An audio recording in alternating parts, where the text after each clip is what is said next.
reviewing the wiretap data, which caused them to say, oh, this person looks like he's a part of this. Okay.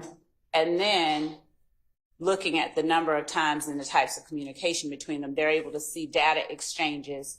They were able to compare it to the time that we believe the murder occurred.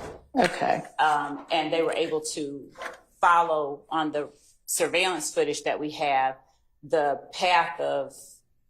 Okay. So, I mean, basically the raw data from which they reach these conclusions is all from the wiretap? Yes, it's from the wiretaps. And then when they got the cell phones based on what they saw in the wiretaps during their investigation. And I believe that as it relates to the Waters Road incident that occurred during that same time,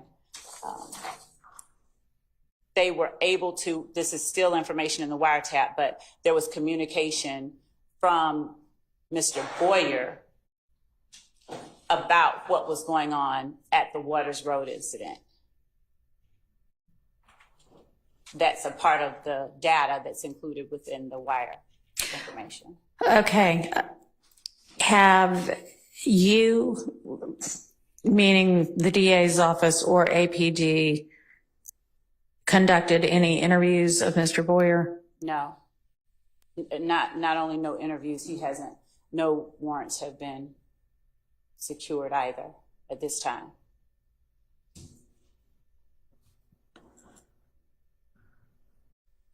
All right.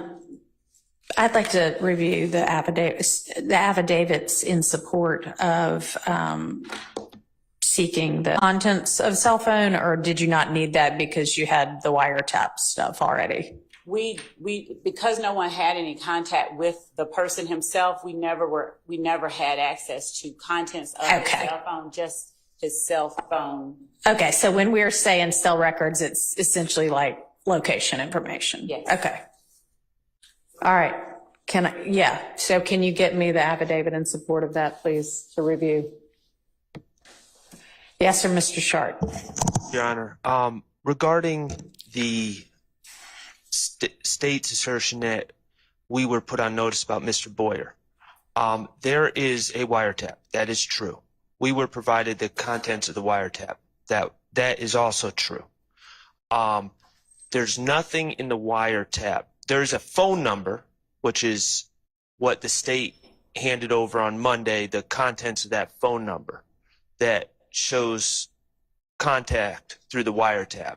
There was nothing linking that phone number to Mr. Boyer. I just want to make that clear. Okay, there's nothing that puts us on notice that Mr. Boyer is a person of interest or potentially at all involved or in contact with our clients in this case. And there was also, Mr. Harvey's also pointing out there was no raw data provided in the wiretap regarding the wiretap itself. Okay, I guess when I said data, I meant the information from which they formed those conclusions. I understand. We were aware of what numbers were calling what you numbers just at weren't what time. aware that whatever this number is was connected. It's obviously somebody's, but y'all didn't know whose phone Correct. it was. And I can state in my place as an officer of the court, upon information and belief, that I've listened to pretty much all those calls. I don't recall in any calls in the wiretap where that number's involved, anyone ever saying any government name that would put us on notice and say, oh, that's DeMarco Boyer's number. So we've been pretty diligent. Okay, so Ms. Love, Yes. what do you say about that? I'm not refuting the person's name. I'm talking about the phone number whose records we turned over being present and the content of his conversations and communication. Okay, so do you have the affidavit available? That's what I'm getting. Potentially by the time of the affidavit, but certainly by the time the cell records were secured in the fall of 2023, you knew that that phone number was connected to DeMarco Boyer, true? That is true. Okay. So is there a way that the defense was supposed to have also known that that phone number was connected to DeMarco Boyer? If the court will permit me 1 second. Go ahead.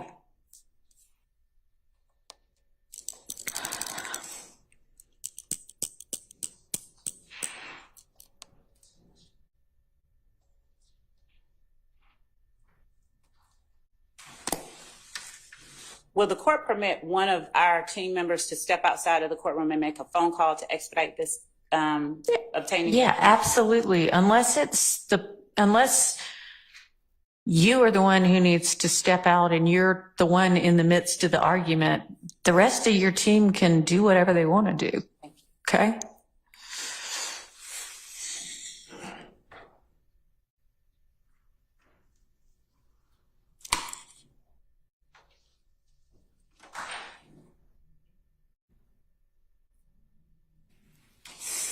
And Your Honor, just from memory, Yeah. I do know and believe that there's a reference to not his given name, not his formal name, but to a nickname. I'm getting that information. In the wiretap? Yes.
Okay.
One other thing you were going to do, well, a couple of other things today. We discussed yesterday providing the exhibits to the extent they're currently ready with the rest of them. Has that been done? Can I get that to you at lunch? She's still working on it. Okay. Okay. And co-conspirator statements the same. Okay.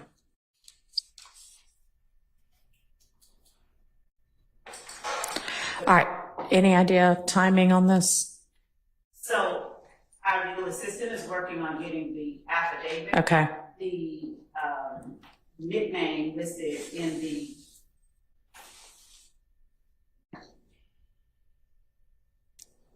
okay, so the wiretap affidavit was served in discovery 2 on 8/22/2022.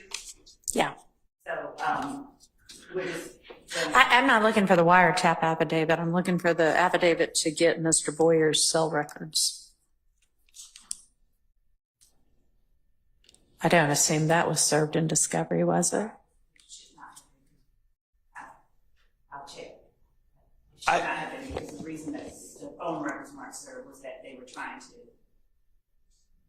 considering arresting him. So the answer is no on that one. Correct. Two things, Your Honor. First, yesterday we were told that it was, to my understanding, an inadvertent oversight by the state to hand over these records. Now we're being told it was a conscious decision not to hand over the records.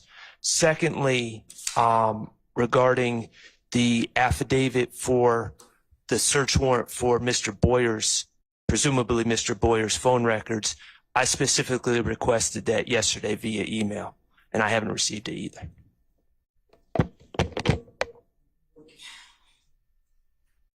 And I reached out to the investigator who got that last night. That person, I can provide information to the court and Mr. Sharp as to what is happening to the lady that on their end. Is there some reason that can't just be shared right here and now? They're trying to thwart a murder. They're trying to do what? Thwart a murder that is underway or being. Okay, then seems they should pass off the responsibility for getting the affidavit to someone else. My legal assistant is looking for the affidavit. Did you in any way respond to Mr. Sharp? No, I didn't see the affidavit email. What we were trying to get last night was the information about the phone records. That's where I got part of what I provided to the court this morning. What I am waiting on is my legal assistant, because the person we were able to communicate with at the door said, the lead investigator said that the affidavit was provided to us. So The affidavit was provided to us as in, I don't know what. I'm sorry. Well, I mean, I would assume so. So we have it, we should have it to give to Mr. Sharp and to the court. I'm awaiting that to provide it to the court, Mr. Sharp. Okay, and so you didn't see the emailed request from Mr. Sharp last night that said, could we please have the affidavit in support of the cell record? I did not, and the court is welcome, Mr. Sharp is welcome to look at my email. I'm sure you get a lot of emails. I did not see that. I don't even know what time he sent it, but I did not see it. And I want to be very candid with the court. I sent this to Mr. Atkins because he was the one that sent the information. Okay. Well, that's why you didn't see it, Ms. Love, because it wasn't sent to you. It was sent to someone else. Because he was the one that sent us the phone records. And I want to be clear, and I think it's clear what I wanted, but my email said that I wanted to see the search warrant, which we haven't received either. Obviously, I meant search warrant and affidavit, but I did put search warrant. But we haven't received either. At what time did you send that? It was 1:53 p.m. so yesterday afternoon. Okay. Okay.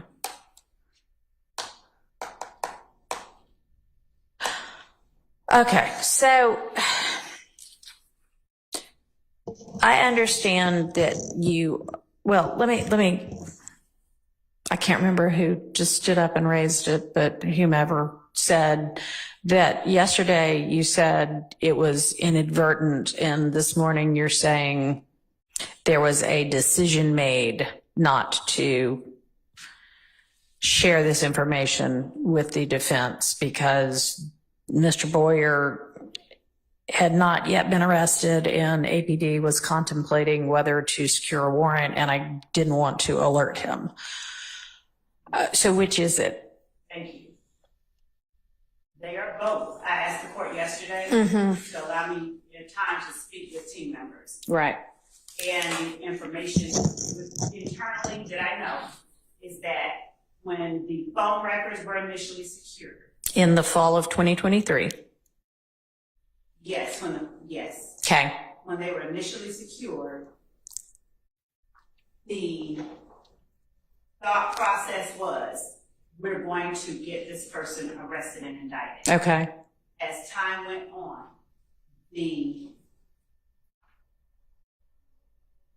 our team had the records, and as we advanced in trial, Do you know when the decision, if there was one, was made, okay, we're not going to get a warrant for him after all?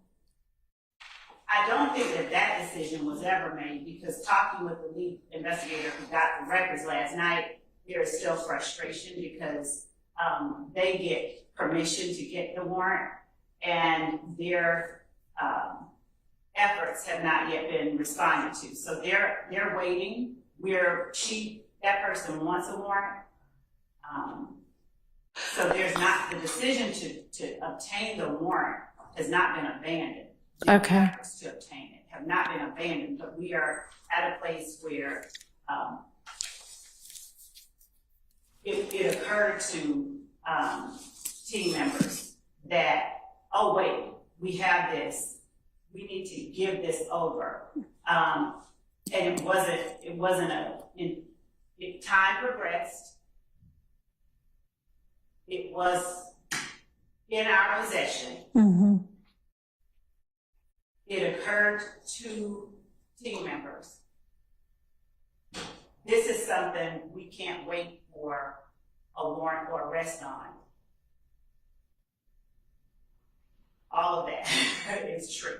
And I would have to consult with our team to see when they asked that those records be plotted, because at that point, I know that would be something that, at least in our minds, we're thinking, we could use this, so I could get that date as well, the date that they were sent over to be plotted.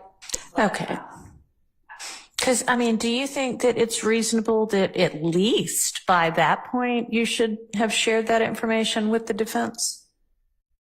I think that when we're talking about realization and oversight, that at least at that point, if not sooner, at least at that point, that is when it was, oh shoot, I should have turned this over way earlier, at least by then. Mm-hmm. So initially there was this belief and understanding that there was this investigation that would lead to an imminent additional person charged.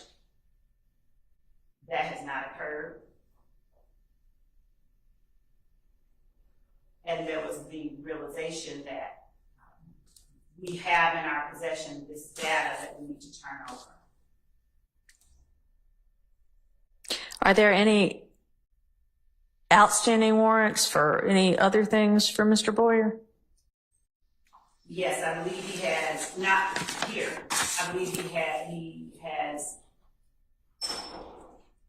I think he is in jail for a murder, but I think he is in jail in another county, not here, but I think he's in jail. For like a pending murder? Not a pending murder. The murder has already happened. The murder that is he charged or is he just? Charged, I believe he's charged for a murder. Okay. I have no details about that murder. I have no details about that. Okay, but he is in custody somewhere in Georgia facing charges. Yes, the capital.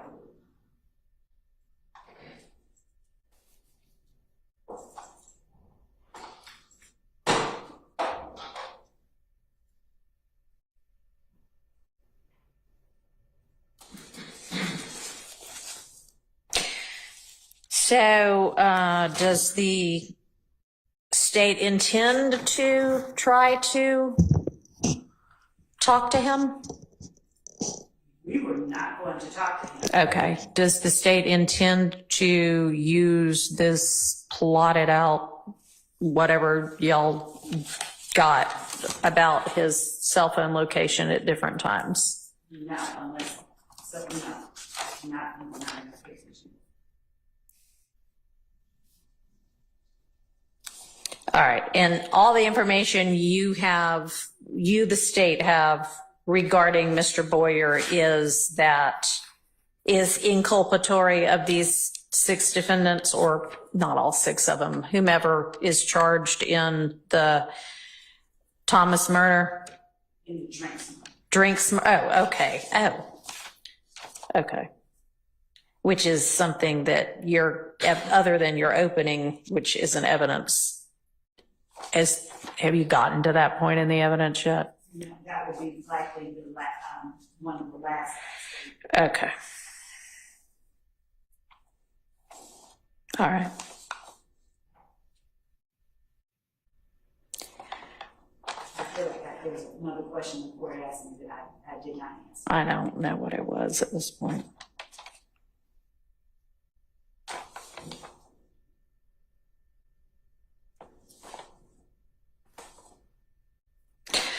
All right.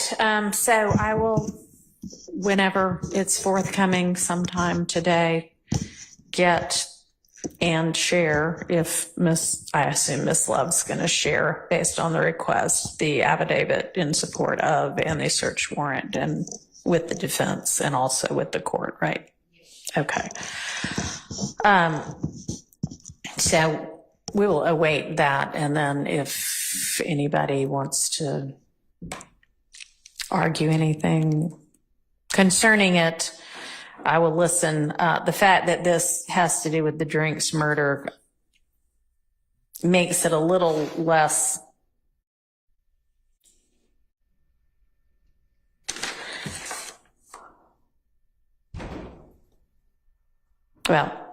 strike that.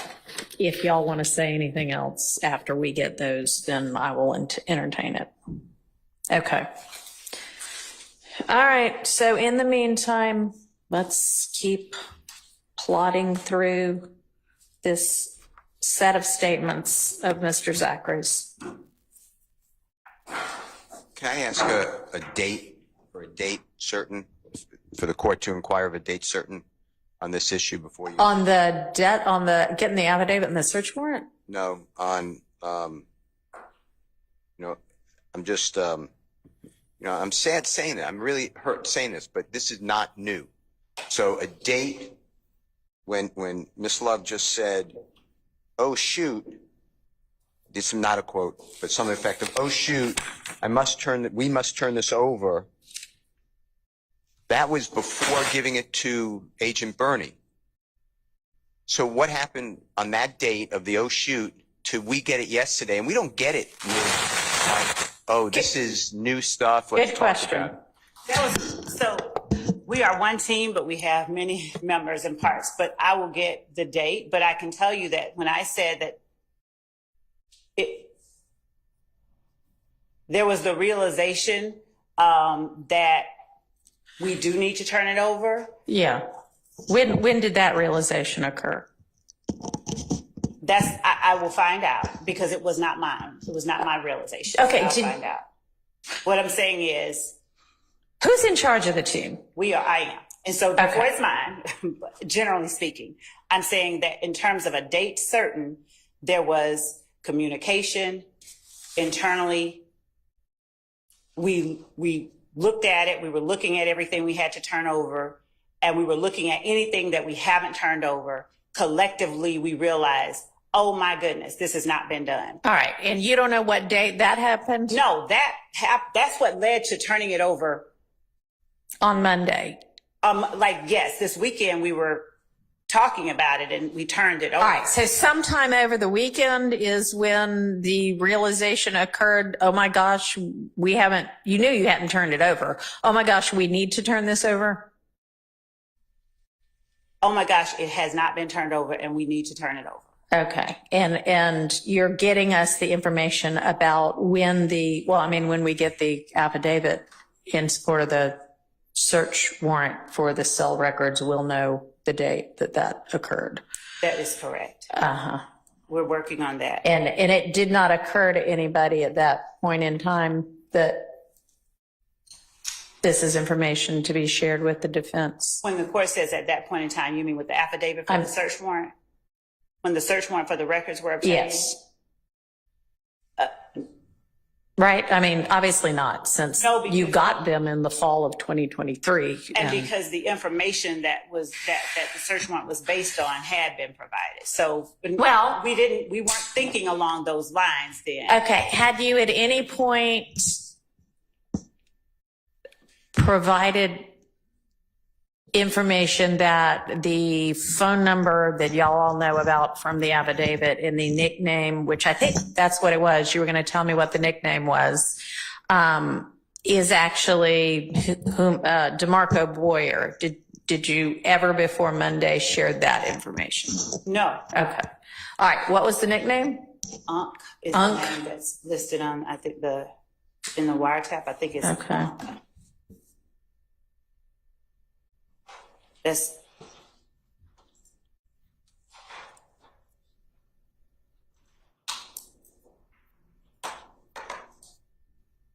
and I'm also seeing if there are any other nicknames associated with that number. There may be more than one. That's not uncommon. So I'm going to get all of them.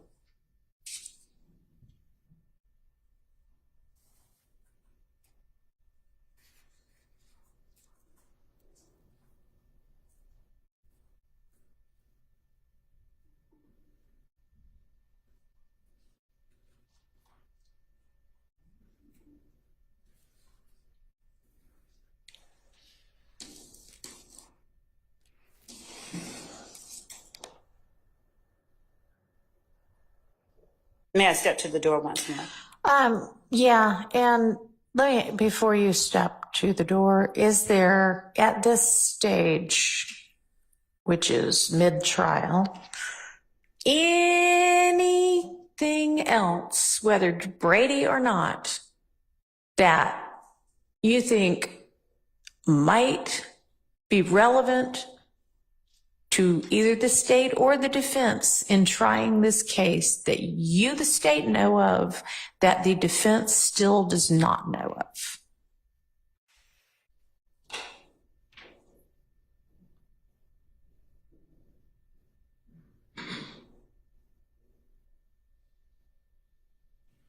And you may want to huddle with whomever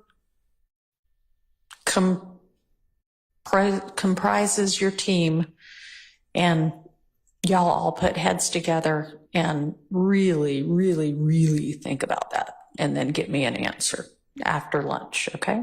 Yes. Can you do that? Okay. Yeah, we'll recess in place until you come back from whatever you're going to find out at the door now. Thank you.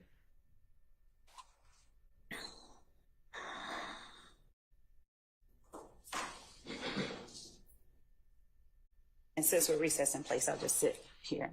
Okay.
Anything else in the meantime?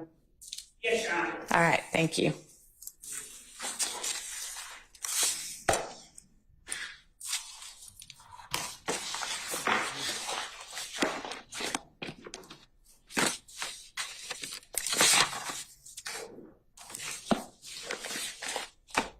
Your Honor, Yes, sir.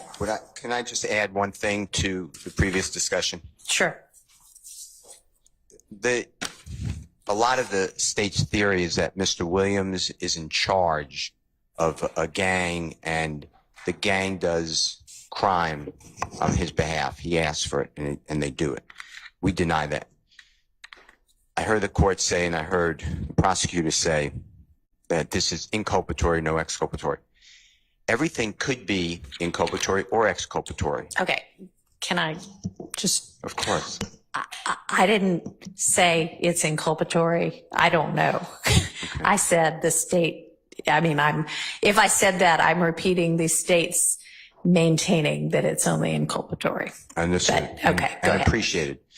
And all I want to make the court aware as you go through decisions is if we knew about Mr. Boyer, then what I would have done is found out if he has a lawyer, because he's in custody, it sounds like, contact his lawyer, ask if I could go with the lawyer and Miss Adams, when I say me, and Miss Adams, and an investigator, and interview him. And he may give information that's very hurtful to me. He may give information that is very beneficial to Mr. Williams. I don't know. My point is, though, that the state has no ability to know what's helpful or hurtful to Mr. Williams, and we have a right to investigate. So I just wanted that on the record as well, in case this Okay. goes up. Thank you. I don't disagree. Thank you. I don't disagree. All right. Ms. Lev, if you're at a stage where you can shed any further light on anything, great. If not, we'll take it up after lunch. I'd like to take it up after lunch if the court Okay. will allow me. And I wanted to make clear I'm not refuting anything regarding the need to provide it to the defense and whether it's inculpatory or exculpatory. I just wanted to make clear and make sure that I told the court and the defense that we're not asking to use it. We just wanted to, out of an abundance of caution, in the event that it is in some way, in any way exculpatory, give it to the defense. We're not trying to use it. Okay. All right. Thank you. All right.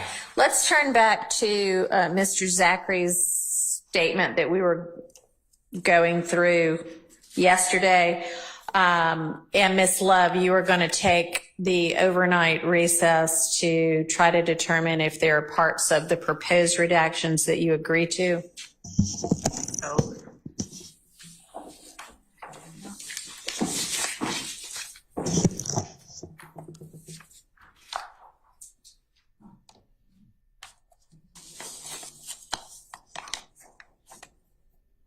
And Mr. Shard, I know that, I don't know if it was you or Mr. Atkins that shared the the 3 pages of the proposed redactions with regard to this interview that we're going through right now. And honestly, there's not a date on the binder that y'all gave me, so I don't know what date to reference. But you have proposed redactions for the other interview. Can you share those as well so I have something to go by? I will. I'll send them over right now. All right, thank you. And Your Honor, just for the record, number 38, which is the next one, according to my records, I'm withdrawing my request on that one. Okay, We don't need to. thank you. And what is the date of this interview? this one is April 2017. April 27th, 2017. All right, No, thank you. April 13, 2017. 13th, 2017. All right, thank you. Okay.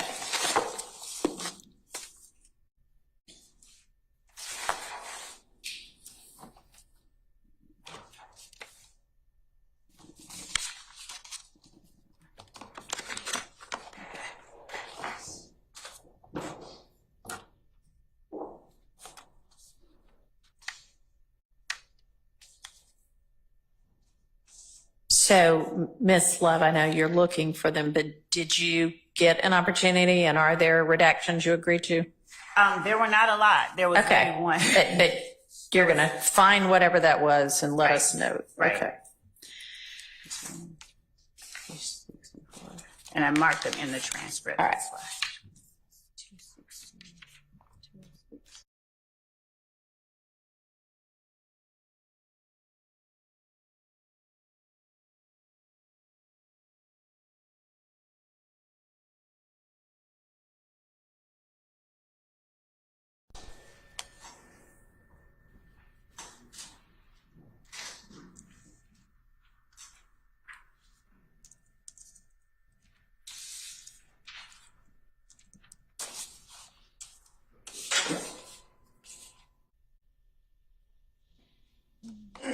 Actually, the one that I thought that I did agree to, oh, okay, here it is. So number 76, again, the discussion about the injuries All right. of a certain part of the body, and that would be page 259, line 20. Yeah. So you agree that that should be redacted? Yes. And that's the only one between 39 and 75 that you agree to? Yes, and the reason that that is the case, I'll just say that I went back and was listening to the context. So Yes. I did read Mr. Sharp's reasons for wanting to exclude it, but I wanted to just make sure that it wasn't necessary for a larger reason, and I'm prepared to express and explain why those are. All right. Well, then let's just get back to it. We're on number 39.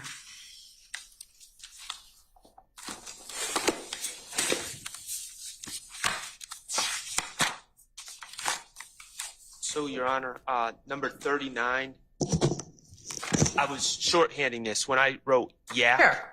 when I wrote yak, that's Mr. Kendricks. Okay. So, my understanding from my recollection is that Investigator Dennis has never spoken to Mr. Kendricks about the murder of Donovan Thomas. Okay, that's my understanding. But either way, whether he's spoken to him or not, I believe he's just using a technique to try to suggest that Mr. Kendricks has said things. Right. Excuse me. But to the extent,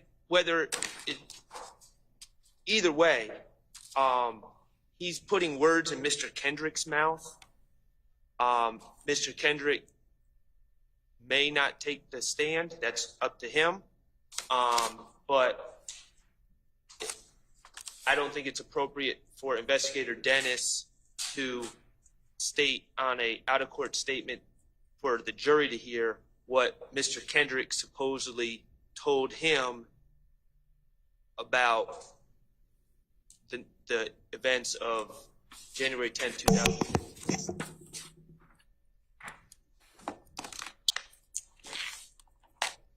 And Your Honor, that's at the bottom of, Yeah. and I can also provide the court the timestamp for it on the video that we just given, but it's at 16:32 in the video of this portion of the interview. And when the court is prepared for me to, I can respond. I'm prepared for you. Okay. too. So, Judge, I hear and understand what Mr. Shard is saying. I disagree with it. When Investigator Dennis says that Yak says something different, and nowhere does he assert, hey, I did this. Everyone knows there's not a dispute, I think, that Mr. Kendrick made a statement and says something different. And when Investigator Dennis says that Yak says something different, just to give the court some context, the 2015 interview that this witness gave contained inculpatory information concerning Mr. Kendrick, Mr. Stillwell, and others. Okay. By the time we reached 2017, it has been circulated that interviews have been conducted. Jail calls reveal that co-conspirators, at least alleged co-conspirators, people that we allege are co-conspirators, are aware of the content of some of these interviews. And at this point, Mr. Zachary is now saying he's backing away from it. He doesn't deny, he never denies that defendant Kendrick and defendant Stillwell said to him the things he said in the 2015 interview. Right. But now he's proffering theories about their actual involvement. He said, yes, they said that. They did say it. And when Detective Dennis says, after Mr.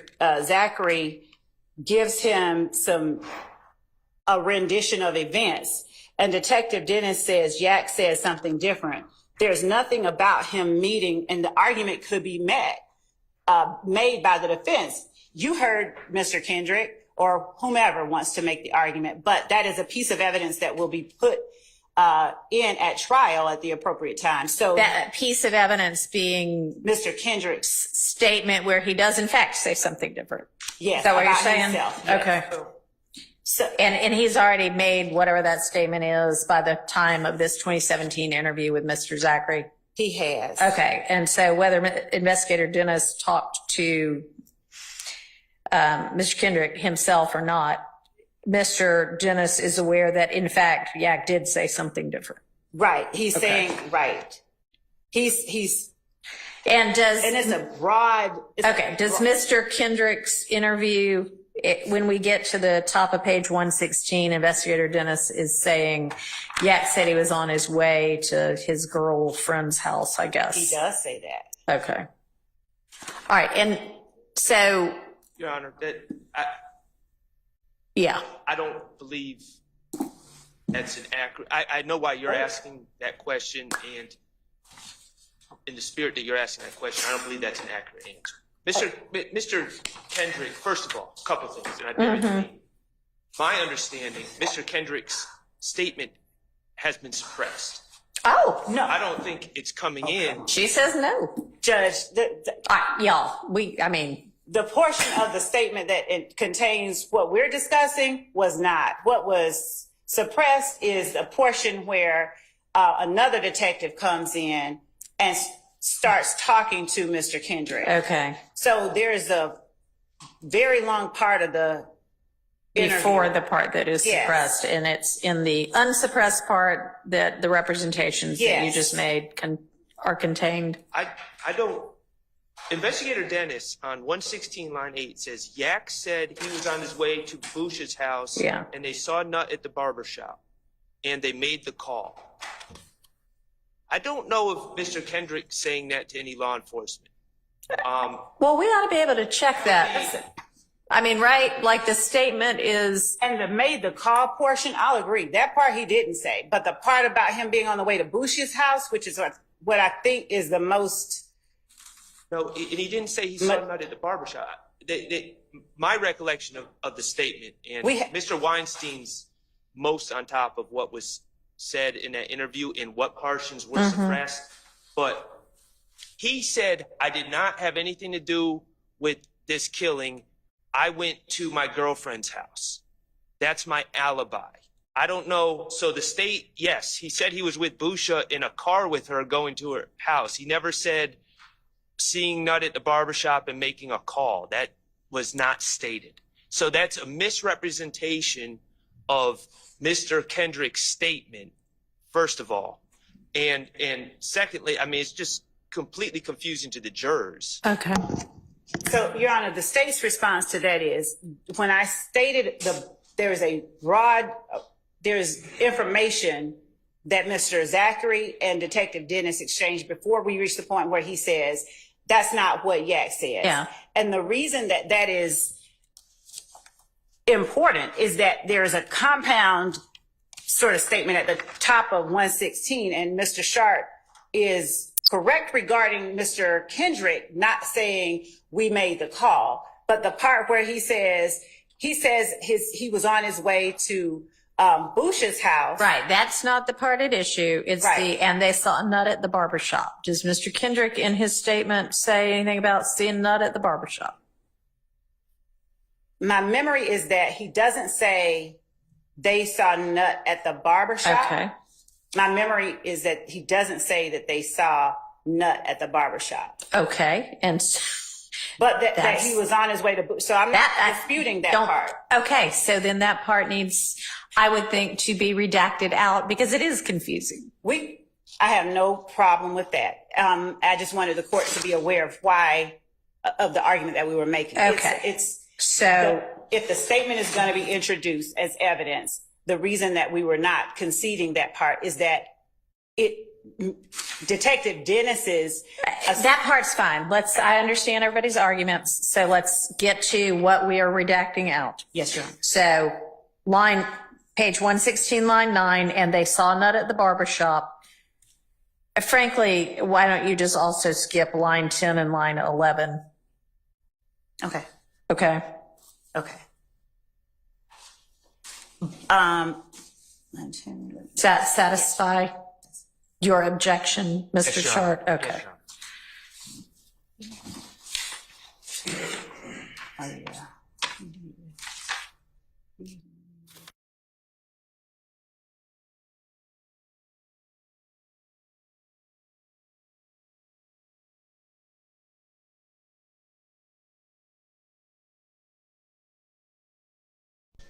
Next one is on 117.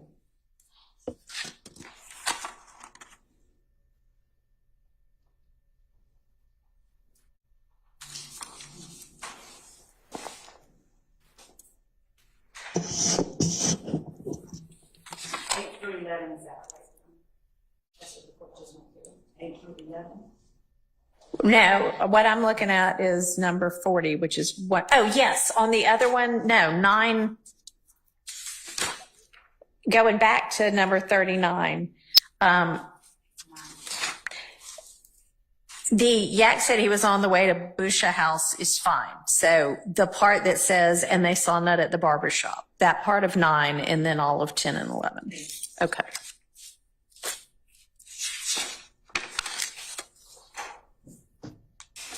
And just to clarify, Detective Dennis was one of the 3 in that interview. Okay.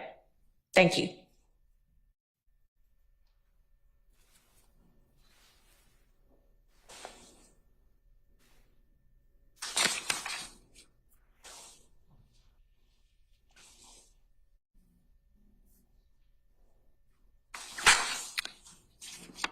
All right, as to the next one, Mr. Short, your objection is to the investigator's statement, right? Or also the answer? It's the investigator's statement, and I don't necessarily have a problem with the extent that he's asking Mr. Zachary a question. Mm-hmm. I don't think it's appropriate for him to say, see, that stuff. I done sat through so many interviews and heard so many different stories, kind of pieced Right. together by time dates. In time frame. Okay. So You said pokes holes in everybody's story. So, I would think maybe to avert that issue, can we consider a redaction from 117 lines 23 through 25, and then just start with 118 line 1, beginning with everything you just said pokes holes in everybody's story, because then Zachary says, yeah, it does poke some holes, because you don't seem to be objecting to the answer. I would suggest starting on 118 line 2. Okay, that's fine. Well, 3 or 4 in the morning. oh, like 3 or 4 or 5 is the answer. Yeah, Okay, I thought he was saying this is the number of holes it might poke. Okay, yeah, no, that makes more sense. Okay. So, We don't have any. 118, okay, so redact by agreement then, 117 line 22 through 118 line 2, the word story, and just pick back up with because of Demikion. All right, okay. Counsel, could you please pull your mic back up? Thank you. Closer to me or further from me? Yes, ma'am. Closer so we can hear you. All right.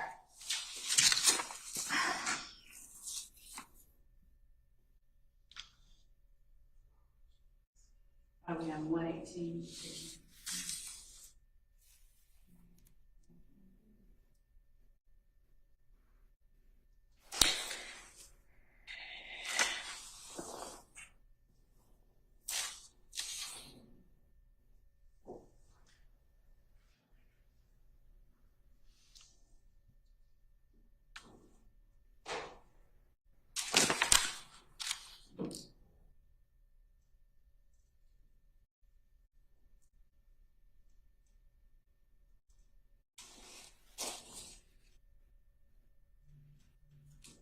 All right. Why do you?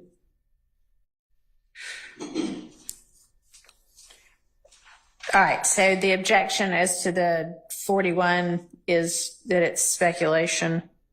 Is that right? Right. It's a hypothetical. If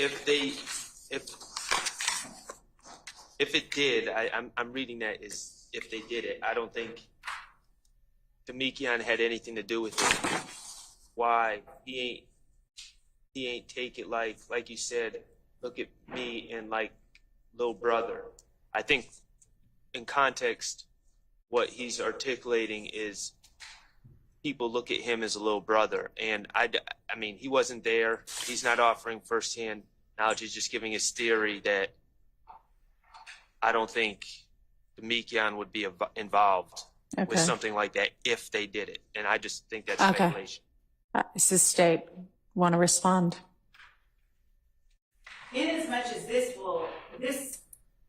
is something that is repeated throughout Mr. Zachary's interview, and in as much as there is information that Demekian gave to Mr. Zachary, similar to the way that he gave information to another witness in this case who's now on the stand. The reason that I believe that this should remain in is that Mr. Zachary, at one point, Mr. Garlington was charged, but not by the state.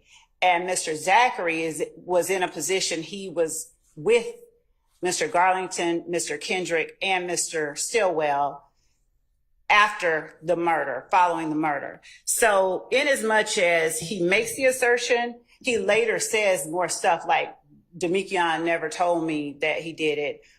He talks about what each person said to him.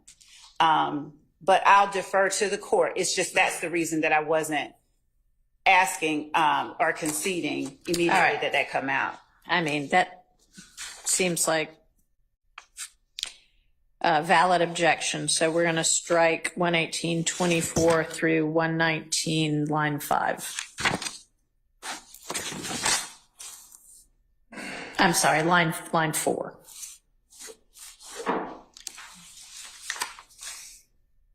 This one. Yeah, share it.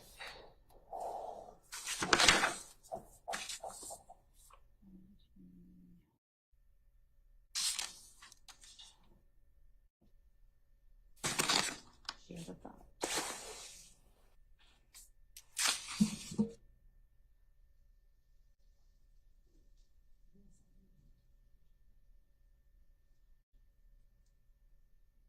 All right, and this is the witness, Zachary, relating what Demekian has told him, and the objection is hearsay. What's the state's response?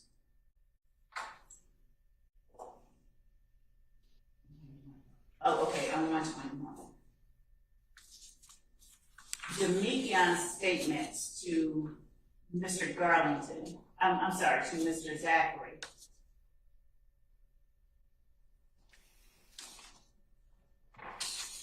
Much like the statements that Mr. Garlington made to Mr. Copeland, are statements of a co-conspirator. Later in the interview, Mr. Zachary expressly says, essentially, it was a matter of keeping us all in the loop, the information that was exchanged. At one point, he's asked, why are you all talking for 30 minutes at the condo after the murder if nobody knows anything about it? And if not to that specific question, later on, Mr. Zachary says something to the effect of, we're just trying to keep each other in the loop so that we all know what's going on. In other words, from the way that I would argue it, Nut just got killed. Stuff, you know, we have to keep ourselves. Okay, so that would certainly make sense with regard to anything that got told to other alleged members of the gang right afterwards at the condo. As to this particular statement, Zachary actually gets asked, when did he tell you about that while y'all been locked down? And Zachary says, yeah, well, I've been locked up. So when was that? When did they get locked up? So, in the latter part of 2015. Okay, and so if that is when this story gets shared. So during that time, other evidence will show that as a result of the murder of Donovan Thomas, there were conflicts that existed both in to answer the court's, but I think the question is Yeah. how does it keep them safe? So the conspiracy that exists after Donovan Thomas is killed and before Donovan Thomas is killed doesn't stop when they get locked up. Inside the jail, there are conflicts as a result of the Donovan Thomas murder, and the knowledge or belief by members of IF gang that YSL is the entity responsible, or people within YSL are responsible. So the fact that Mr. Garlington is sharing with Mr. Zachary events that happened, I would argue still fall within the co-conspirator exception, or it still makes it admissible as a co-conspirator statement, but it's not something I'll hang a hat on, and if the court sees it differently, then just 1 second.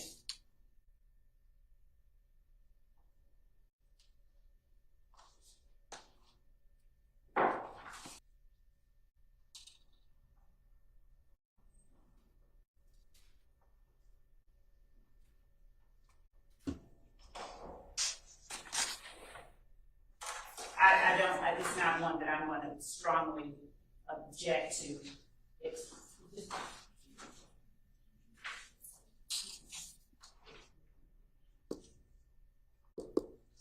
So it is a co-conspirator statement. These statements within the rest of the interview that are very similar to this are all co-conspirator statements. And for that reason, we object to the co-conspirator statements coming out. I'll just leave it at that. And of course, it's not one that I'm going to, I'll defer to the court's decision, whatever it is. But I'd argue that it is a co-conspirator statement, but there are more statements similar to this made by Mr. Garlington to Mr. Zachary that he alludes to. So I'm going to be making a similar argument about other statements like this. And for that reason, I'm not going to object strenuously to this particular one coming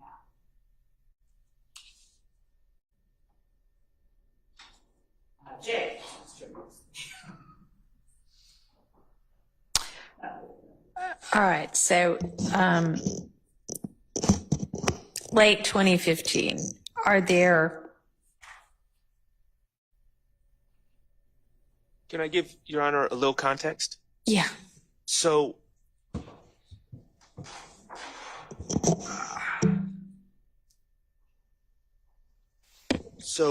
Mr. Garlington and 3 other individuals, I believe it was 3 other individuals, including my client, Mr. Stillwell, warrants were taken out for them in around October of 2015. Based on the testimony or the word of a gentleman named Nicholas Robinson, or Spencer Wright, depending on when you ask him. But he gave these statements to police. They went and Investigator Thorpe went and got warrants for these gentlemen.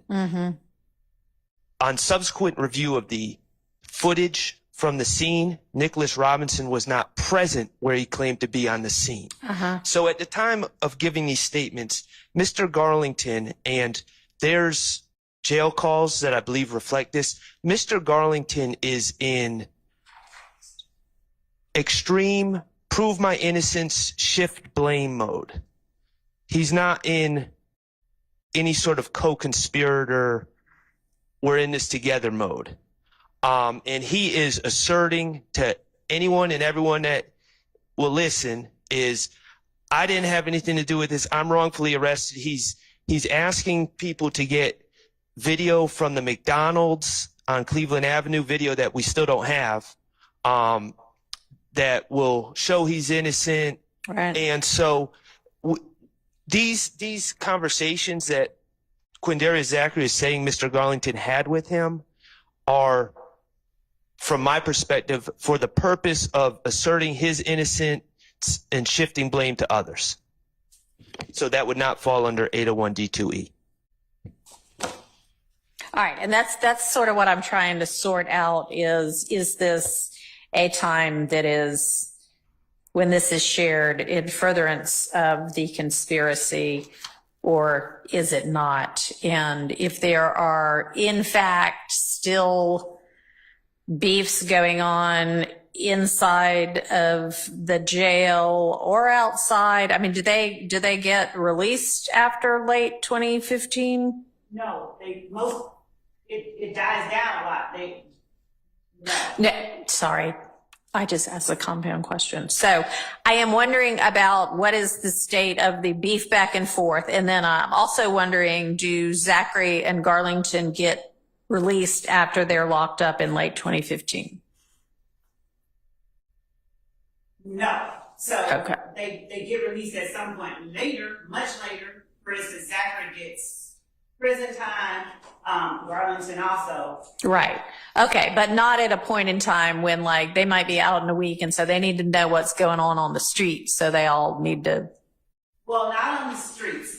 Okay. So tell me, is there in the jails beefs back and forth where they all need to be on the same page about something? Tell me, how is this in furtherance of the conspiracy?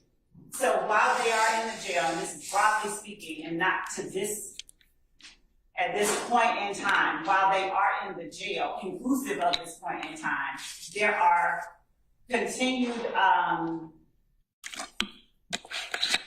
there are statements made and conversations that are had about different YSL members getting beaten up by IF gang members. So there is evidence that we have to show of a continuing conflict within the jail and within. Okay. How does Mr. Garlington telling Mr. Zachary, I wasn't involved, in furtherance of the conspiracy? Well, and the Woody picked me up after the shooting. I mean, because that's really the thing that he says. How does that further the conspiracy? Our argument is that it fosters cohesiveness. It is information shared between two YSL members while they are in the same predicament of being confined among other persons who are members of an opposition.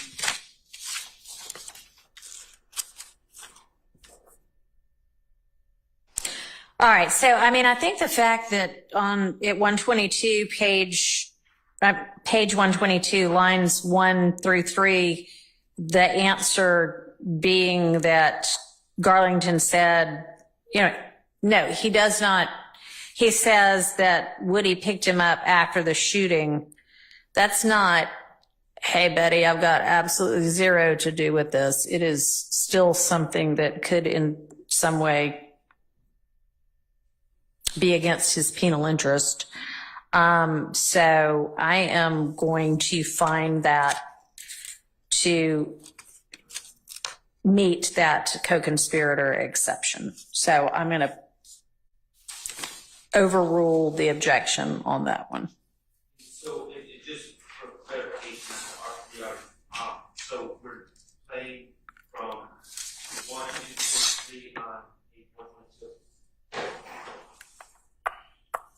Yes.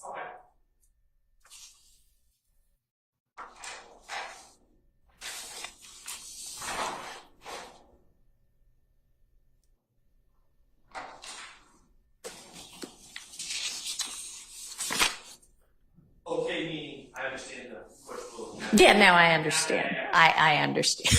But yes, that's probably a good idea to clarify that for the record. All right, so moving to number 43, which starts at the beginning of page 124 and is most of that page.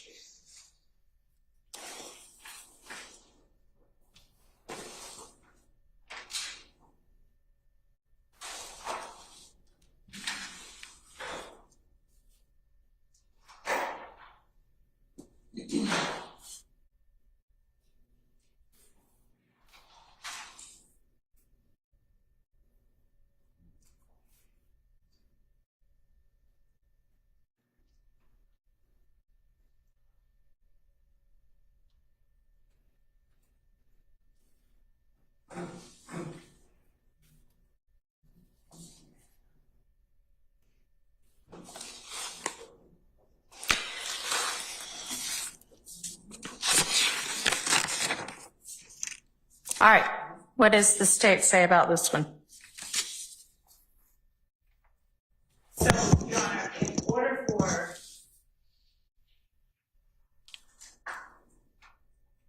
the argument is that it's hearsay about what Demekion said, and Is that the argument, or is the argument here? I mean, at least what's on the, yeah, false hearsay, if you will. I'm sorry, I was looking at 42, 43. Yeah.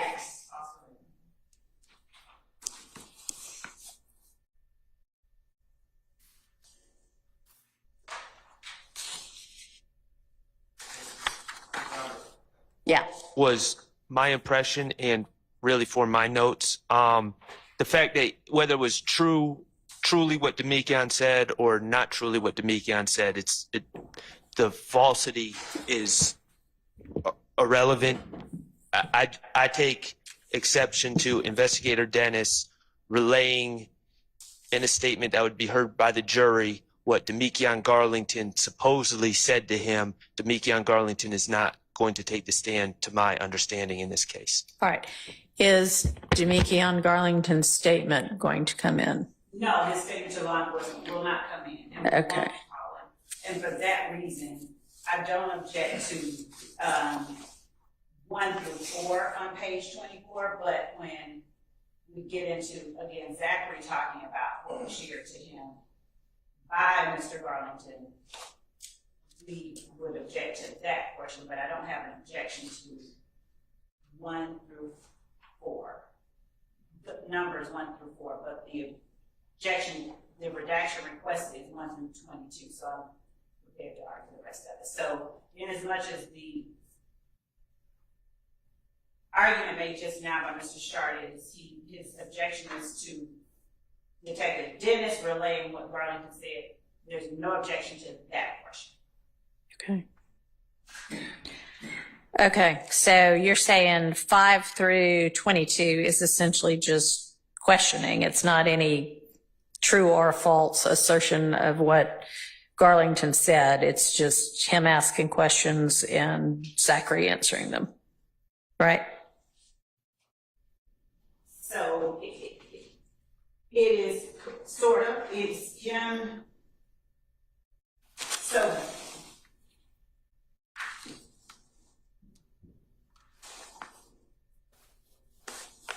there was one thing, and I'm sorry, I apologize for doing this.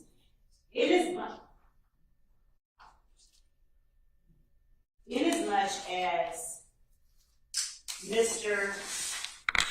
Zachary acknowledges knowing that the police talked to Demekion Garlington, and in as much as that is contained within 1 through 3, I'd ask that the court keep that in and allow me to change that portion of my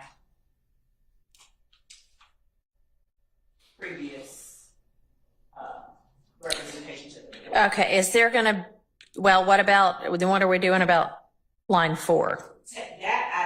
That's the part that I believe is not proper. I think that's a testimonial statement to the company. Okay, so then let me go back to Mr. Shart.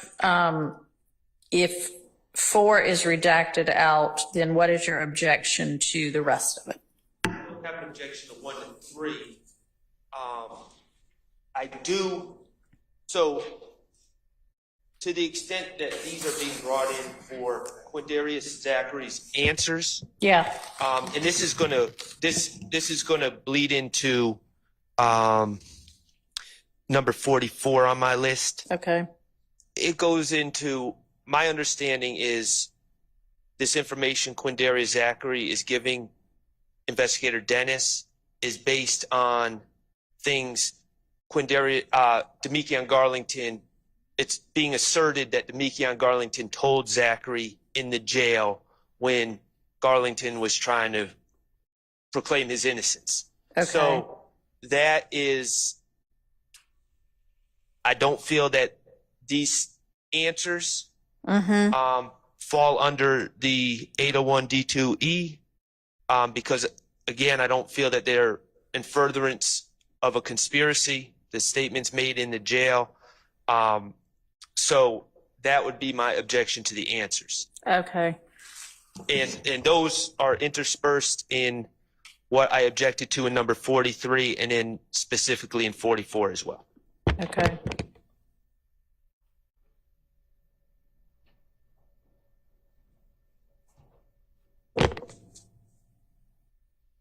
And Your Honor,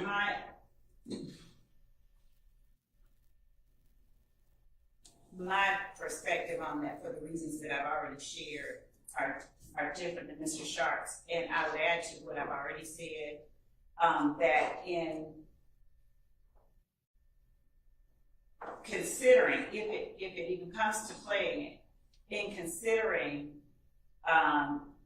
what Mr. Zachary is telling the police and making a determination about whether to take it as true or not, Mr. Zachary at line 23, when challenged, essentially Detective Dennis is challenging him about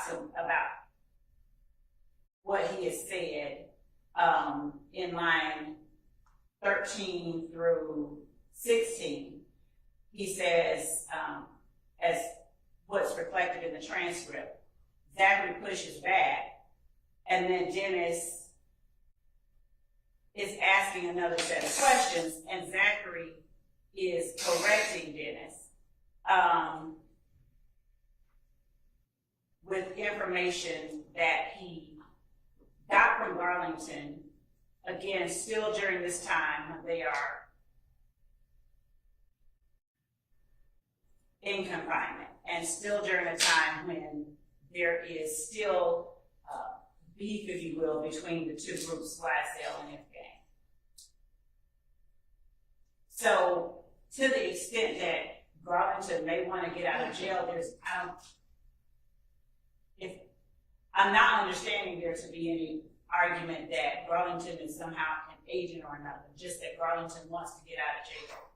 And somehow that makes this not a co-conspirator statement. Right, that he's no longer saying anything. He's saying about, here's what happened, Zachary. Hey, Zachary, here's what happened. Because you're my fellow gang member and you need to know this. He's saying, I am innocent of all of this in the hope that either, I don't know whether he cares whether Zachary believes it or not, but in hopes that that gets out. And my position is that would be an argument to be made. Obviously, the jury can take what they hear and throw it. Okay, but I have to make an evidentiary determination whether this is a statement made in furtherance of the conspiracy, which is what we're discussing. And our position is that it is for the reasons that we've given to the court.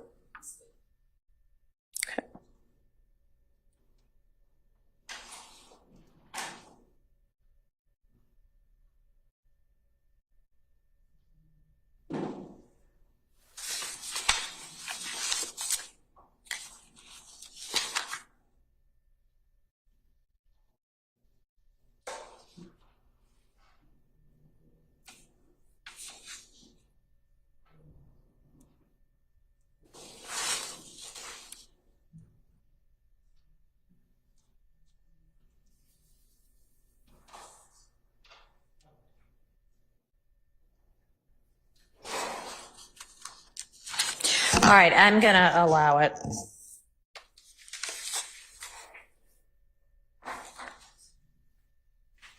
And that would be what you cover in your item number 43. And then what I've looked at right now is the first part of your 44, which is through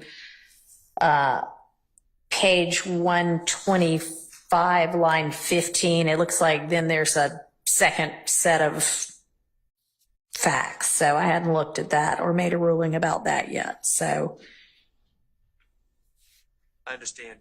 Okay. And we can get to that if Your Honor would like to, because number 45 I'm going to withdraw. Okay. So that puts us back at the second part of 44. Okay. All right. So the second part of 44 is on page 126, well, all of 126 and then half of 127. So let me take a look at that real fast and then is it the same argument as to this also? Yes, Your Honor. Okay. Let me just take a look at it.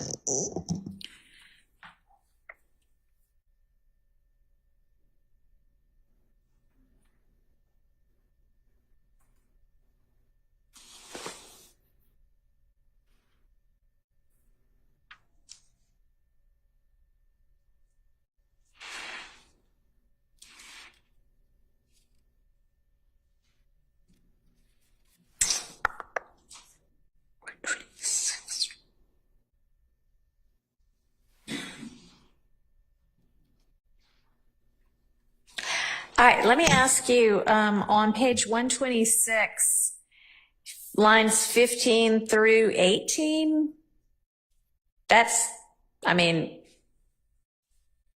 seems like there might be a separate objection to that little part.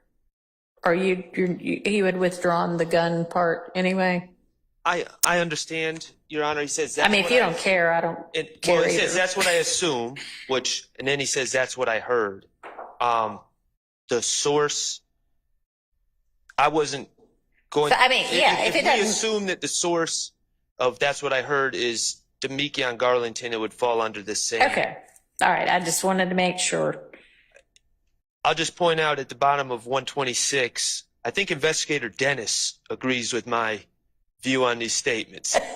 That it's people putting their own version of their defense to try to say that they weren't involved. And that's the point I guess I'm trying to make.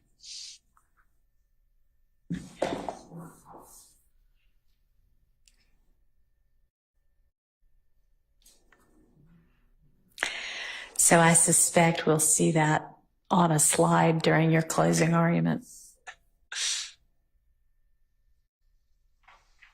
All right. Yeah. No, my ruling is the same with regard to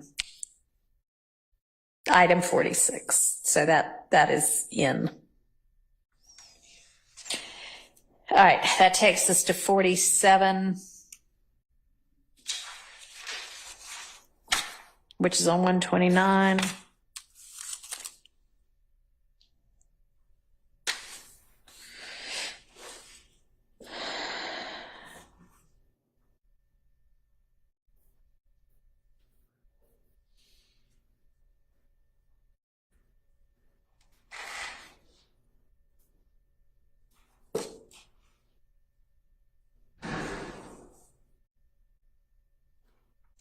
I'm not sure I follow your objection. To 140, to your item number. Oh, wait a minute. Yeah, I'm sorry. 47. Your item number 47, 129, 1 through 14. 46, I thought we were on. But I will withdraw 46. Okay.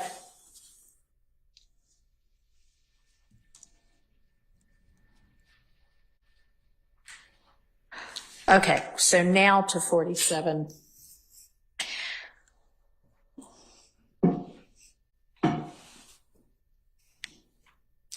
It says speculation about getting rid of guns, but the speculation about getting rid of guns seems to occur sort of after line 14. And your objection was to lines 1 through 14.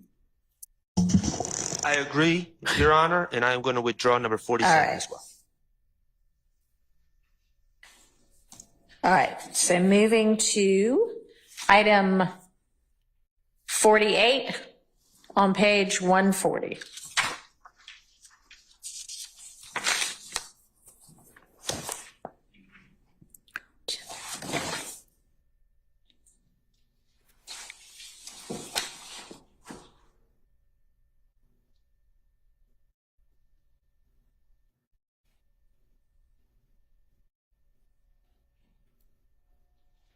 I'll withdraw that one. All right, seems to help you.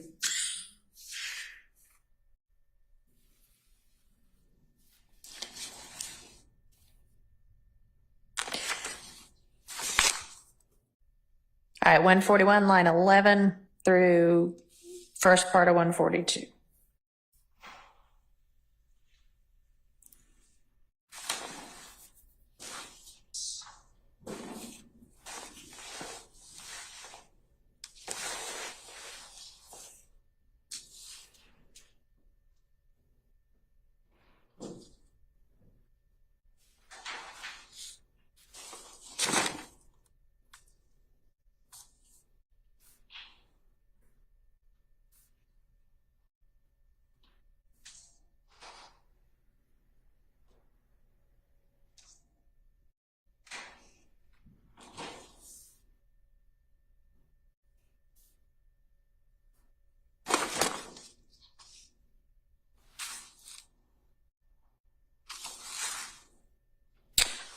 And is there your objection that the questions by the investigator are based on hearsay? The questions are based on hearsay. You know, he's declaring, Investigator Dennis, they're inviting responses, I guess, but they're kind of more statements. He's saying that basically my client is involved in a list of shootings, and then he eventually lists them. One of them, I think we already discussed. Lucci's Mama House is the words he uses. We already discussed that. I believe we already discussed that was based on what Mr. Zachary told him, which was based on hearsay. He wasn't there, so it's just based on rumors. He's just recapping what Zachary said, and what Zachary said has already been ruled coming out, is my recollection. So Lucci's Mama House, he said he did the bus. We've already established that Mr. Zachary wasn't present at the shooting of the bus, so Mr. Zachary wasn't allowed to talk about, or we're not going to play what Mr. Zachary said regarding who did the shooting. But so I don't know why we would allow Investigator Dennis to repeat it. And then the murder, I mean, that's a question for the jury here. And I understand that there's certain things that are helpful. Mr. Zachary says, I don't think he did the murder. I would like that to come in, but not in the context of Investigator Dennis listing a bunch of other shootings that are on this indictment that he's concluded my client has done. Of whom? Right. So if we're talking about page 141, starting at line 11, from what I'm hearing, there is no objection to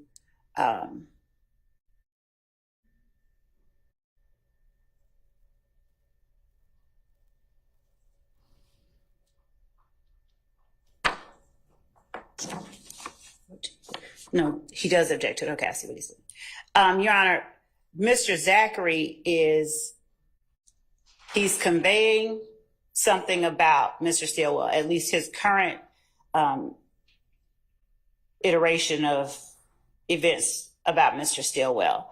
He's saying he wasn't in a lot of shootings and stuff. Right. Dennis is saying essentially, what, really? And Zachary is reiterating the point. And then Dennis is asking for clarification.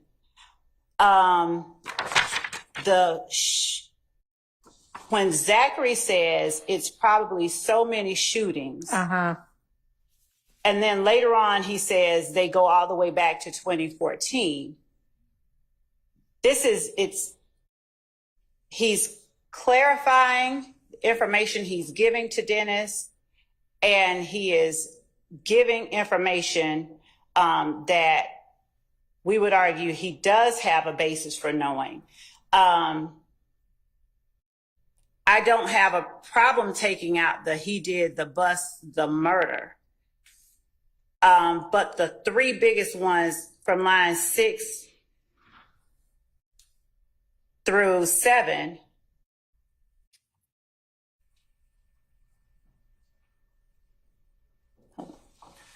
we would argue that those are events or incidents which Mr. Garlington does have information about. Okay, so I think that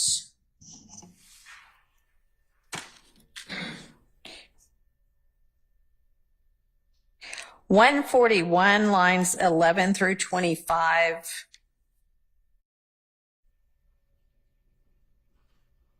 are okay. Can I state my specific objection to that? Yeah. Okay, so my specific, on 11 to 25 on page 141, what I'm specifically objecting to is when Investigator Dennis says, Can you pick up your mic? I'm sorry. I know that's kind of annoying, but no, it's fine. He says right, and he just basically was from what I've gathered in basically interviewing people and him. Again, I don't know when Investigator Dennis, to my information and belief, only spoke to Mr.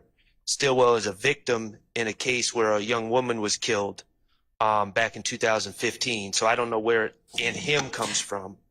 He was quiet until it was time for some action, and then it was almost like sick him.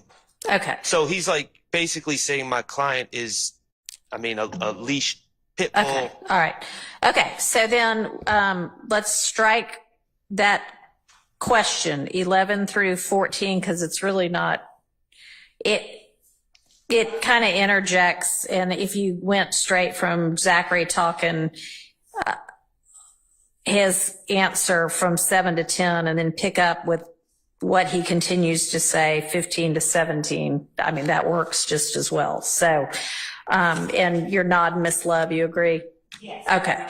So 11 through 14 are redacted by agreement on page 141. And then 15 through 25 of that page, I'm going to permit in.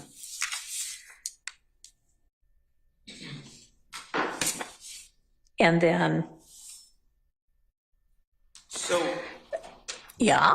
my issue with 142 is Investigator Dennis says, Yeah, no, I'm getting to that. Okay, I'm sorry. And maybe you'll be satisfied. all right, I don't know, but whether you are or not, this is my thought at this point is 15 through 25 are in, and then redact on page 142, 1 through 8, and pick up with line 9.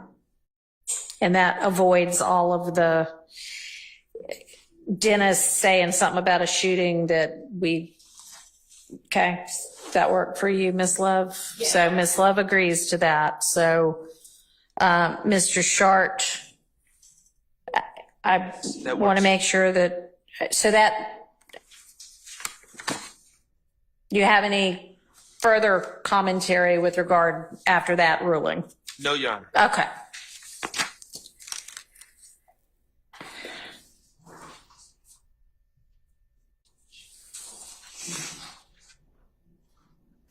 Let me.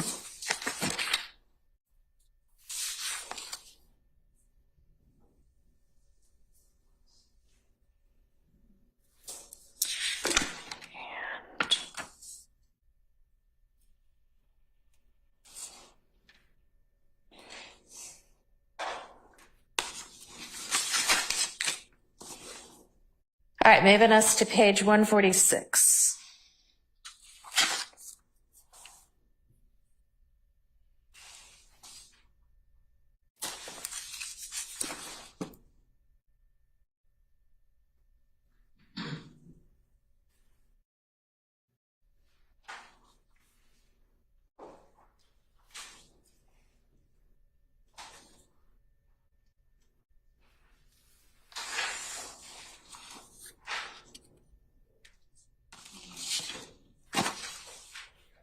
Yeah.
Okay.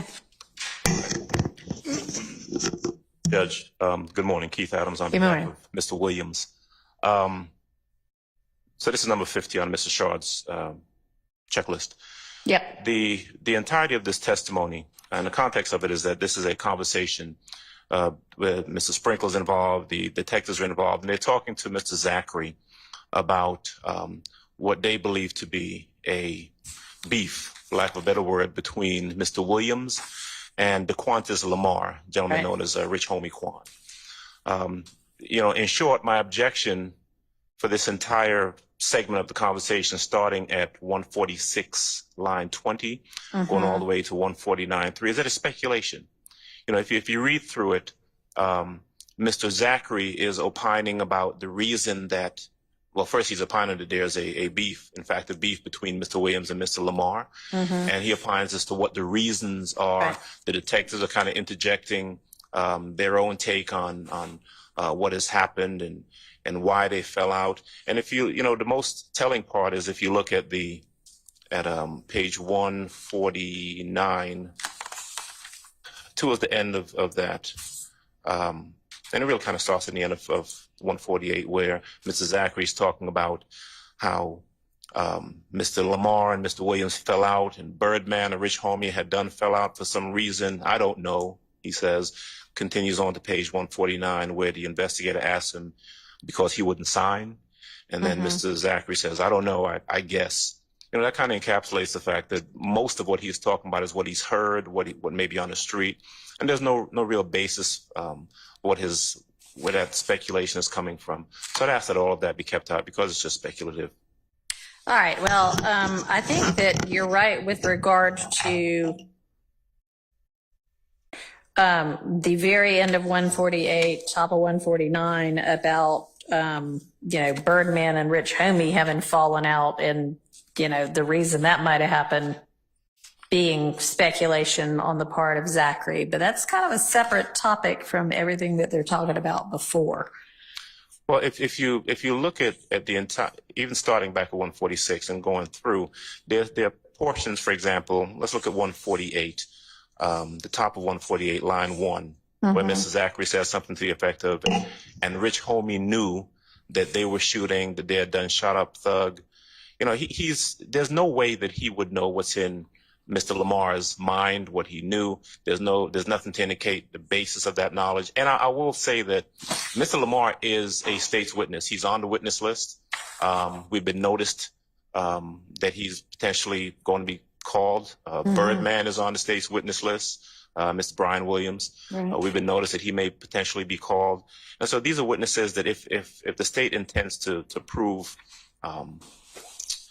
their theory, I'm going to say it's their theory, that there was this beef between Mr. Williams and Mr. Lamar, and that's relevant in some form or fashion. They have witnesses that they can call to do that. All right, but, you know, they can corroborate their own witness testimony with something else if they got something else. So that's not an evidentiary objection. That may just be wishful thinking. Well, yeah, I don't know if they're going to call those witnesses. I don't either. And if they want to corroborate, if they call them and they want to corroborate it, then they can say perhaps that Mrs. Zachary knew this in some form or fashion, heard it from those witnesses, but there's no indication that this is anything other than speculation on the part of Mr. Zachary.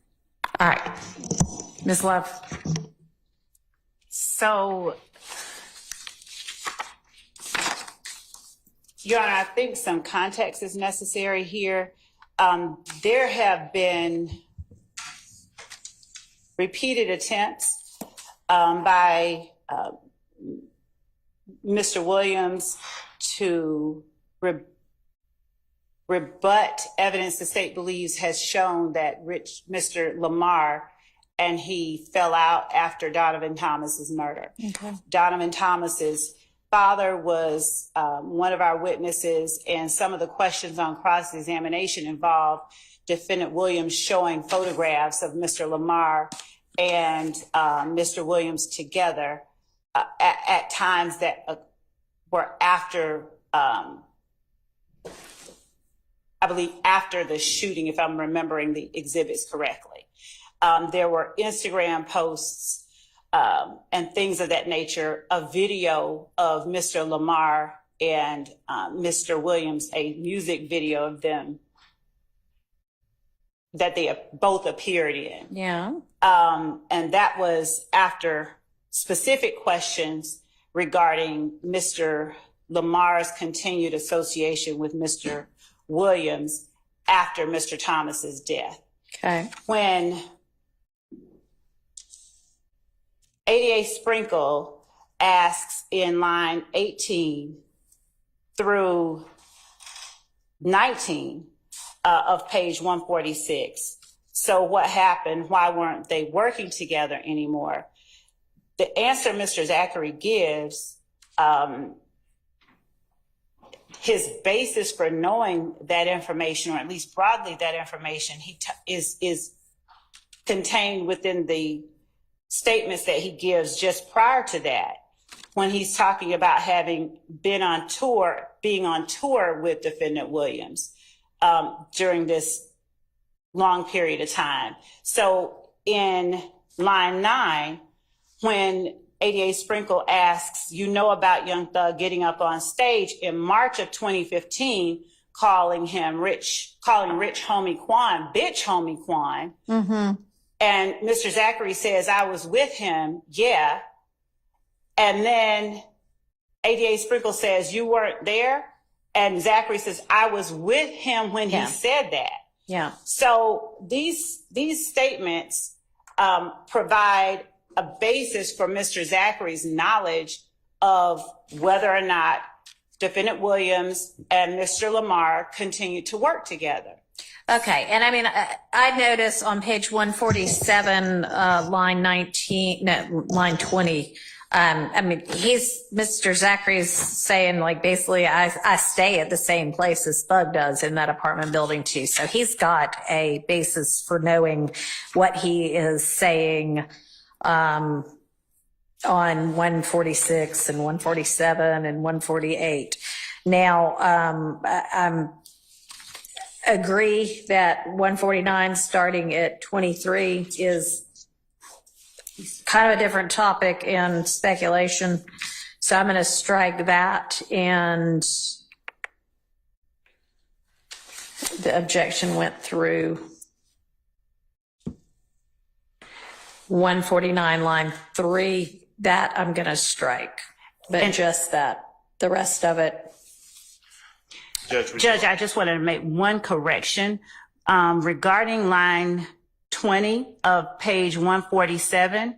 So yeah, it wasn't that reference was meant for Mr. Lamar, not, even though it says you have to listen to it. I think it was he, I think. Oh, okay. That's correct. All right, thank you. That's correct. What Appreciate he is it. saying is that Rich Homie Okay, stayed in the same well, it building. says we, but I guess that's either a typo or a mistranscription. Okay. All right, so then, But what is his basis then for knowing all of this? I was about to say, but even with that, he's describing he's describing later on how much time he spends in the condo, and I believe at one point he even talks about the fact that he went down on one occasion and let somebody in. Okay. When asked how do people get in, they were trying to ask him about a call box, but he's saying, I went and let them in. No. So he spends and talks about the amount of time he spends, a lot of time with Mr. Williams in that condo. So my argument is that he, throughout the interview, he gives a basis for that knowledge. Okay. The only thing that I'd follow up with on that, Judge, is that, All right. that's a different point, right? The fact that he knows Rich Homie Quan, the fact that he knows Jeffrey Williams, the fact that he knows where someone lives, the fact that he went and let someone in does not give him the basis of knowledge of what is in someone's mind or why someone fell out. That's what the conversation is about. All right. So, Miss Love, what's your response to that?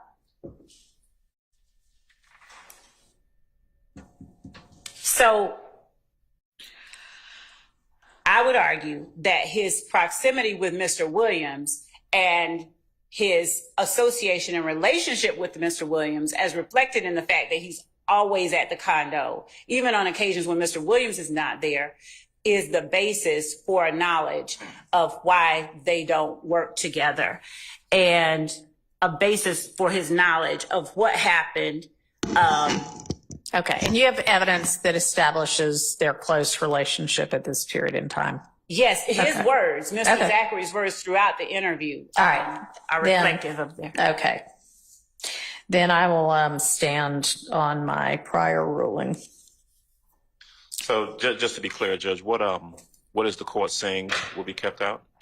148, line 23 through 149, line 3.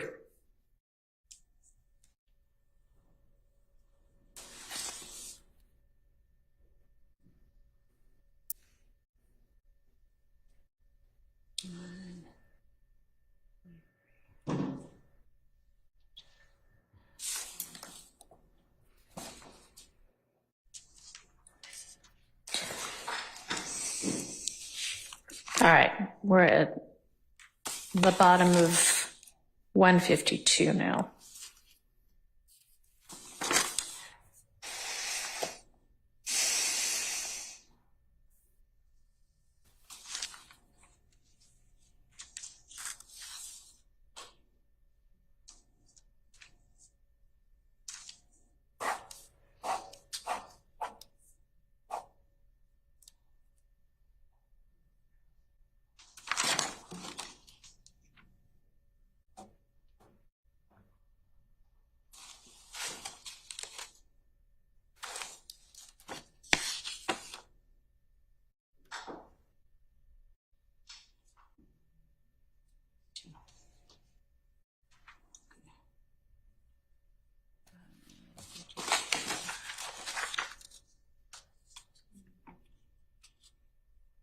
All right, Miss Love, why would this be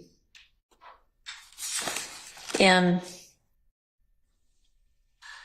So we have already introduced the evidence of the Dexter Montgomery shooting. That's what this information is, starting at page 152, line 24. We have already introduced evidence that DK or Walter Murphy and Nard or Demise McMullen were the persons who committed the shooting that led to the victim's head being blown off, half of it. Mr. Zachary's assertions about who did that, I would argue, come from his relationship with members of YSL, with Walter Murphy and Demise McMullen, or other members of YSL.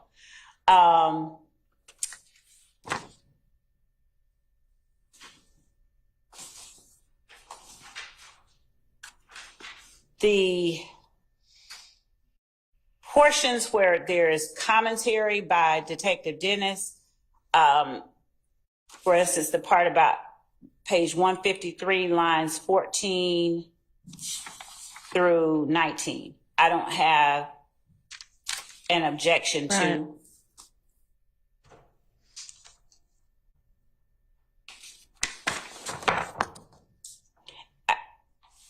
As well as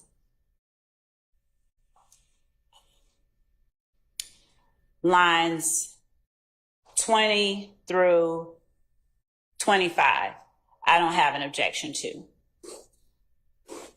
Because those are not things that Quindary Zachary is telling Detective Dennis. That's Dennis. Well, then how about 154, 1 through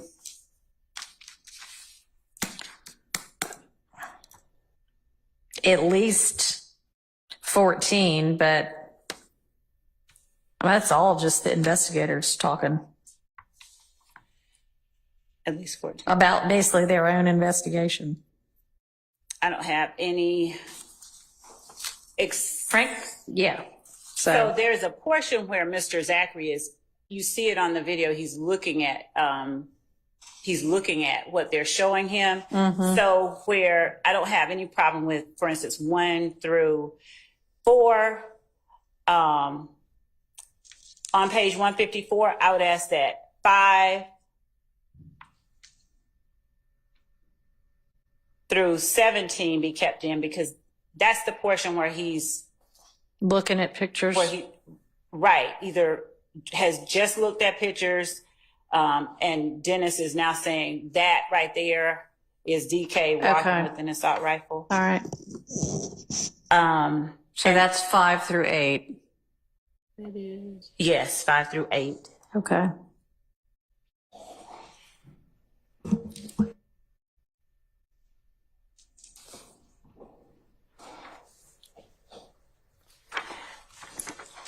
And as I think I just said it, but if I didn't, 9 through 14 is, I don't have any objection to that coming out. Okay, but what about the rest of 154, basically? That's the investigators counting bodies. And all Zachary says is basically like, who are you talking about? So I don't have any problem. I don't have any objection, rather, I'm sorry, to that coming out. And so that's from basically from 153 line 14 through 154 line 4, and then 154 line 9 through 24.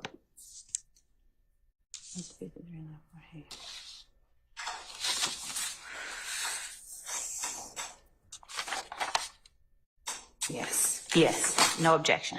All right, so let's circle back to 152 line 20.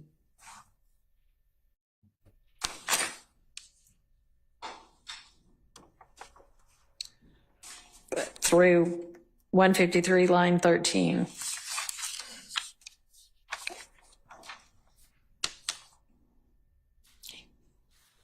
I don't have any objection to 153 lines 1 through 13. So I guess that's all of 153. All right, so what about 152, 17 to the bottom? Or 20, I'm sorry, 20 to the bottom. Although I think it's 17 to the bottom, because I think that's like the lead into. It is. He's asking about the Dexter Montgomery shooting. I don't remember the exact words at 18, but it is. Yeah.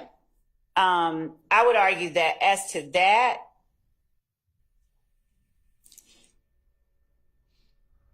I mean, I don't know. It may be significant to your case that he's even heard about it. So I don't know. You tell me. well, that's the point that I was making earlier, was that it was his proximity and relationship with the other members of YSL that afford him the knowledge about Nard and DK doing it.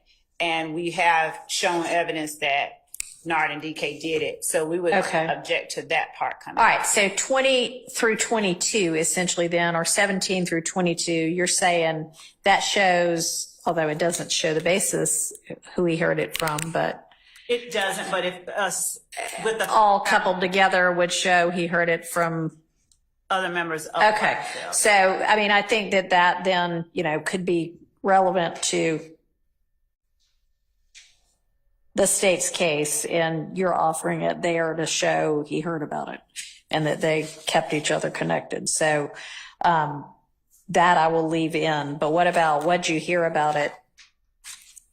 23 and 24 out. No, 24, he says, you can't see it on here, but on the tape, I can give you the timestamp. He says, they say DK and Nard did it. Okay. Okay. I just don't understand how that's not hearsay. It is hearsay. It's hearsay that is being permitted under the co-conspirator exception. Who I would ask the state who, if I'm permitted by the court, who told him this? So, as I understand Miss Love's representations to the court, are that fellow members of the gang told him. Is that right, Ms. Love? The basis for his having that knowledge would be his proximity and relationship and association with other YSL members. What I said when I first spoke on this is we would not ask for rank hearsay. We would establish a foundation. And if we don't establish a foundation, if we don't establish that it was a member of YSL, like if he's just like the streets talk, then we would not ask who did it or do you hear who did it and then try to impeach him with what he said. Okay, so essentially, as long as she lays that foundation, that's the basis of the witness's knowledge. And just moving forward, and because I don't know the answer to this question, but I do know that Mr. DK is Mr. Murphy, Nard is Mr. McMullen. They were arrested and charged for this event.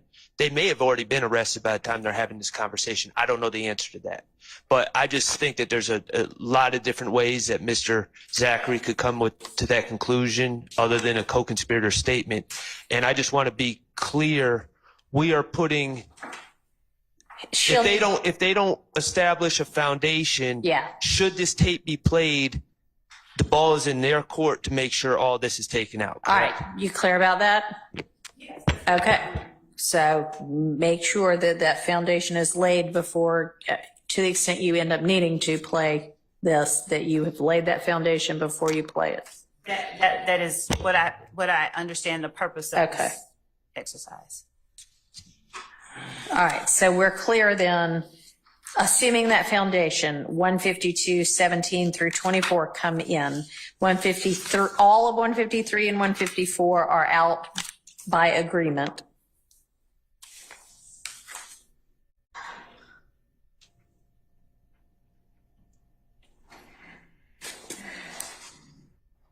And we hadn't kind of picked apart 155 and the top of 156 yet. Did you say all of 154 or Yeah, that seems to be what you ultimately agreed to. 5 through 8? Oh, right. I'm sorry. With the exception of 5 through 8. Thank you. Sorry. You're right.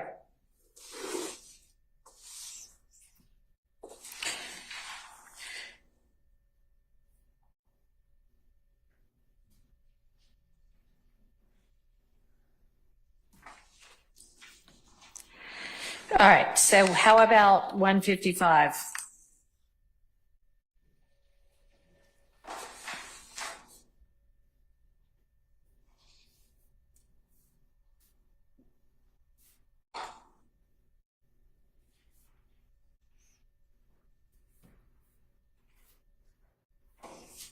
I don't have any objection to 155. All right, 155 is redacted by agreement.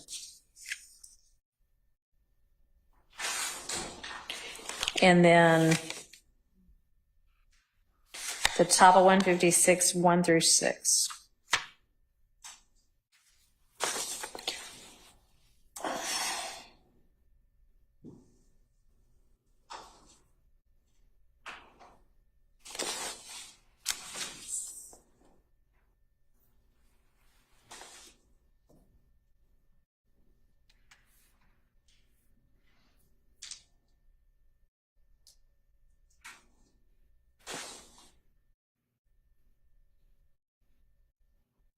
So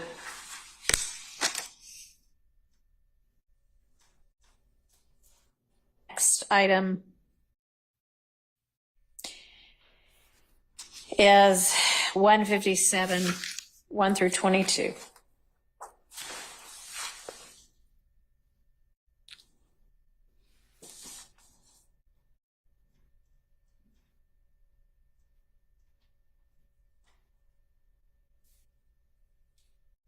So our argument is that it's co-conspirators statements. And I don't know if the court wants to hear from Mr. Sharp first. So if the court does, I'll just wait. But our argument is that we would object to this coming out because Mr. Zachary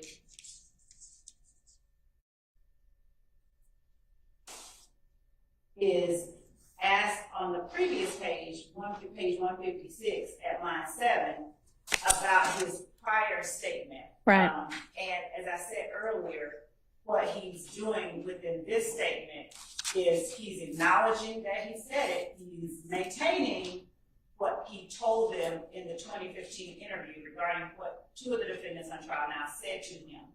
But he is qualifying it and asserting, maybe they did. Acknowledging they said that they did, but offering as well his opinion. I don't believe they really did it though. And so when Mr. Bailey at line 7 on page 156, what he's asking him that is listed on the transcript as indiscernible is the first time that you talked to Dennis and Gaither, what did you tell them about Shannon? And Mr. Zachary just sort of says, yeah, and Mr. Bailey asks him again. I think a couple of times. Mm-hmm. And then at line 17 on page 156, he's talking about that he says, in line 15 and 16, Mr. Bailey says, what did you say they told you?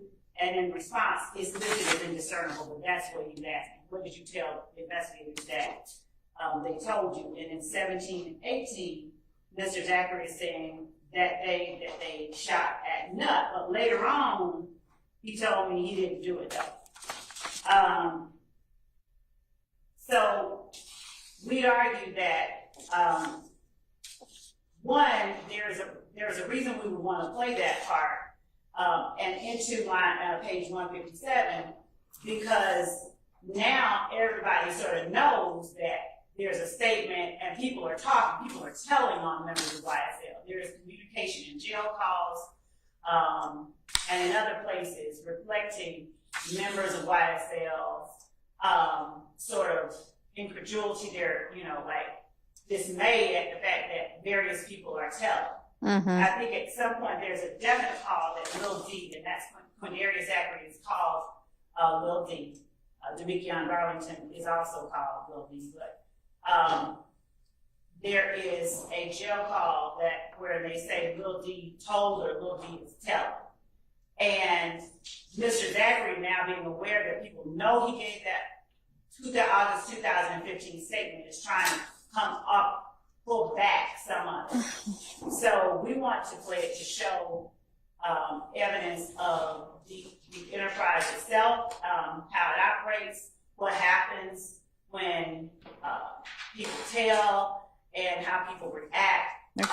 All of that, we argue that it's relevant evidence and not just hearsay. Okay. Well, that is a way to bootstrap hearsay to say we want to play the hearsay to show the way people react to someone saying the hearsay. But my objection is 157 line 1 to 22. And I'll just say, Ms. Love just keeps saying, Quindarius Zachary is saying what they say, or they said. On 157 line 7, in my notes, Quindarius Zachary it says no, and in indiscernible, what indiscernible is Demekion says. Demekion says that they were all in the car. They were all in the car. In what car? In they rental car is what it says on the tape. So he's repeating what Demekion Garlington told him in the jail while he's trying to assert his innocence.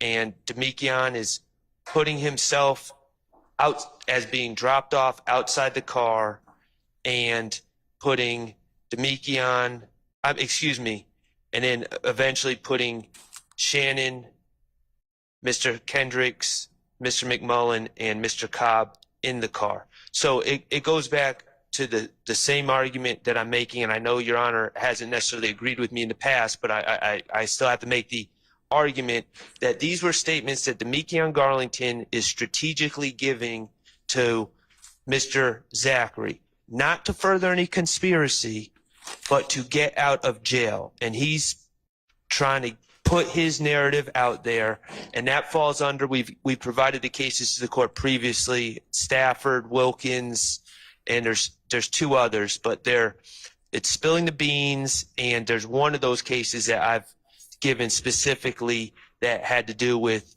shifting blame.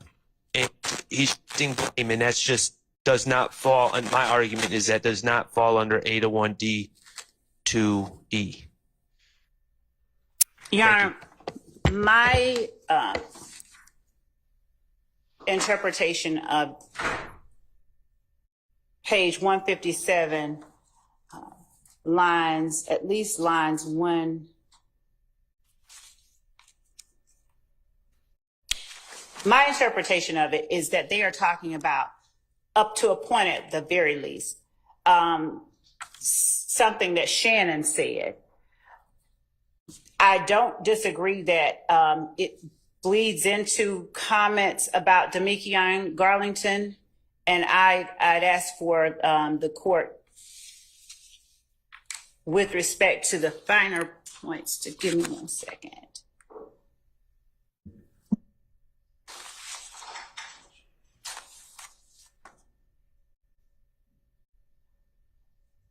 So in the 2015 interview, Mr. Zachary tells police, and we'll get to that when we address those redactions. He tells the police that he doesn't know what in the world made them do that. And he was asked by Detective Gaither, made what do that? And Mr. Zachary says, people who killed him, Shannon, Yak, Nard. And then Detective Gaither says, Nard in jail for kidnapping. Mr. Zachary says, yeah, and Duop. He's then asked what Duop looks like. Then Detective Gaither says, how do you know this? Mr. Zachary says, because they told me. Detective Gaither says, who told you? In August 2015, Quindarius Zachary says, Shannon and Yak told me. Detective Gaither says, why did they tell you that? Mr. Zachary says, we were at the house talking about it. Detective Gaither says, which house? Mr. Zachary says, Thug's house. Question, new or old? Mr. Zachary says, the old one, his condo down there. Detective Gaither says, exactly what did they say? And then from there, Mr. Zachary goes into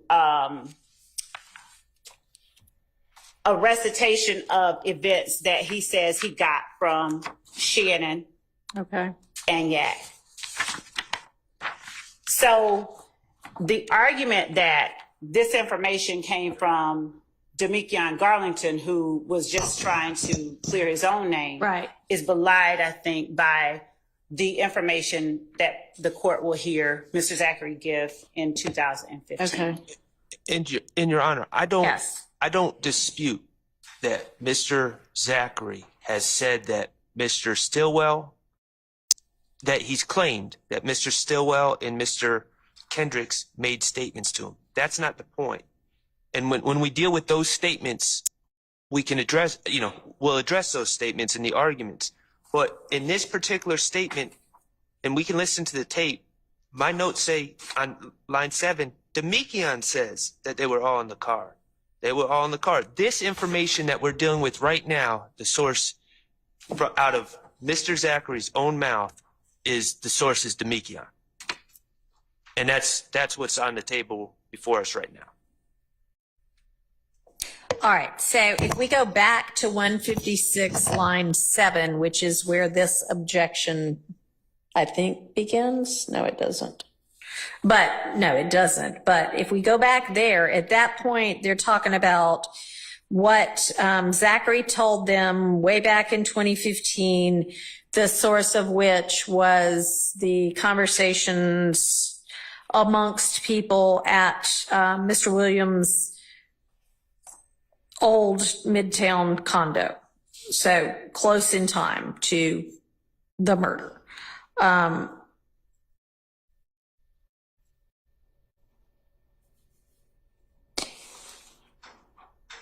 And so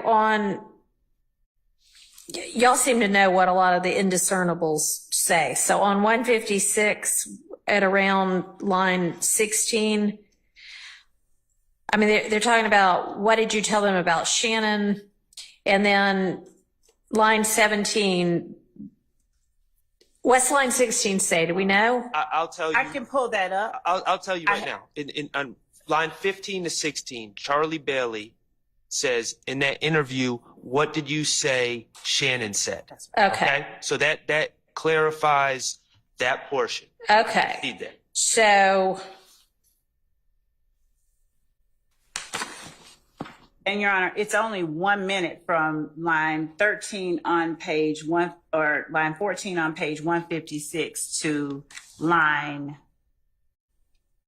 8 on page 157. So there are short intervals between them if there is a point at which we can play anything that helps clarify things.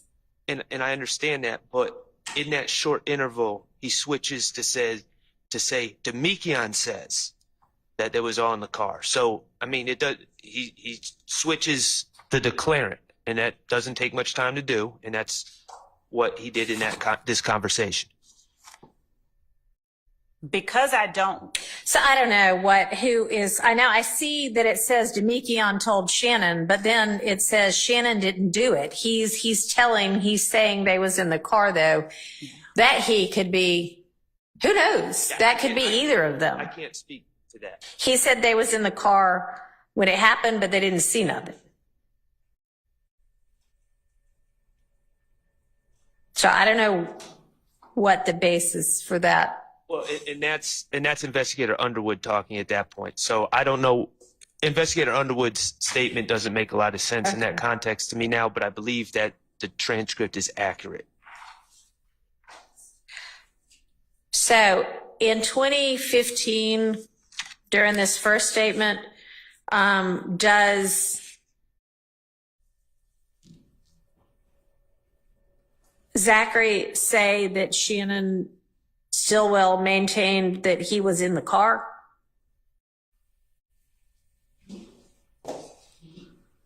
He says, he says that, but in a more, even a more assertive. Okay.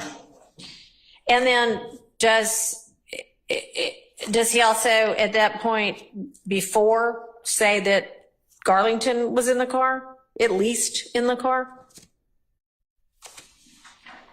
You're talking about the early 2000, Yeah. the earlier statement? Mm-hmm.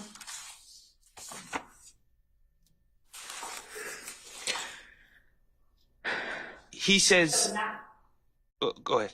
I'm sorry. Not in the car that. In either of the two cars. So in a car, but not the car that is doing the Right. shooting. Okay. But this, whether it was Garlington or Shannon saying that they were in the car, but not that car.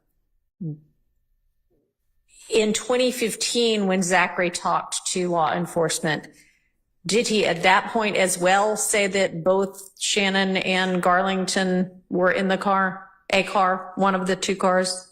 Yes. Okay. So then I don't think it really matters who the he is there, because he's already said that. So that can't be based only on now Garlington saying some other story to get out of it. So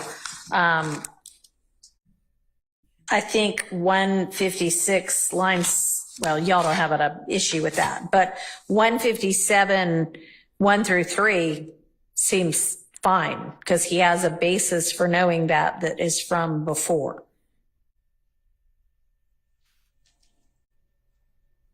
And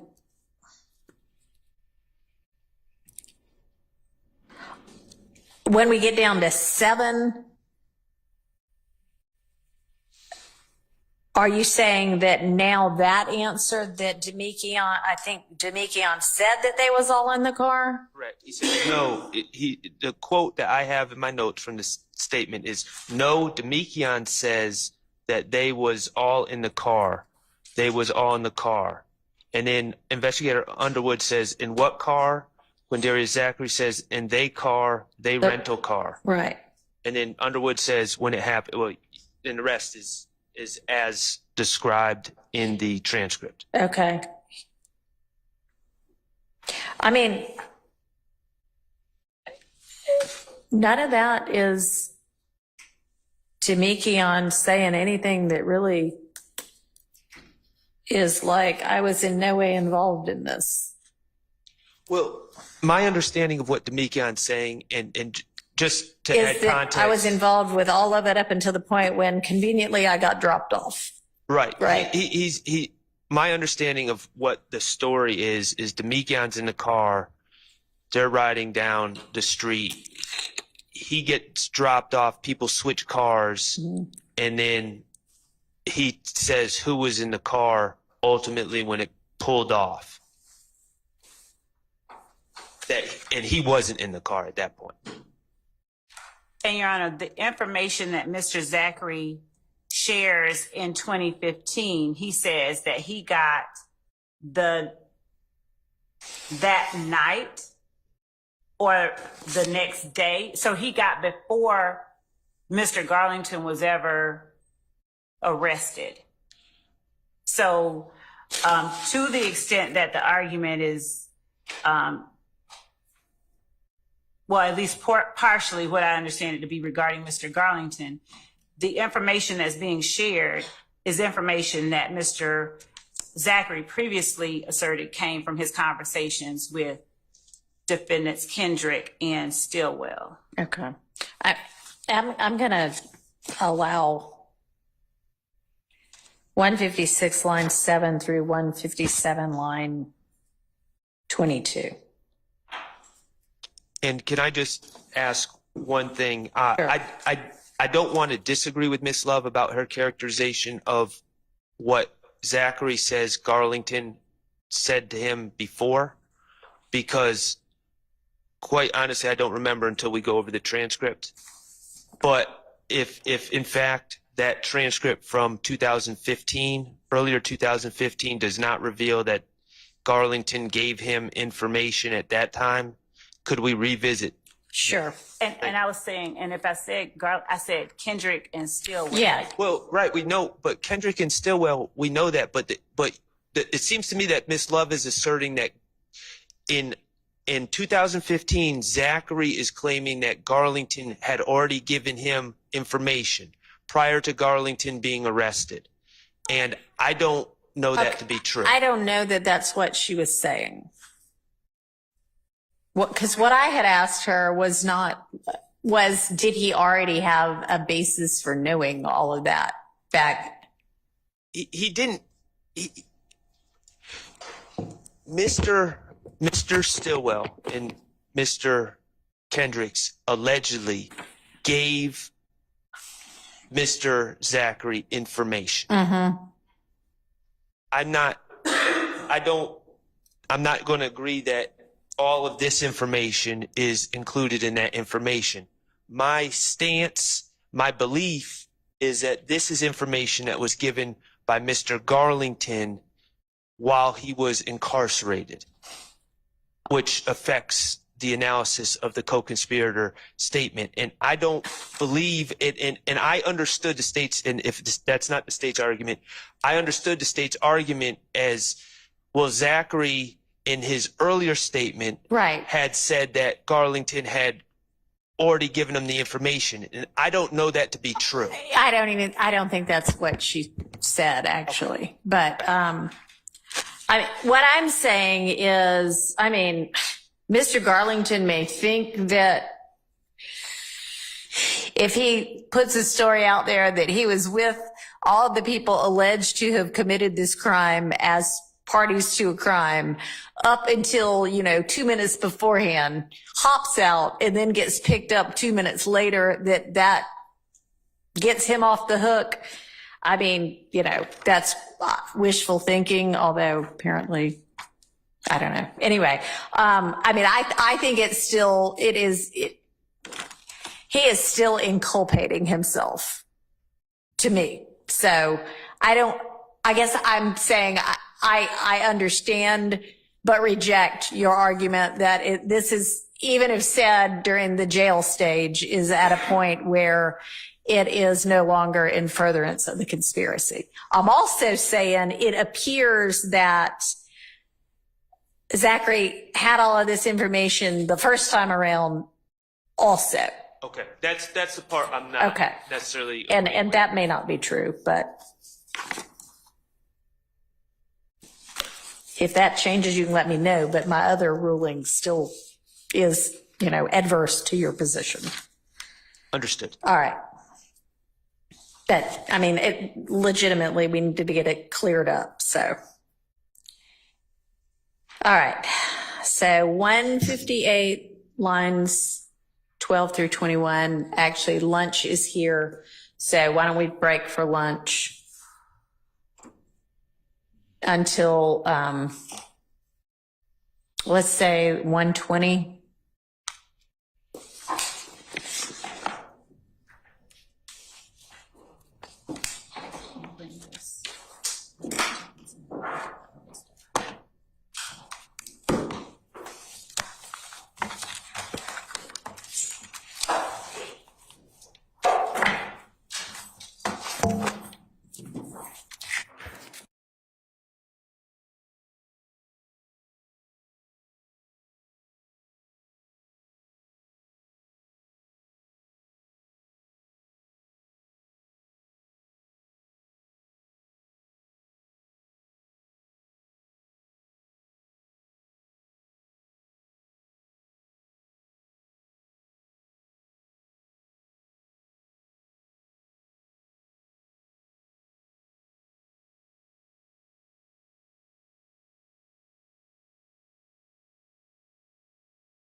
And in searching through the discovery that has been turned over with respect to the representation that I made to the court about the number being on the wire, within the discovery that was served in 2022, the phone number that we've gotten the records for and the last name of Mr. Boyer is provided within the Sumlin Dorsey conspiracy. And I said wiretap.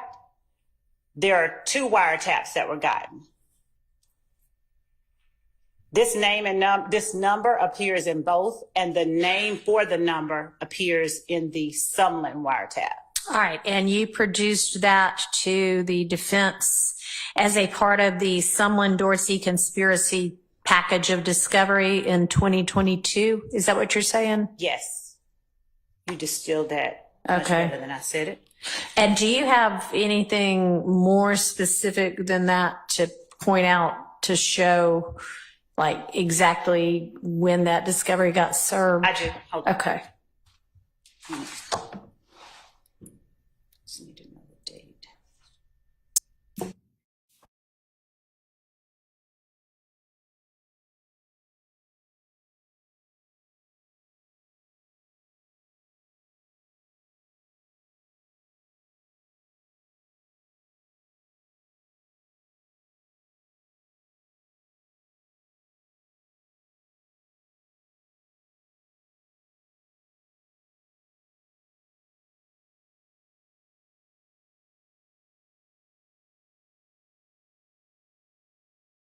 The 2nd, 2022. All right. And the folder specifically that the number and the name appear in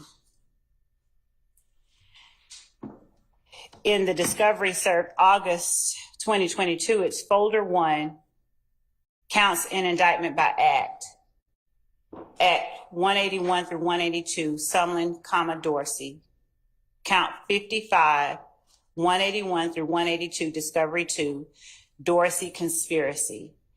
And it is the 6 call down, Okay. which has on it, and I will submit this as states 1 for the purposes of today. Okay. It has the phone number 470-957-2893 dash Dorsey and Boyer. All right. Okay, that appears to clear up that issue. Y'all can double check and make sure it's, says what she said it said. I don't know. Let's ask. Can I pass it around or I'll get you the court first? Sure. We just screenshot the tranche. Okay, if y'all got a screenshot of it, maybe send that email around to everybody so they can see. But And also, we sent it a second time when we organized the discovery for the defendant. So it's in 2 different sets of discovery. The first one is from August 2022. okay, I'm happy to pass that around at the time because she's got it highlighted. Y'all can all take a look at it, but she's going to email, or she or Mr. Atkins are going to email that as well. And then it sounds like it got reserved later in 2022. Thank you, Ms. Love, for digging through to figure that out. All right. And then do you have hands on the affidavit and search warrant yet? I label it states 2. Okay.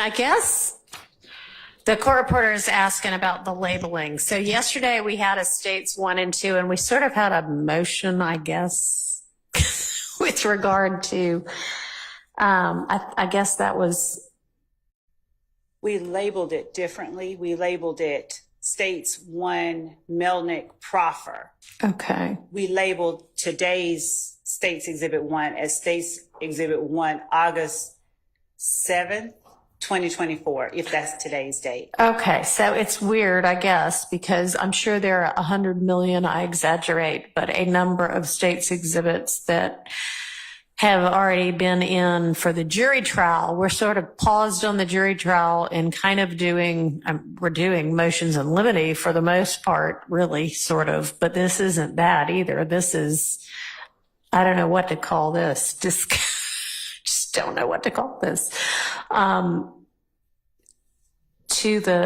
Let's just say it, States 1 and 2 to the Boyer discovery matter. Okay? How about that? Yes. Okay.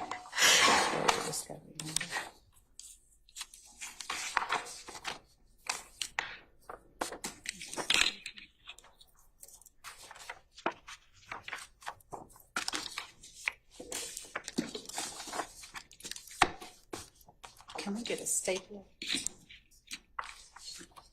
I've got some paper clips. I think we know where it's secretly kept.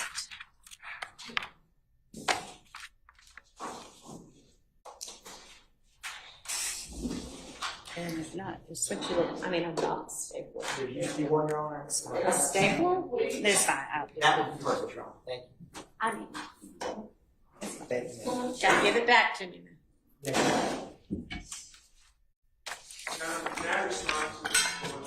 Yeah, come on up to the, I'm not sure if anything's being cured or. well, I don't know. So let me first start off by saying that the discovery in this case, including, I call them dumps, whatever okay, 1 and 2 came together. And all the different additions, 3, 4, all the way up to, I think there was 13 or 12, they're divided by counts. Okay. Okay, so count 55, I believe. Is the conspiracy It's is connected to the Drinks murder, right? No, it's not. No? Oh. No. That's one thing. It's a conspiracy. It's count 55 in this indictment, which involves. The murder of Harold Clements, Well, he's not dead. right? Well, that's not in this indictment. It involves. What is in this I'm sorry. indictment? It's not a The count overact. against anybody. The count 55 is not a count against any of the 6 co-defendants on Correct. trial currently. Yes. Correct. So it involves something completely and wholly unrelated from the Okay. Drinks Right. murder. True. Okay, I want to play for you. So I can show Your Honor the screen, but basically, if you click on that jail call, which I guess is Mr. Dorsey talking, it comes up on your screen. It says 0428-2022. I guess that's the date, 4/28/2022. And it says 2218. And then it says a phone number, 470-957-2893. And it says Dorsey and Boyer. Okay, it doesn't give a first name. It just says Dorsey and Boyer. Okay. There's no context for us to know who Boyer is. And this is the call that the state is saying puts us on notice that Mr. Boyer is somehow suspected and involved in the Drinks murder. Okay. This is the call, and I just All right. want to play it. Okay. Your Honor, Mr. Sharp, Your Honor, if I may just make one point of clarification. We did not represent and are not representing that the content of that call puts them on notice. What we're saying is that the wiretap, the content of the calls in the wiretap are the basis for our search at getting the records. That's Okay. what put us on And the connection to the Drinks murder, but it is this service of discovery that says, hey, that phone number from the wiretap is connected to the name Boyer. Is that what you're saying? That's what we are Okay. saying. It says That's all I'm Boyer, saying. and it just says Boyer. And Okay. if you play this, I would like to be able to play Sure. this. This is a free call from You already know who this is. Shout it out. an incarcerated individual. That's Mr. at Dorsey. Fulton County Jail. This call All right. is not private. It will be recorded and may be monitored. If you believe this should be a private call, please hang up and follow facility instructions to register this number as a private number. To accept this free call, press 1. To refuse this free call, thank you for using Securus. You may start the conversation now. Oh, that's it. Oh, what the fuck going on? What the fuck, Blaze? I'm in traffic, so you gotta hit that. All right, I get back at you. Too good. That's it. All right. So someone says, I'm in traffic, I'll hit you back. All right. And Okay, no, and Ms. Love's clarification is it's not that call that gives y'all that notification. It's the wiretap that gives you the notification because the wiretap has all these communications back and forth between this phone number, 404-957-2893, and Mr. Garlington's phone number. And then it's this bit of discovery that Ms. Love just told us about that says, and that phone number belongs to somebody last name Boyer. Okay, but they say they're not using it in the Drinks murder evidence anyway. So that actually, I think, takes care of Mr. Williams' motion in limine filed very recently within the last hour or so, I think, saying keep that out. Is that right? And I have to confess, I have not asked you that particular motion, looked at it myself yet. I'm just basing it on Ms. Pursfield's review of it. Is y'all are saying we want that kept out, and the state's already maintaining they will not introduce it. And so, Yes. granted, but also unnecessarily so. Thank you. Well, I added not only case in chief, but in rebuttal for that, Mr. Boyer. And then there's a second part to it. We received on Monday, for the first time, Agent Bernie's expert report as to a April 26, 2015 shooting of Mr. Carter's tour bus. Okay. It's been referred before this honorable court as the Lil Wayne bus shooting. Okay. And the state has already put up, they said they didn't need to qualify Agent Racy. He's with ATF now. He's former detective in Cobb County. Racy, which is, I'm going to tell you, R-A-C-C-I, but I may have misspelled that. They've already put up painfully. It took days tracking phones. They have 3 to 4 different exhibits to your honorable court's right of your bench. They're against the wall, or they should be. I believe that's what they are. Anyway, the point I'm trying to make is now, for the first time, we're getting another expert. Okay. Never gave us this information before. And yes, I've had the records. I'm not complaining about that. But, you know, we look at everything and we test everything with our own Right. independent experts. So Okay. I want that excluded too. That was in the motion as well. All right. So with regard to, that's two entirely separate, the issue I realize is way late discovery is what is being alleged. But we're talking about two different sort of pieces of evidence. So with regard to this Boyer plotting of the wherever the cell phone location is, the state has represented that they do not intend to use this. I'm granting the motion limine with regard to particularly is at least this case in chief. But with regard to if it potentially needs to be used in rebuttal, at this point, y'all are on notice.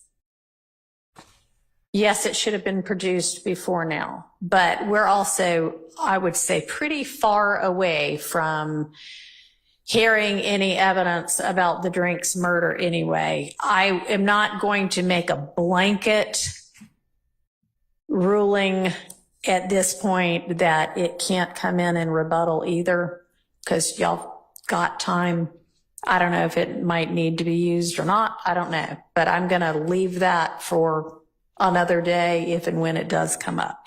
Now, with regard to this second sort of chunk of information that's just been produced, Agent Bernie's analysis of what does that have to do with cell phones too, or just the incident? He's a cell phone expert, so that's what it deals with. Okay. And it's As April as 20. to the, okay. So what do you say as to that, Ms. Love? Because if y'all have already presented your evidence, or what's your plan with regard to Agent Bernie's report and analysis? Your Honor, would the court permit me to address the first part regarding the Boyer records and tender the evidence, and then address Yes. the second Yes. part of the motion? Okay. So the state is tendering for the court's consideration states 2A Boyer records, which is the affidavit for the search warrant, and states 2B Boyer records, which is the search warrant itself for the cell phone records. And the court is correct. We stated earlier and state again that we are not attempting to use them in our case in chief. As well, Your Honor, I am marking as State's Exhibit 2C Boyer records. Mm-hmm. It is a screenshot of a search of the wiretap data for the number of calls that involve 470-957-2893. And the number of calls within the wiretap that involve this number are 501. So Okay. I'm tendering this for the court's consideration. All right. Thank you. And one as well as 2A through C are admitted. Okay. Turning now to the Bernie set matter. of plots regarding the Little Wayne bus shooting, the data, the cell phone records, and their cell site location information was turned over, I believe, in July of 2022, if I am not mistaken. I'm almost certain that we turned it over in the first set of discovery that we served. Okay. So the data that the plots are derived from have been in defendant's possession since July of 2022. The plots that are that were made at the request of our office were requested after testimony and cross-examination, testimony elicited from through direct and cross-examination of our witnesses in the Little Wayne bus shooting. Okay. As a result of some of the questions and answers and the direction that we saw that questioning going, we asked for the plotting of the... And when did you ask for that? I'll get an exact date. Give me a ballpark.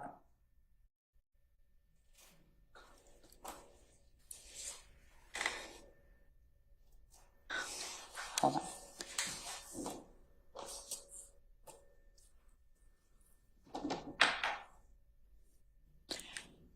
Give me a ballpark.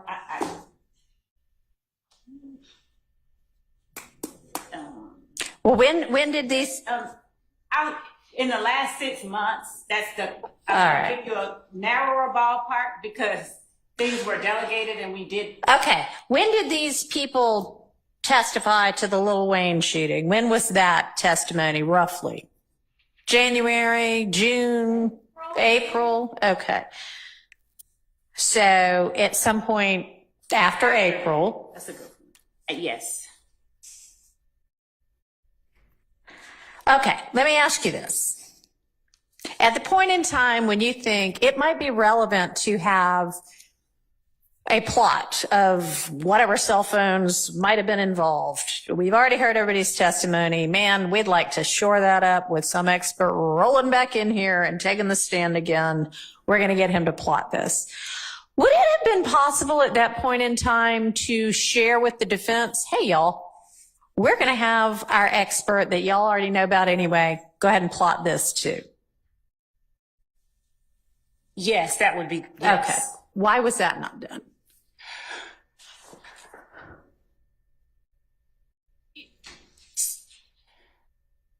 So Bernie did not testify about these. He has. I know. Okay.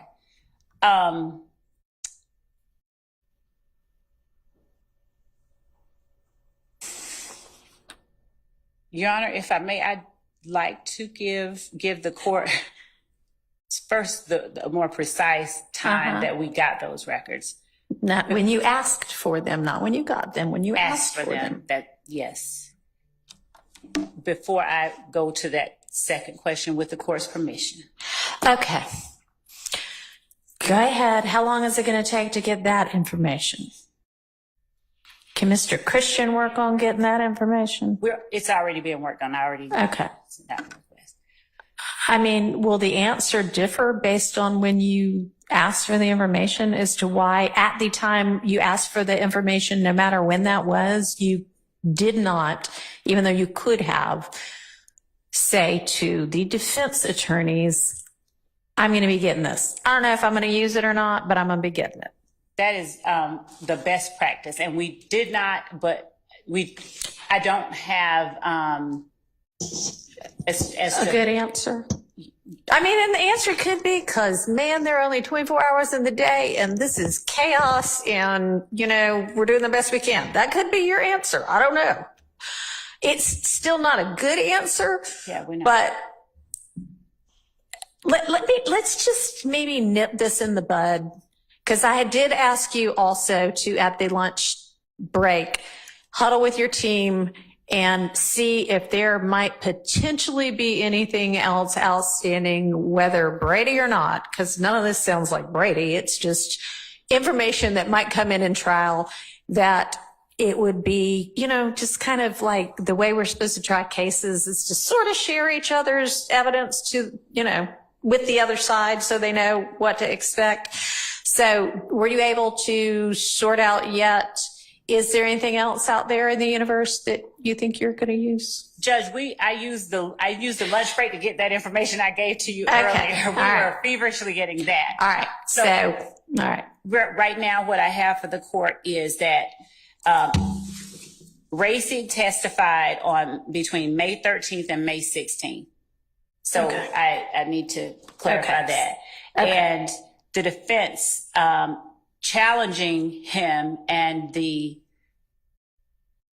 as I said earlier, the questions and answers and the follow-up cross-examination elicited during that time period, May 13th and May 16th, is what caused us to request them. Okay, that's fine.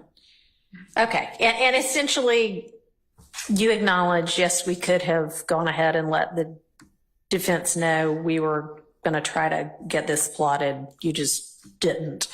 And I guess what I need to have happen going forward is that as this trial is going on, first, if there's anything outstanding like that, whether you've got results back or not, or if you're just like, after somebody testifies, you know what, this would be a good thing. Okay.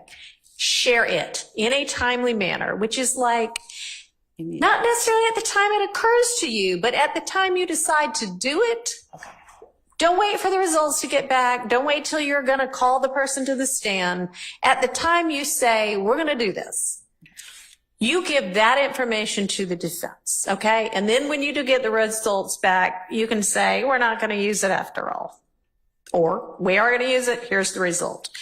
And that is going to go be the rule, be the requirement moving forward for everything. So if there's anything out there right now that's kind of in progress, tell them about it. Okay. And moving forward, as things come up, when you decide I'm going to be doing something about this, tell them about it. Okay? Yes, sure. So what amount of time do you need to get with your team and figure out, is there anything in process?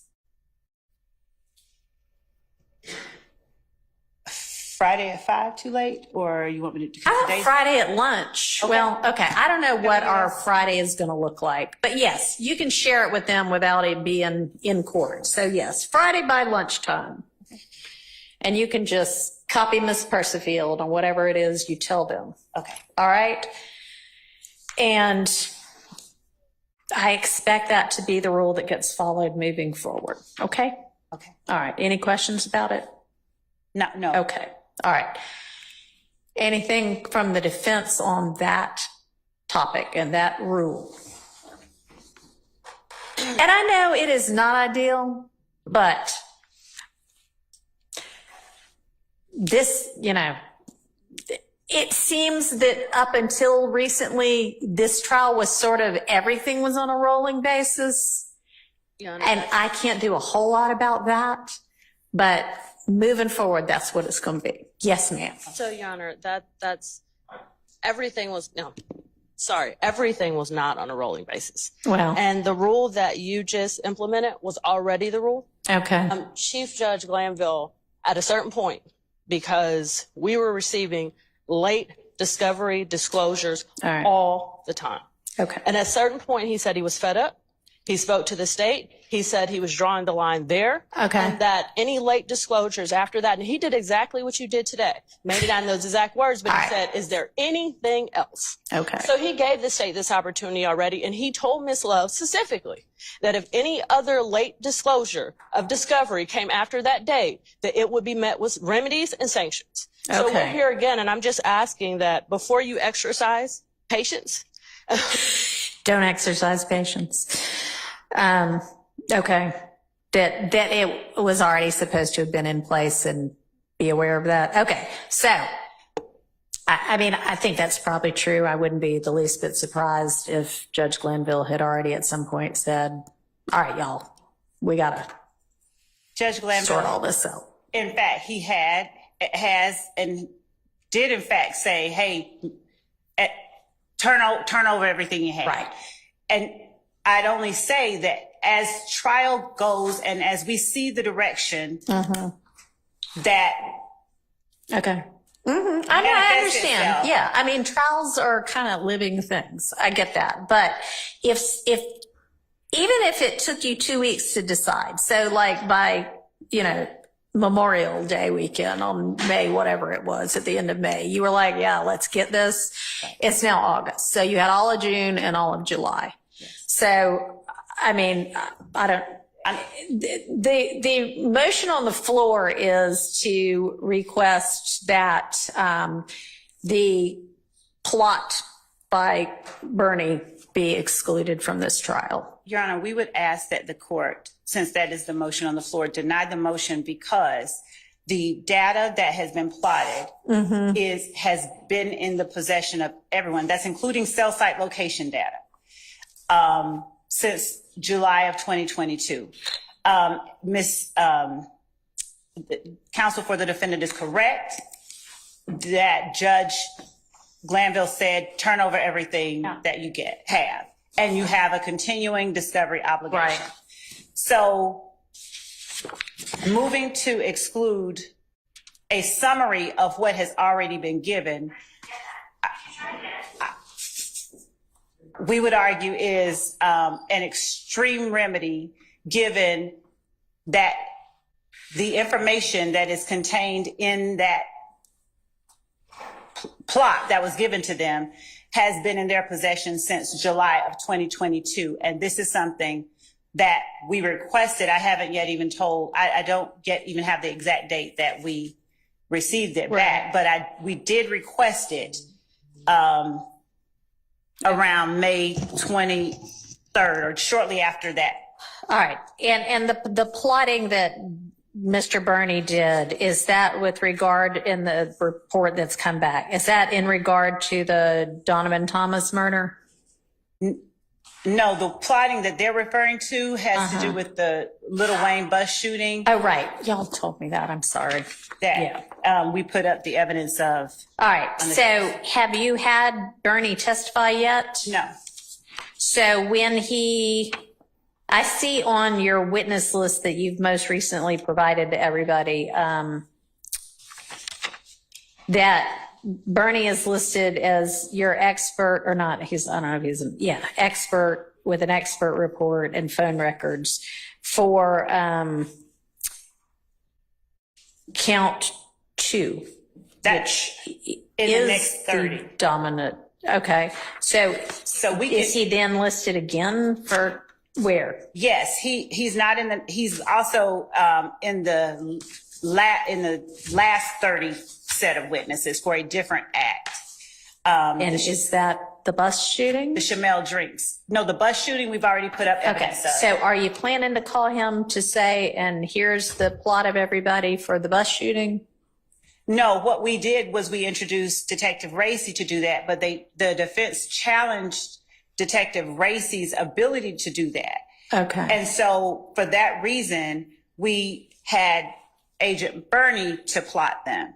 Okay. So Gracie you had attempted the plotting through that witness? Yes, we had introduced,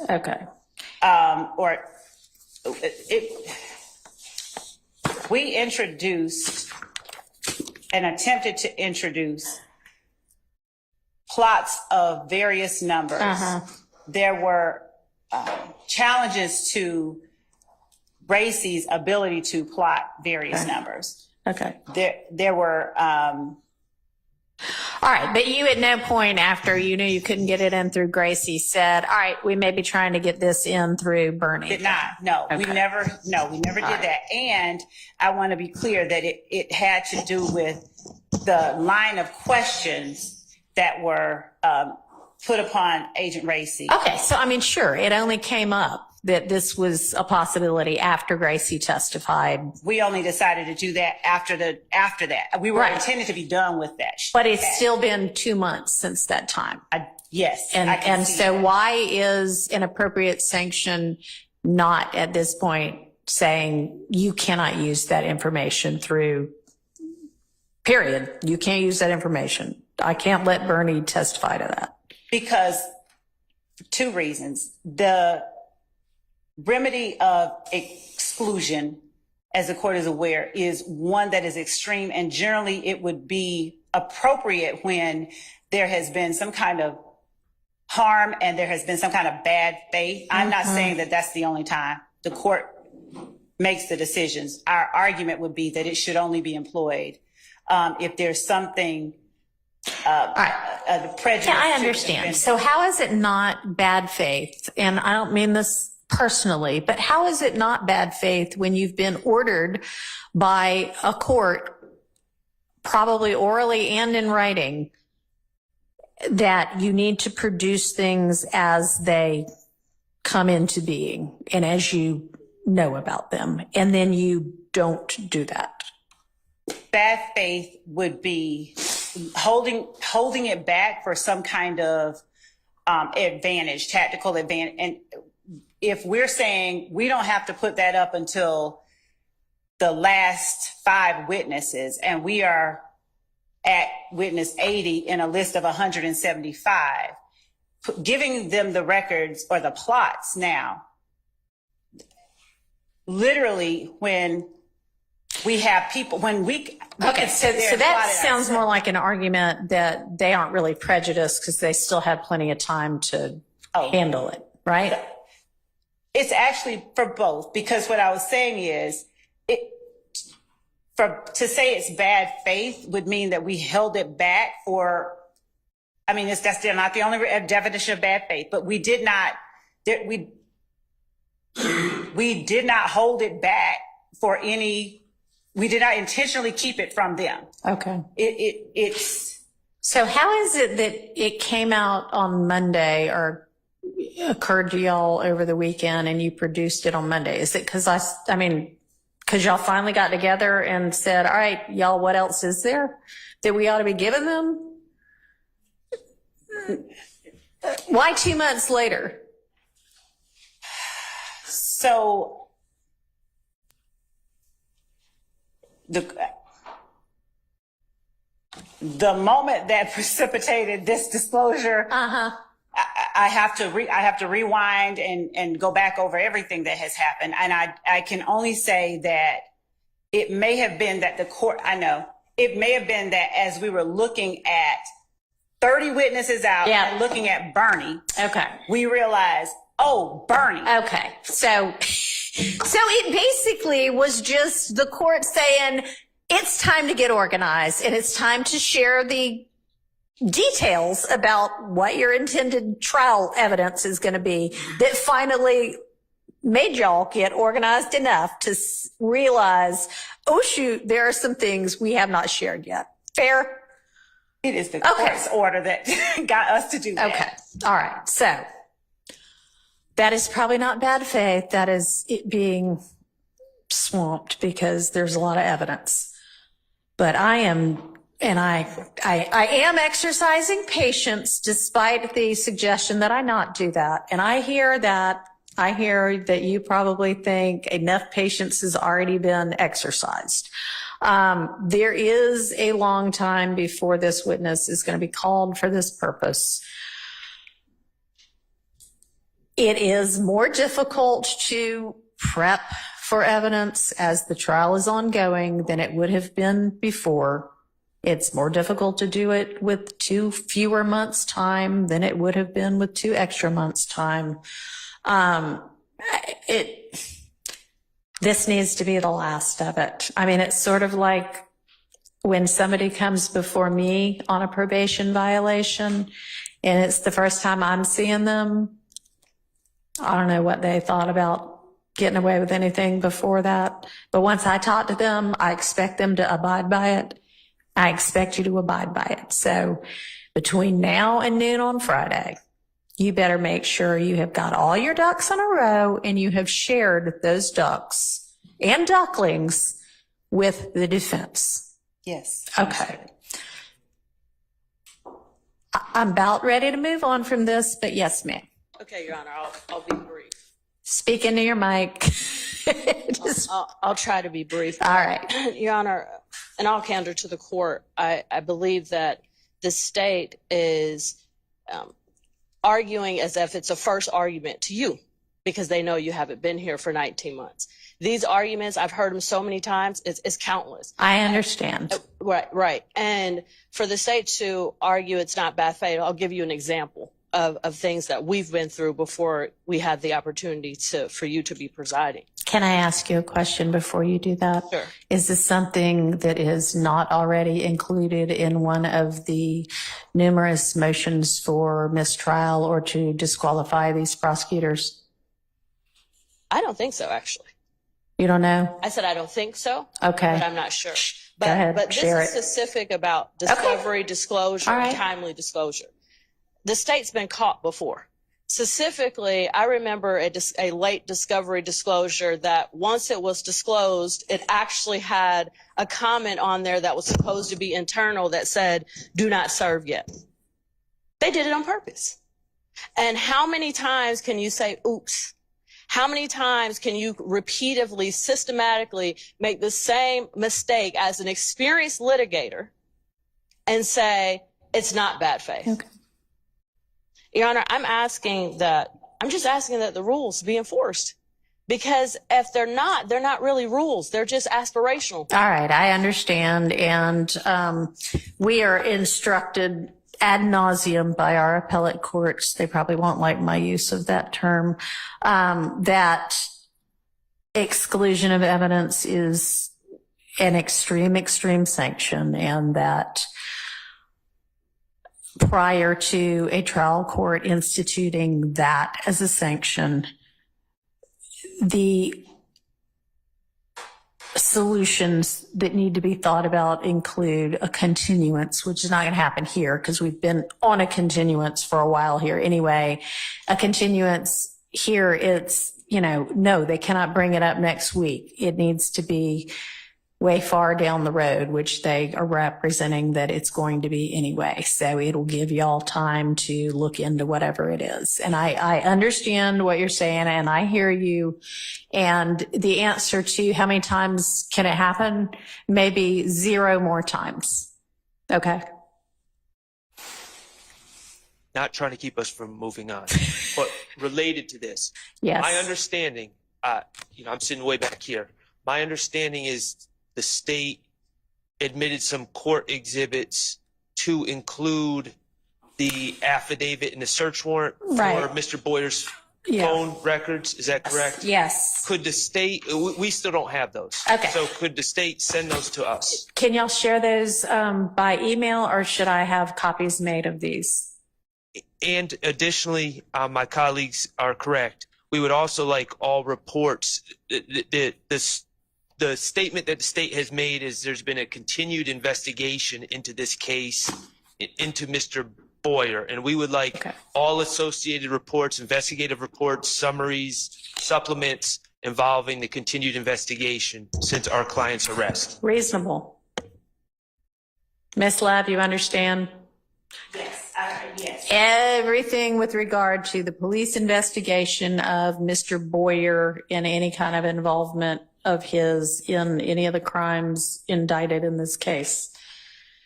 And let's ask for it before the end of the day and make sure you have it before, it should be by like sometime mid next week. And if it is going to be any longer than that, you let us all know why.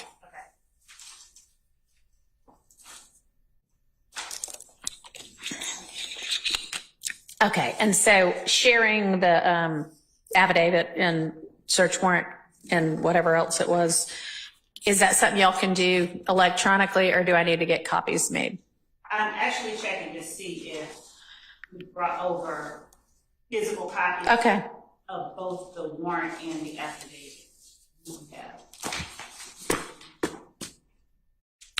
All right, let Mr. Adkins look for that, okay? Huh? Yes, it is. We can provide physical copies of the Perfect. affidavit. We do not have a copy of the screenshot of the number of times the number shows up in the. Okay. All right, but you put that on the record and y'all, 2C, and y'all are welcome to walk up at the next break and look at it, but it essentially is just this one line that shows however many 500 and something times, okay? And she's going to share hard copies of 2A and B. Okay. Your Honor, just Yes. during the trial, you're going to be met by Mr. Williams with an objection to Agent I'm sorry, Bernie's. say that again. I'm going to raise an objection to Agent Bernie Okay. about the going backwards, what's testified to, and I heard Okay. what the prosecutor said about, this came up because of cross-examination. My memory is strong. My memory is that all of our objections to Agent Racy testifying about cell site location data was overruled. The state put in all this evidence for a long time about where every phone was. So you'll be getting a cumulative. Okay. If that is in fact the case, yes, please point me to where that is. And if it all came through Agent Gracie anyway, then I may revisit my ruling. But let's not take that up now. Y'all can file something and point to that part of the testimony. Okay. All right. All right. So back to the plotting detail that we are engaged in with regard to Mr. Zachary's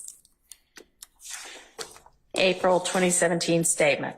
And let me, before we get back down into that. I was going to go back and listen to a portion of the video that had to do with item number 13. Let me find my list.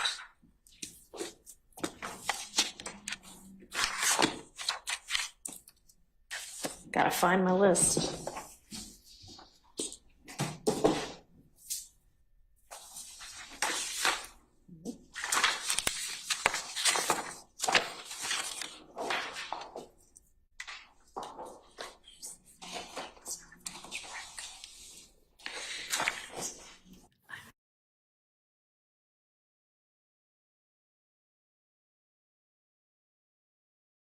But y'all have your list, so. No, that's fine. I'll just need to have somebody from my staff walk into my chambers and find the 3-page list with my scribbly handwriting all over it and bring it up here. But I've got an electronic copy of it anyway. I don't know where it is. Anyway, it had to do with, oh, here it is. Here it is, I found it. Page 54, lines 18 through 22. I was gonna go back and look because I was trying to figure out who they was. So, having listened back a ways and listened forward a ways, it's pretty clear to me that Mr. Zachary, at this point, when they say, when the investigator asks who they say killed him, and he responds, shoot, they say Woody and them. I don't know that for a fact. That the they there is who do the people that you were with at the condo later that evening say. So I am going to actually go ahead, and I think I had tentatively ruled that out before, but I'm going to permit that after all. Because that's, to me, pretty clear that he's saying that very evening, this is what the group was saying. All right? Okay.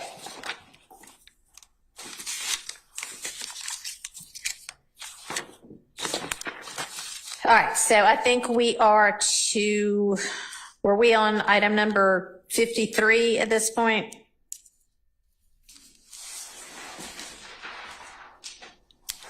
Anybody?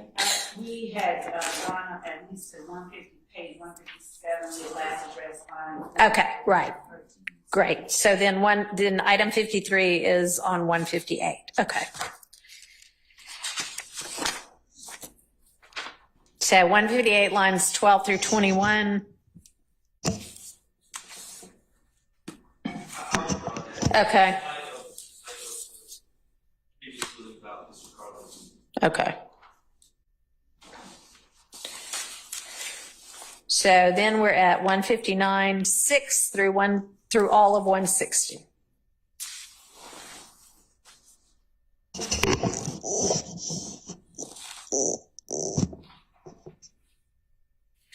And I guess the objection is this is incidents entirely unrelated to anything that is a part of this indictment and that it's hearsay?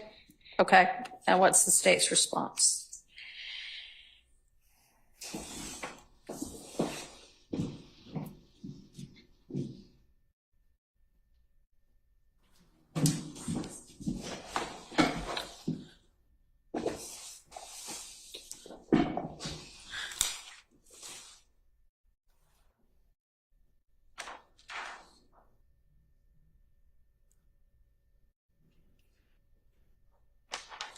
I changed my prior representation. I don't have an objection to that. Okay. So that is out by agreement.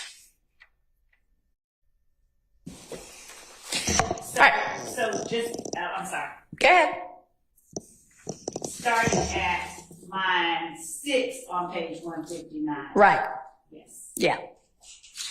Okay, so the next is 170, lines 10 through 17.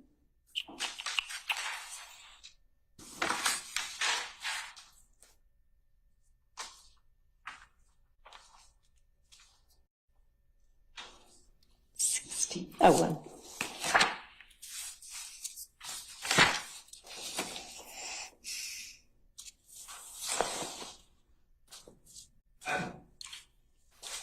I've made my objection about what the deacon said being not in furtherance of the conspiracy, but I would concede, I'm not withdrawing my objection, but I would concede that this would fall under that same All right. reasoning that you've already admitted the other ones. Okay, thank you. Essentially, we don't need to re-argue it. Got you, thank you. All right, so my ruling as to this will be the same for the same reasons.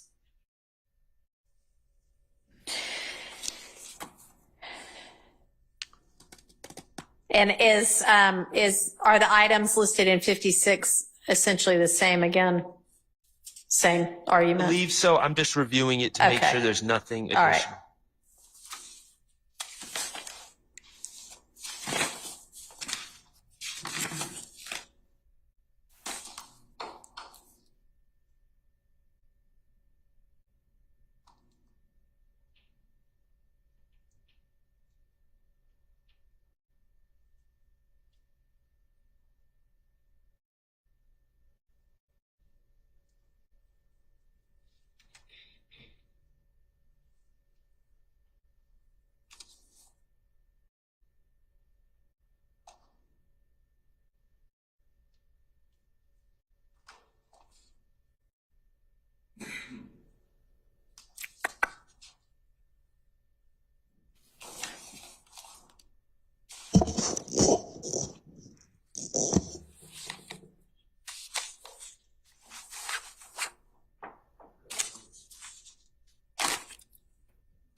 It's all over the place. But one example.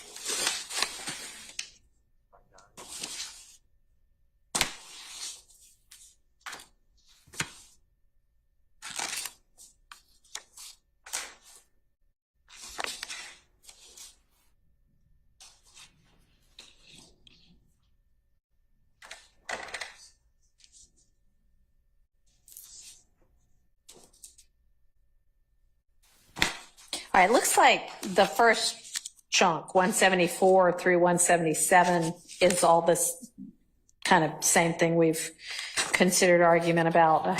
Do you agree with that? I do. All I right, also agree that the second chunk okay, as well. all right, I'm looking at the third right now. all right.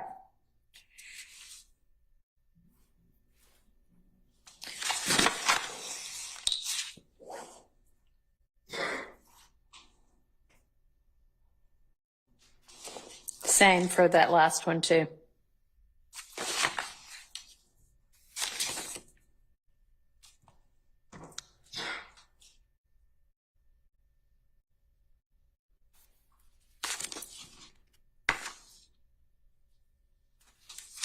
Do you agree that the last one's the same as well? I'm almost done, Your Honor. Okay. I'm sorry, I don't mean to be rushing you. I just don't want to be thinking that you're done and you're waiting on me or anything.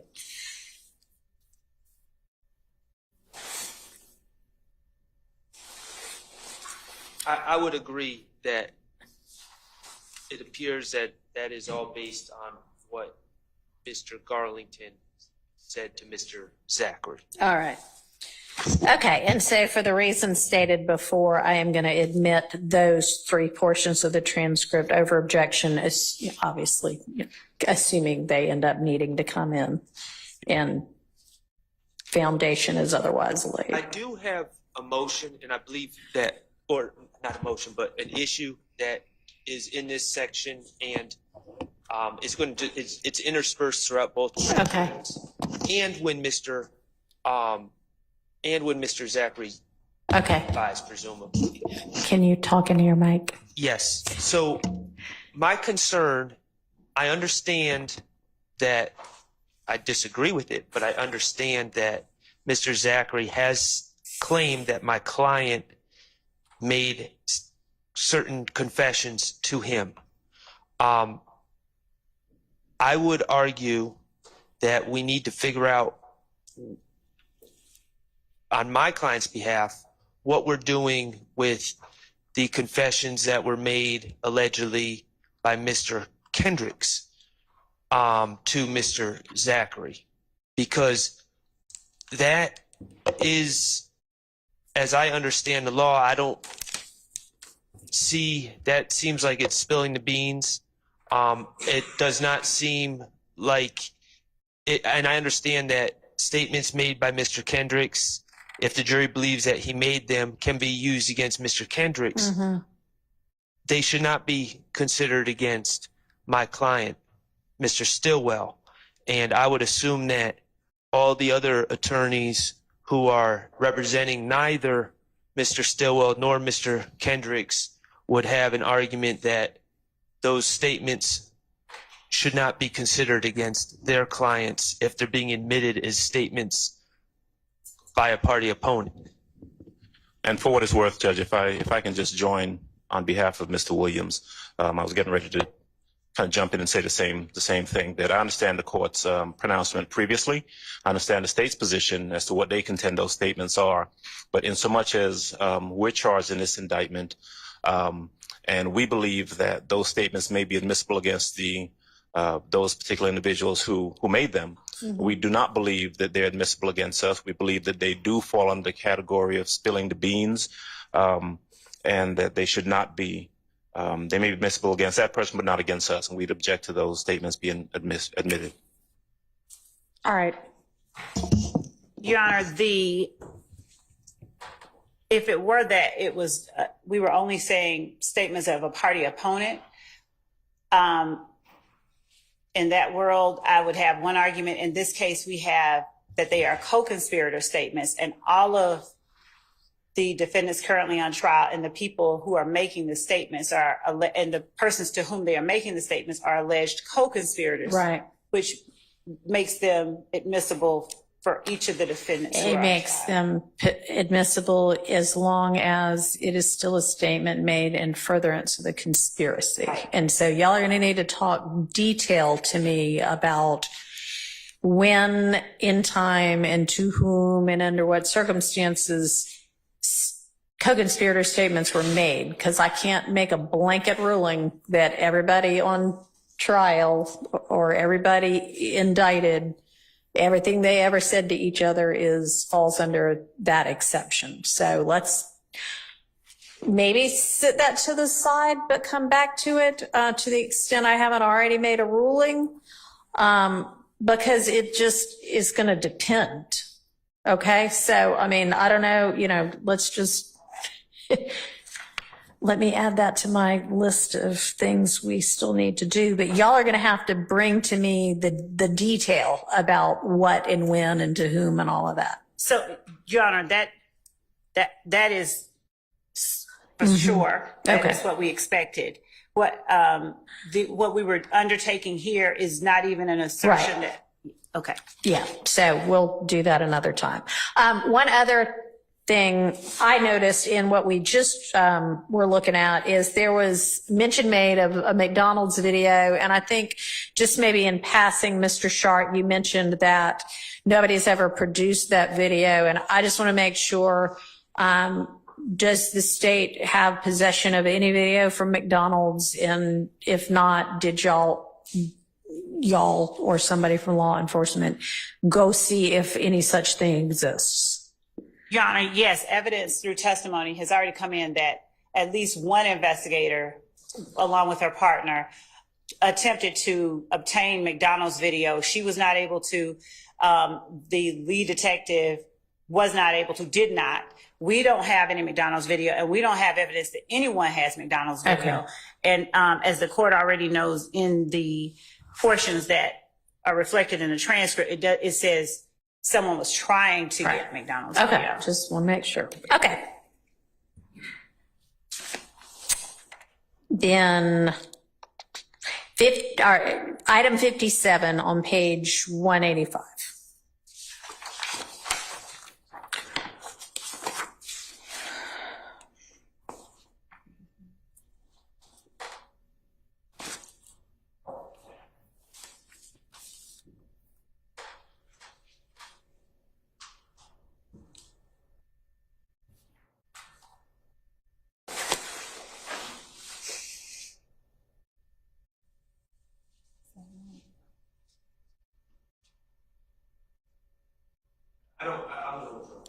You're going to withdraw it? Okay.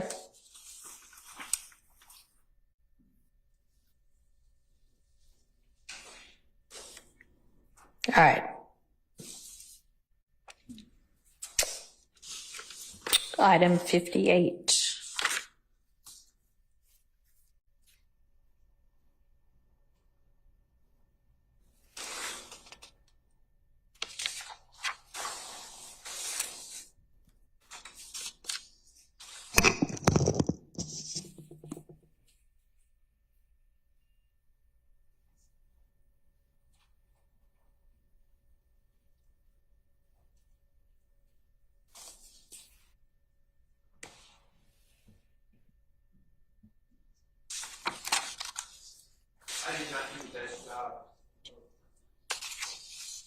Well, I'm sure these it started out as kind of notes to yourself. Yeah, So I don't did worry not about do it, the but- best job of laying out exactly what my objection is, but it starts out with speculation, it seems to me, about on the behalf of Mr. Zachary about why people are not hanging out with Woody, who's Mr. Copeland, anymore. And then they get into a discussion about a word that I don't even use, quote unquote, snitching.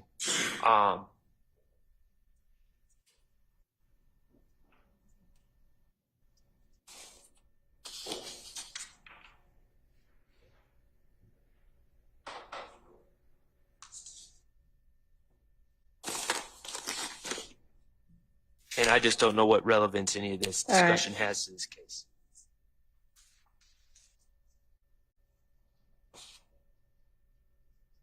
So to respond to Mr. Sharp's relevance objection, what the court has, just to give some background, in 186, on page 186, starting at line 1,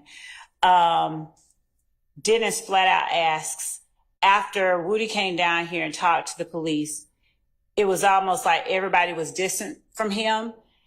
And Mr. Zachary says, yeah, we have, and I anticipate we will here, we'll see through Mr. Copeland. But there are multiple statements that Mr. Copeland gives regarding his distancing from other members of YSL after he went down and talked to the police. That's one thing. Later on, as in line 8, so in line 6, Detective Dennis says that did they distance himself from them because they thought he was snitching? Mm-hmm. And Mr. Zachary clarifies it's not about that, but he snitched on the person who shot at him. I mean, it essentially ends up being a conversation like, no, it's that he got the police involved at all. These kind of things ought to be handled amongst the people that have issues with each other. Yes, and so for two reasons, it sort of tells how they operate, and also to the extent if Mr. Copeland says, no, I didn't say that. Yeah. It would serve to impeach that and to further show that this is how we operate. Okay. I mean, I think it's certainly relevant to showing how they operate. Now, if there is something more in particular about, a certain phrase or a certain question that you think could be excised, let me know that. But I think the overall concept is a relevant one in this trial. Judge, let me interpose this if I can. Okay. I hear what the court's saying. I hear what prosecutor's saying as well. But for it to be a relevant issue in this trial, it's got to be relevant to, for example, someone's testimony. And the discourse that we're looking at here isn't them saying that, for example, Mr. Copeland isn't saying something or is saying something, or people are getting upset at him for snitching. They're having this and I'm going to use Mr. Shaw's word, kind of this philosophical discussion about, whether people should be talking to the police or not. Right. And you can have that discussion. They can have that discussion without it and have that opinion, because quite frankly, the detectives are also interjecting their thoughts on why people do what they do. That doesn't make it relevant. They're having this discussion about whether it's appropriate to talk to the police or not. But there's nothing about that discussion in and of itself that really tells us anything germane about the facts of this case. You can say that, for example, the state can say, for example, well, this goes to show how they operate. Well, a person can have an opinion without it going to show that they operated in this particular manner in regards to this case. All right. I agree, and you can make that argument to the jury. Thank you. I think it also goes to, it borders on propensity as well. To say that someone has a propensity to act in a certain way that might be consistent with whatever their theory is for this case. So I just think. Okay, well, it's not specific other acts. And if it were, it's intrinsic to this set of charges anyway. So overruled. Thank you.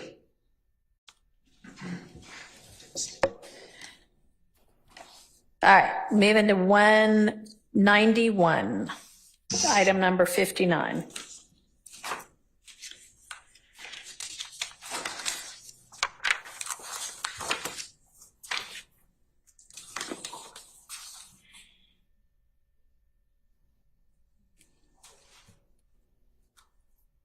I'll withdraw that. All right.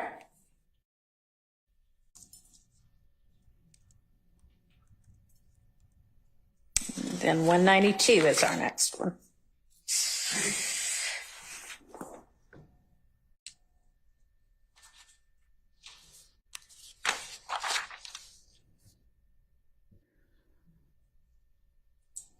All right, and that's lines 16 through 21, Ms. Love. We up to 20. Yes, we don't have any objection All to right, that. 16 through 21 of 192 out by agreement.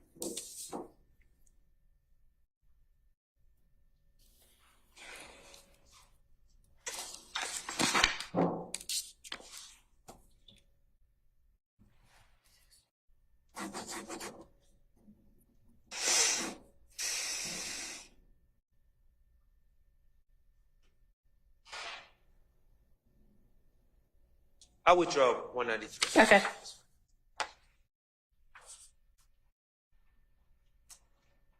All right, so you'll withdraw as to your item number 61?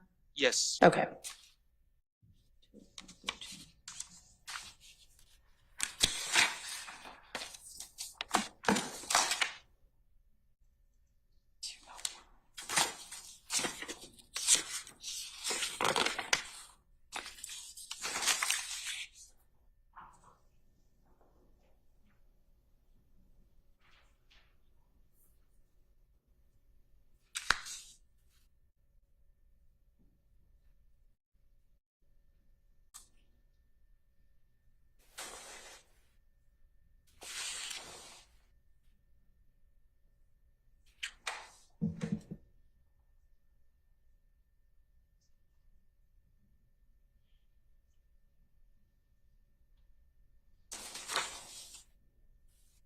I'll withdraw 62 as well.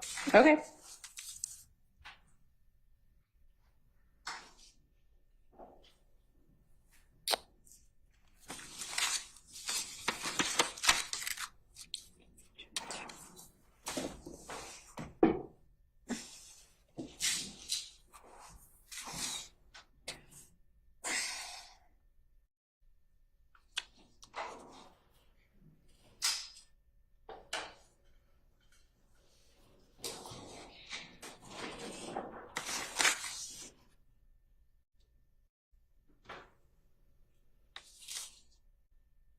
And Your Honor,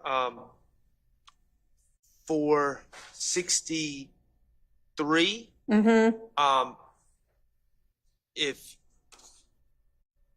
I don't want to withdraw it, because if you saw the way, if you agreed with my arguments about Demikion's statements, I think it would be inappropriate for Investigator Dennis to repeat Demikion's statements, but I would, for the purposes of this exercise, I would concede he is repeating alleged facts that Mr. Zachary is saying Demikion told him that fall under your previous ruling. Okay.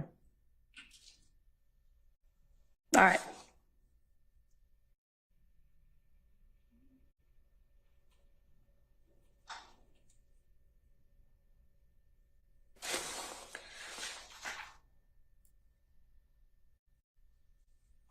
All right, so that's based on the same rulings as before. Okay, now we're at item 64, which is on page 206.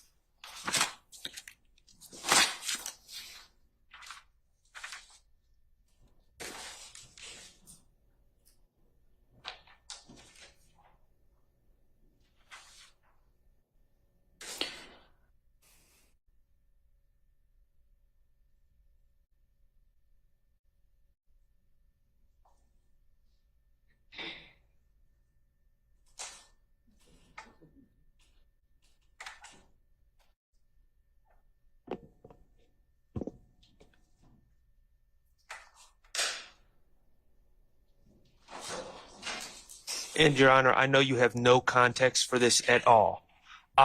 So in discovery, there is I would term it as completely innocuous social media post of my client that may have been posted on January 10th. I believe it was taken at New Year's. Okay. January in 2014 turned into 2015 with my client just kind of standing there, and it said something to the effect of looking at the city with a lot on my mind, Right. or something like that. Okay.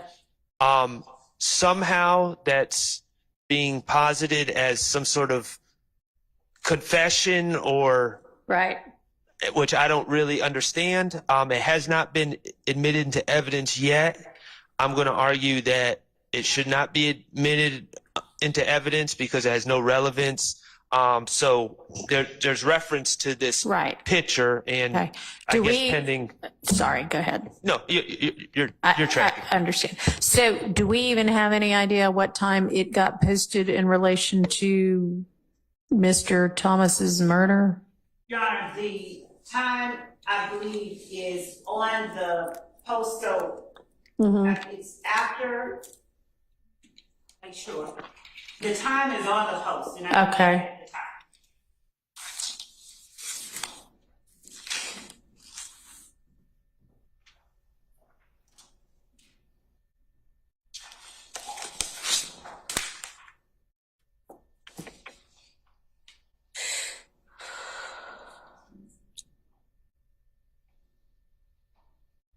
And my memory that I'm going to confirm is that it's around 10 something in the evening, but I'm going to confirm that. I may have What time was the 7, a little after 7. 7 something PM? Yes, it was a little. Okay. 7:22 to 911 call All right. at night.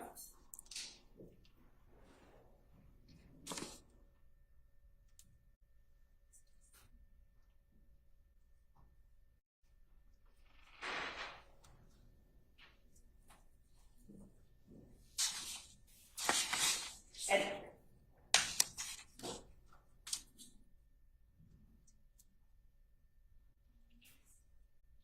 so it was posted by Mr. Stillwell on January 10th at 9:58 p.m.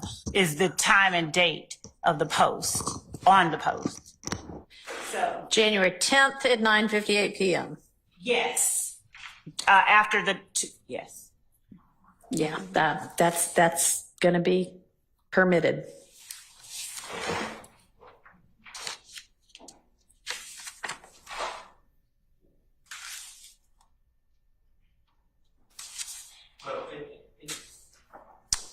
In that case, Your Honor, there's nothing there's nothing about this discussion of it Right. that is by itself objectionable. It's just, I object to the evidence itself. So that's why I Okay, was, yeah. And I mean, I don't know why on earth this part of this would end up being something that gets submitted as a prior inconsistent statement. Who knows? But to the extent it does, it can come in because I think that the evidence itself would be admissible considering it's the post and the commentary is 2 hours after the murder. Okay.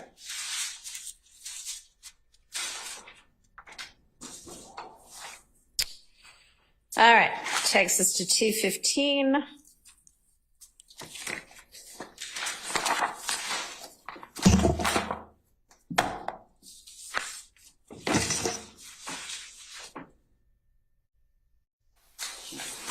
this is more y'all's.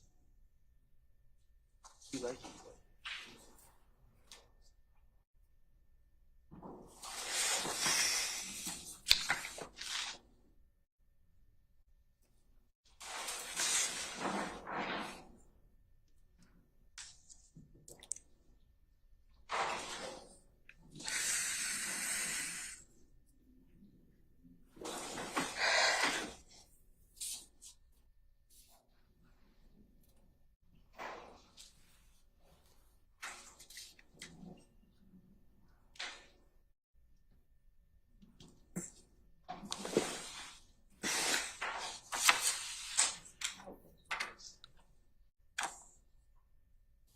Go ahead, Keith. You answer it however you want. Withdraw? Oh, we'll withdraw that objection. All right.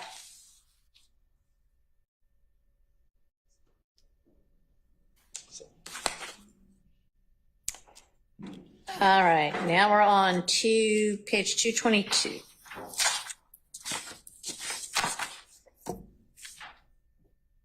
I am, on this one, it's a very simple objection. They're talking about the phone records and alleged communications between Mr. Winfrey and Mr. Williams on the night of the shooting of the Lil Wayne tour bus. Okay. Mr. Steele and Mr. Adams are, Investigator Underwood interjects and says, Mr. Zachary is saying that Mr. Williams didn't answer the phone. There was no communications. Right. Investigator Underwood interjects and says, that ain't what them phone records say. And that's not true. Right? That's correct. Okay. Any issue with taking that out, Miss Love? Just lines 24 and 25 of page 222. I don't mind. All right. Thank you. Good job, Max. Okay. You guys look at 223 lines 1, 2, 3, and make sure.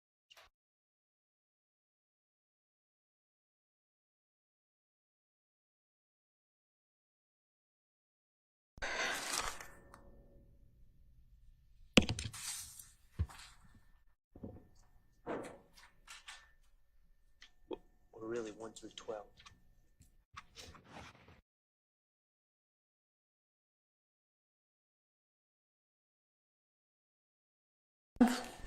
You're going to make an argument that this should not be redacted?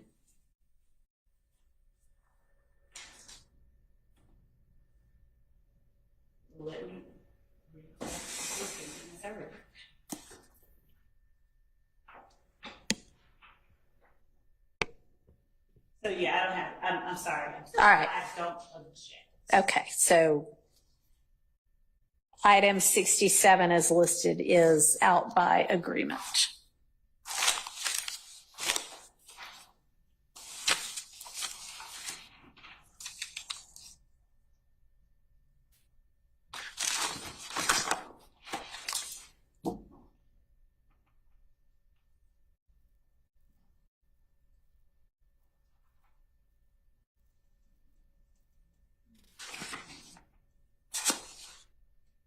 And the next one, Yeah.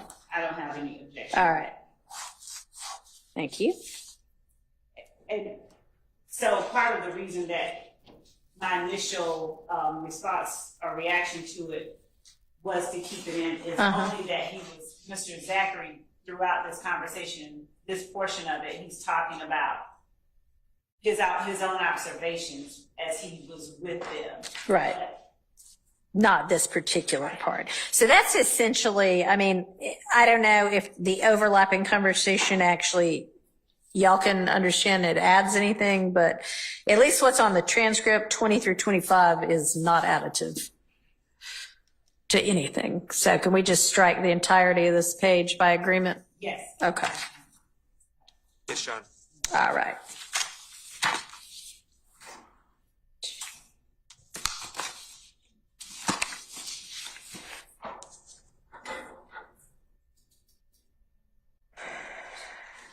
All right, the next one, 225, 1 through 6, appears to be admitted speculation.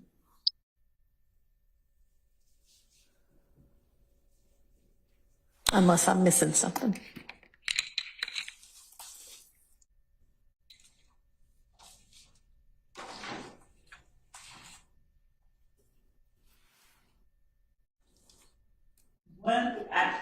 One through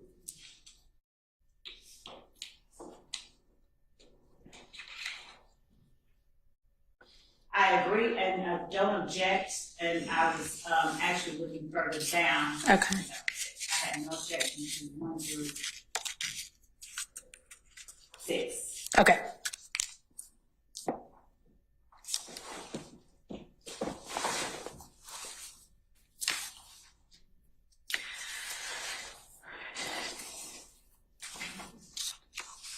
Okay. Now turn into 228.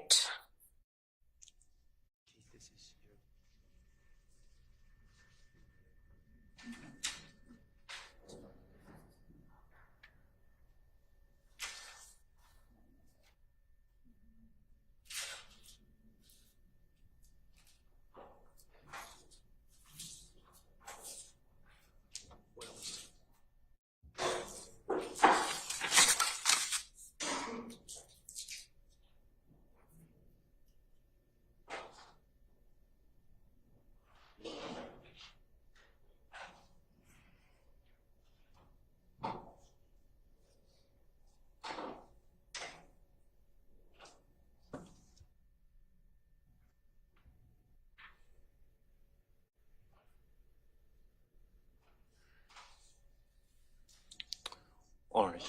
All right, Ms. Love. So Judge, this portion of it,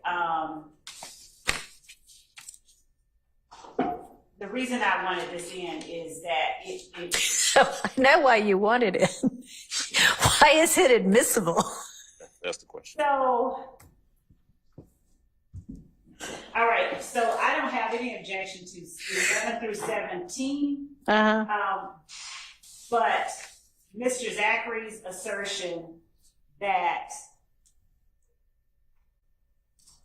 they, and the way I read it and understood and listening to it, YSL knew that Donovan Thomas's gang had shot up Thug's car.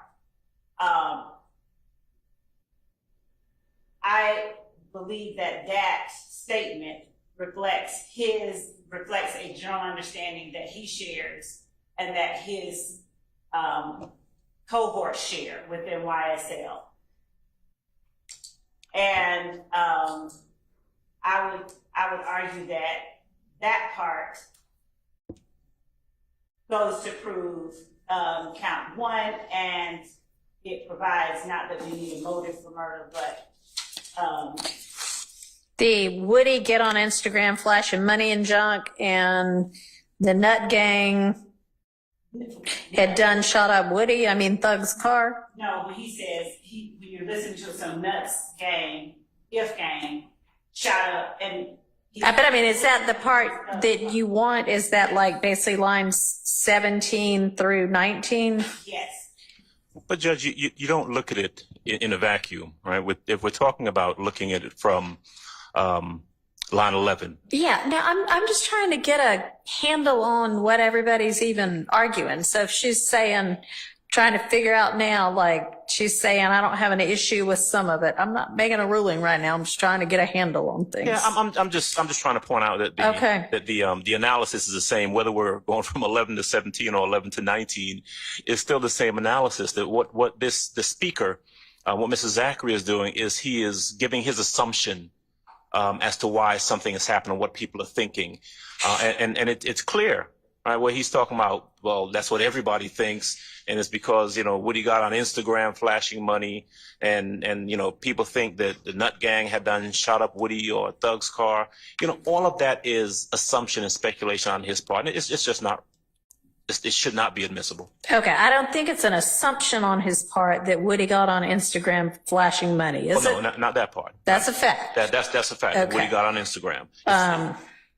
And it's also, I think, a fact, but I don't know. Y'all can tell me differently, that people from IF shot up cars in the parking lot that night. They believe that if gang shot up.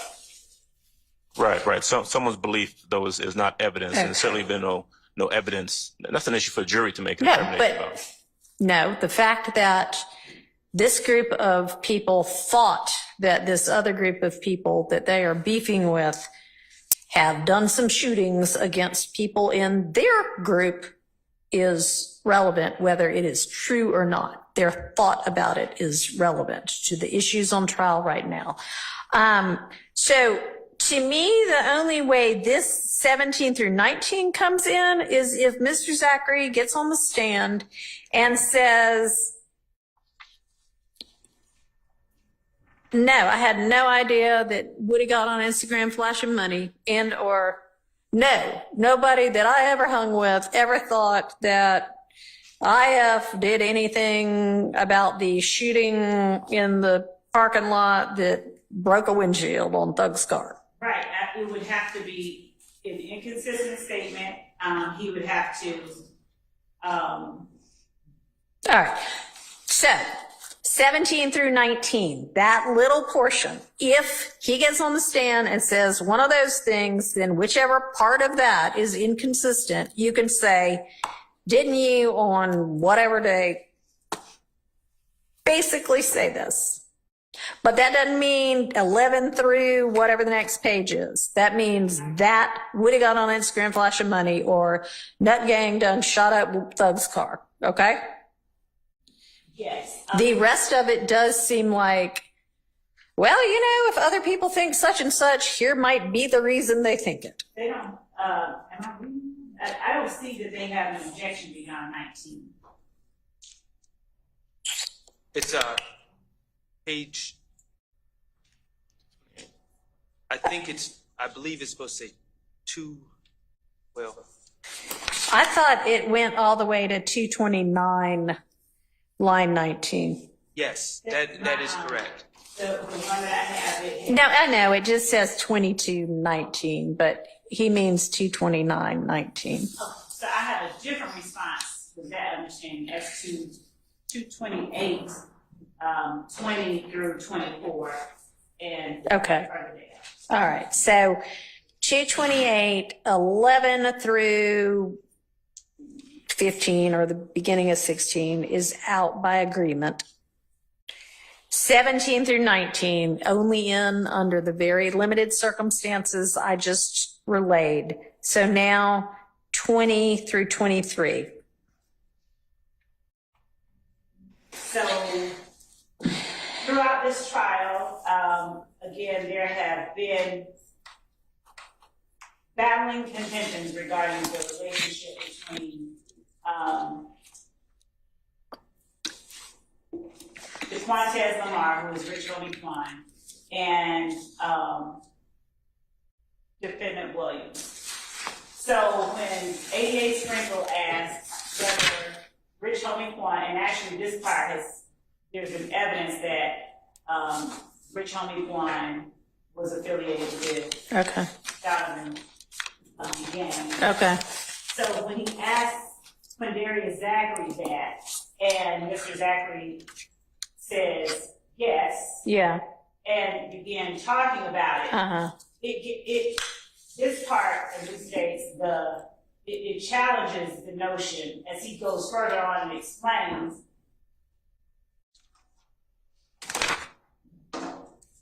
And I want to get to the part where he does this.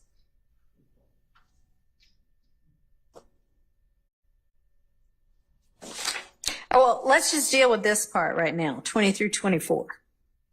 So when he says, when Mr. Zachary says yes, Yeah.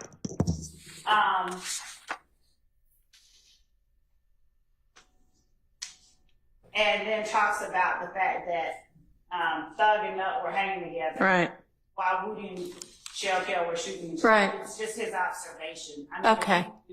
Yeah. I don't That have part, a problem with you don't have a problem with that part. All right, so that part is in. There's no objection to that part.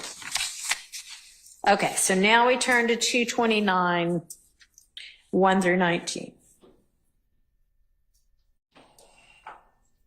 And what's your objection, Mr. Chart, to 1 through 19? Mr. Zachary seems to be talking about not just generalize how this isn't a situation where previously it was argued kind of how the group felt, but he's talking about very specific instances, it seems, where they were asking about Jeffrey calling, Mr. Williams calling, speaking with Mr. Thomas, and then he's saying, no, Woody called Shell Kell, though. And those are very specific instances. Right. And I don't know that I don't know what his source of knowledge of that is. Okay. All right, so hang on. 1 through the beginning of 5. Miss Love? So there have been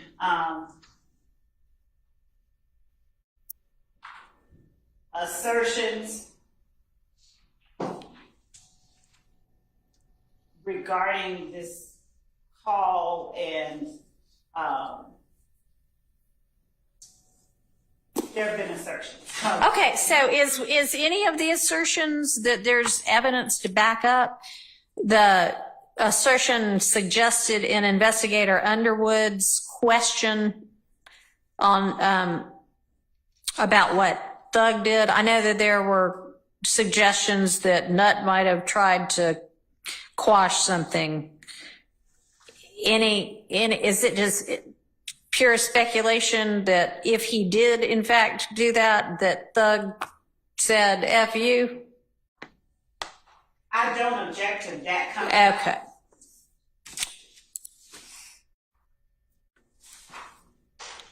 All right, so 1 through at least 4, the answer no is out by agreement.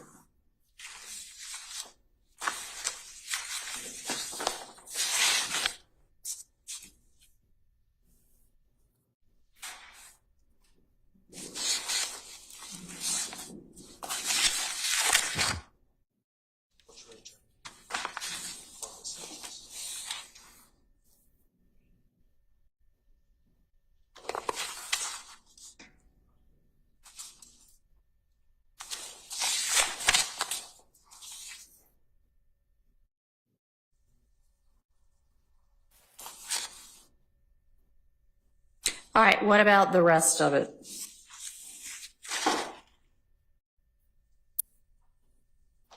Beginning, Woody called Shell Kell, Nut's hanging with Thug, and Nut really doesn't get involved with this. Your Honor, my major opposition to this is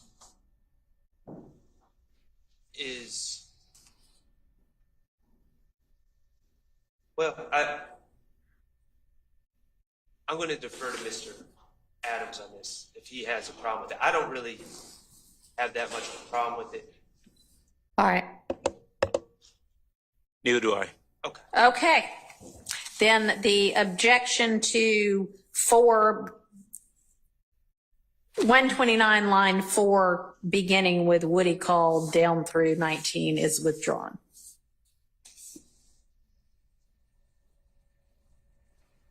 Thank you. All right. And, Your Honor, Yes. I would endeavor to establish a foundation before I made any kind of proper or asked flat out that kind of question. Okay. I mean, As with the rest of it. sounds good. Okay. Moving to item 71, page 235.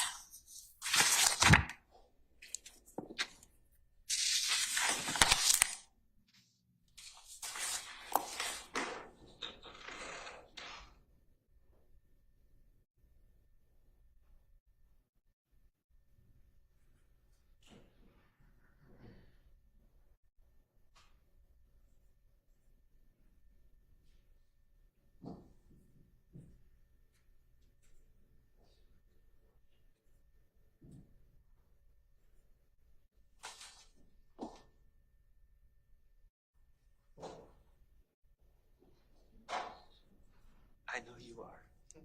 Okay. This is where I think I have a problem, and I know that in some ways this answer is helpful to Mr. Williams. I don't, Mr. Zachary, I don't, he's saying he doesn't know. Yeah. And who killed Donovan Thomas when it comes back to it. He's saying what he heard from Demekion Garlington, but then in a conversational, the way we all have conversations, he puts out a hypothetical. If you're talking about Jeffrey Williams, if your circle kills somebody, they're going to think you or that all of them together. So, Yeah. and the hypothetical, if your circle kills somebody, is, I don't think it's appropriate to have that hypothetical thrown in there because it assumes my client's guilt. Ms. Love? Your Honor, this is two things. We're talking about a circle.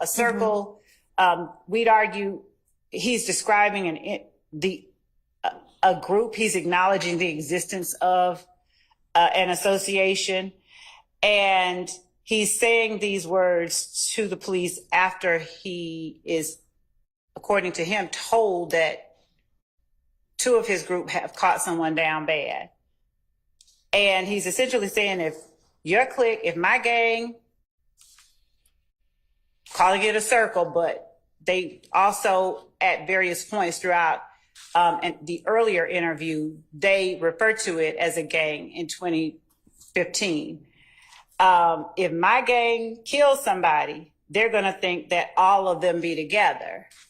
So he's acknowledging the association, and in it, he's speaking on something that defendants Kendrick and Stillwell, according to him, have relayed to him.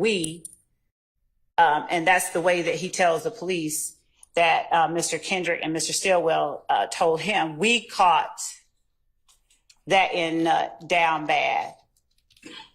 And he talks about what we caught him down bad means in the 2015. And even in this one, he talks about, I think Mr. Bailey asks, what does caught him down bad mean? He's asked during this interview, and he clarifies, we shot him. Mm-hmm. He says that. So I would argue that this is relevant, and it goes to prove count one at the very least. And all right, so because that's just his circle, if Mr. Zachary gets on the stand and says none of these people hung with each other, you can cross him on Well, you called these people his circle before. Okay. Okay? The rest of it, out. Okay.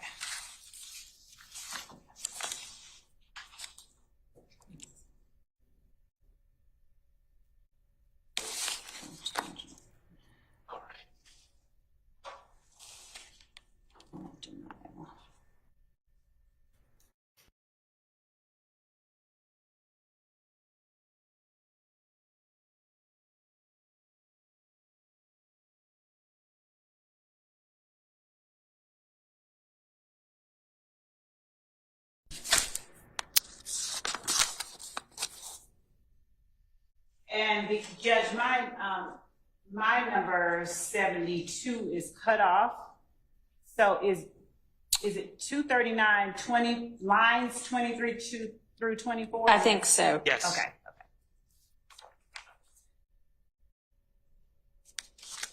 I didn't have any objection to that. That was the one that Okay. that's like 70. All right. That is.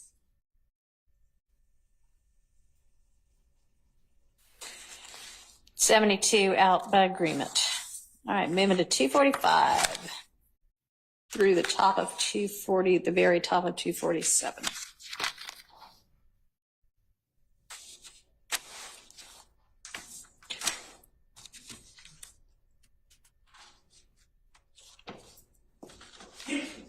Bless you.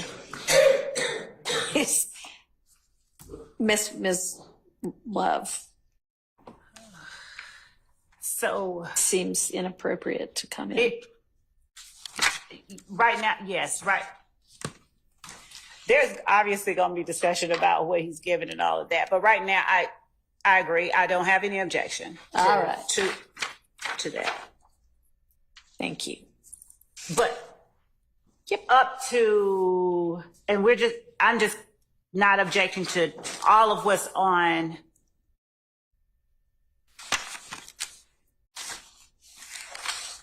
actually lines 1 through 18, because when he's asked, Wait a minute. 1 through 18 of which page? 245, because that whole Okay. conversation up until that point is about who's going to jail, what time you should get, Okay. and all of that. But at line 19, when he's asked, do you realize how much you contributed to what's going on? Okay. He's acknowledging some things. Okay. I mean, he's pled guilty to these charges. But- I mean, I don't really foresee him. Okay, well, this is only if he says, I had no involvement. Then if she presents the guilty plea and he says, I only pled guilty because I just wanted to get out of jail and I had already served enough time, then she can say, well, I mean, it's also because you actually did them, huh?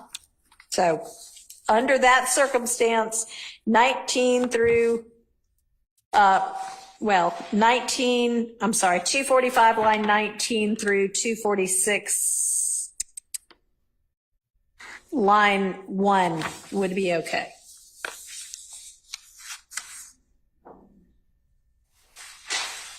And as to lines 2 through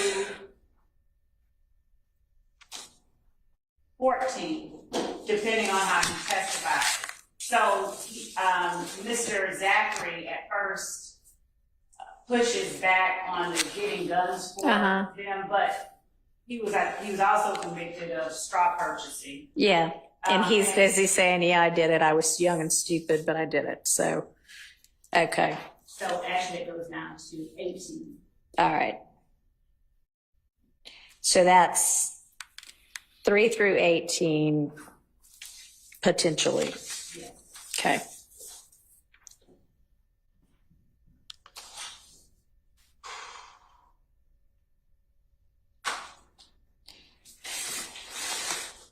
And I don't have any objection to 19 through 25. Okay. So 19 through 25 out by agreement.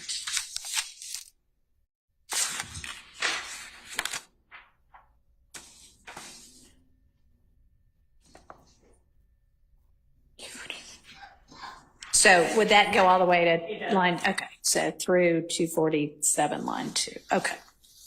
Thank you.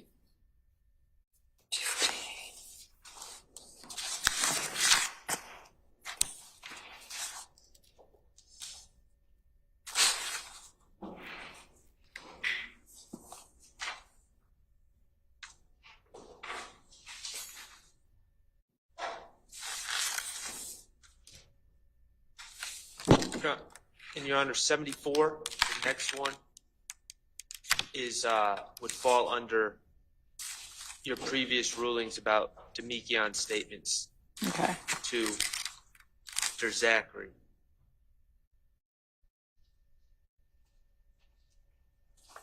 Okay. So on that same basis,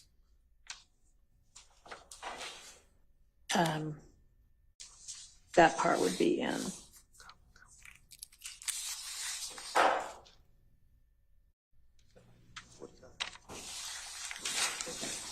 So now we're looking at 249, line 22 through 252.15.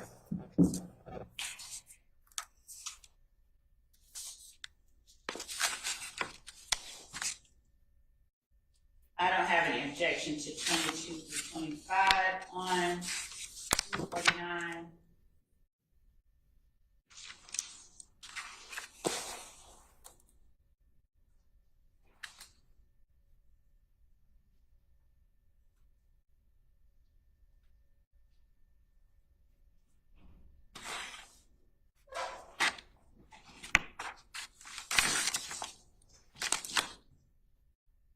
And up through 15 on page 250.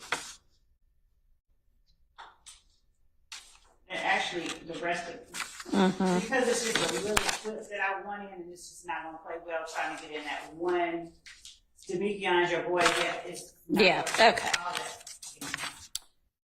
All right, so it goes all the way through, at least the objection goes all the way through 252, line 15. So let me know about 251 and 252. Now, 251,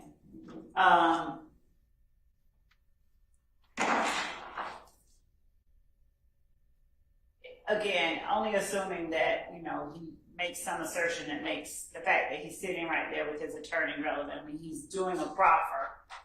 Okay. Um, Okay, so and if he gets on the stand and says, man, everything in that statement y'all coerced me into, then you can say your attorney was right there. there's no reason, I mean, I don't, Okay. absent a reason, I don't object, absent. All right. So but otherwise, you are good with.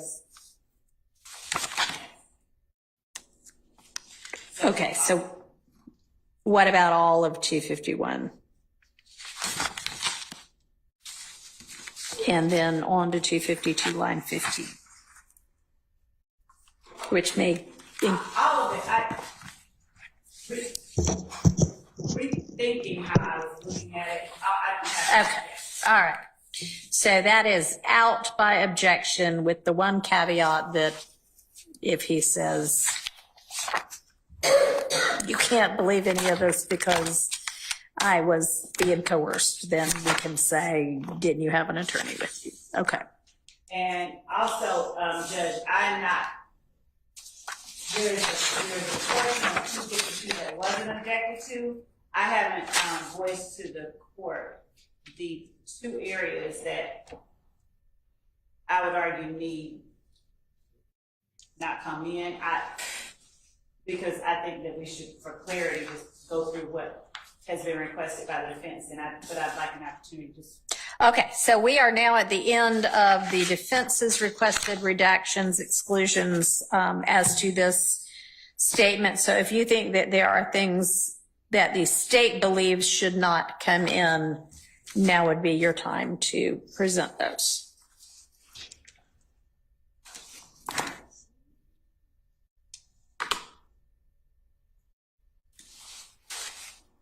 So Actually, that part that I was going to say, that part is already, I don't have any objection to the 252 through line 15. That was actually. Right. Got it.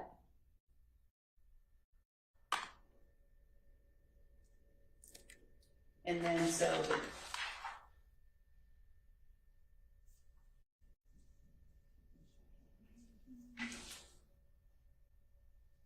the part that the state had concerns about it were page 205.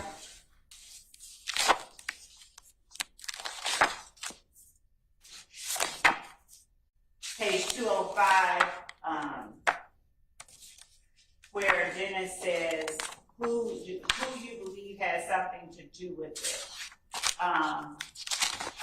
Just Rudy by himself. And Zachary says, yeah, think about it. And then Dennis says, but they had to know what is their motive, what would be driving them to participate in it. And Zachary says, Rudy, essentially now it's him saying, I think despite what Mr. Kendrick and Mr. Stillwell have told me, I think this. I don't have I would argue that it is a false assertion, and understanding it is an inconsistent statement with what he has said earlier. One could argue that it's admissible, but just because he's saying, he's asserting that it's speculation.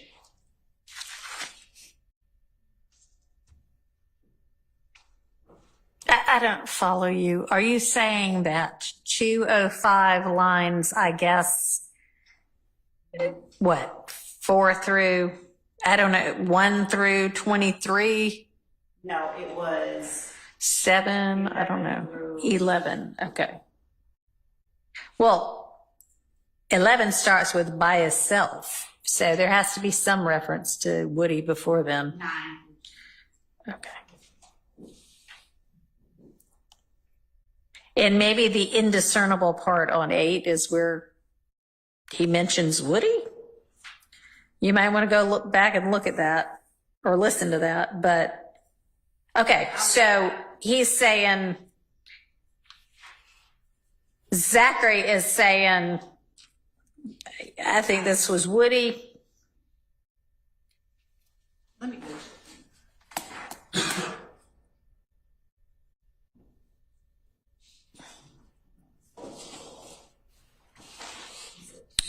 And if the others were participating, then it's because, you know, he got good talk with them. So when would you be planning to use that? I wasn't. I think I was. The court. You want it. Yeah. You want it out. Yes, that's what I was saying. Okay, and why? It wasn't addressed, and I was saying that it should come out Okay, why? because he is asserting that I'm just speculating. I don't believe his. Where is he asserting that I'm just speculating it? When he says, Oh, who do you believe? Okay, so this is like, here's what I think. So, I mean, yeah, it's relevant if he's saying these two people told me that they had involvement. that's where I was. Yeah, okay, so I'm thinking this is not redactable unless, yes, okay. Any other parts? No, that was. Okay. So we've gotten through the April 13th, 2017 transcript, interview with Mr. Zachary. Let's take a bathroom break. Be back in about 12 minutes at 3:30. Yes, sir. Okay.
All right, before we dive into what I think is going to be our task for the rest of this day, which is going through the other statement, the 20, I don't know what date, what is the date of this? August 5th, 2015. Okay, the August 5th, 2015 statement of Mr. Zachary and potential objections to that. Is there going to be a 4:30 to 4:45? Hey, Judge, guess what else happened? Revelation? Because if so, go ahead and tell me now. I'm going to today. I apologize. That is not a disappointment. Okay, so where are we on, and I know we've got all day tomorrow. I don't know if I have told y'all or not, Friday morning, we will not be in session. I think I mentioned that I had a conflict and that I just didn't know with regard to Friday afternoon, and we probably will make that call a little later. I mean, hopefully we can have a really productive day tomorrow and we can have Friday off from active court, and then have the jury on Monday. But I still need from y'all, if you want some kind of a 105 limiting instruction, that contingent type instructions for our various scenarios we might face depending upon Mr. Copeland's Monday morning decision about whether to take the stand or not. And then if he is going to take the stand, I think y'all had said everybody's happy with, well, not happy with, but everybody is in agreement that what he then said on June 7th, 10th, and 12th prior to the motion to recuse is fine and is in. So with regard to after the motion to recuse, and it sounds like, honestly, there was kind of almost a clean break with regard to prior to the motion to recuse, he had not really gotten into any of the testimony concerning the Donovan Thomas murder or questioning about that.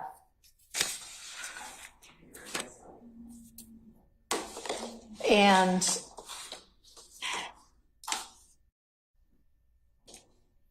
of course, honestly, I bring notes up and then I don't know what happens to them.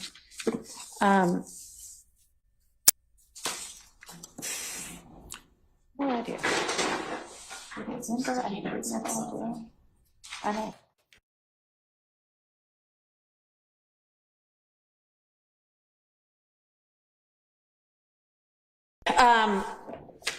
And that, does everybody agree that basically, I mean, I think it was like on the, I don't know, because I wrote it down, now I can't find it, but that none of that was before the motion to recuse. Everybody agree with that? I agree, Your Honor, there was definitely a clean break. Yeah. And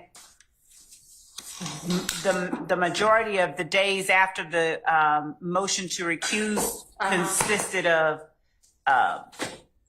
Playing his January 22nd and his February 10th statements, right? yes. Okay, so let me ask you this. You disagree? Okay. What's your recollection of it?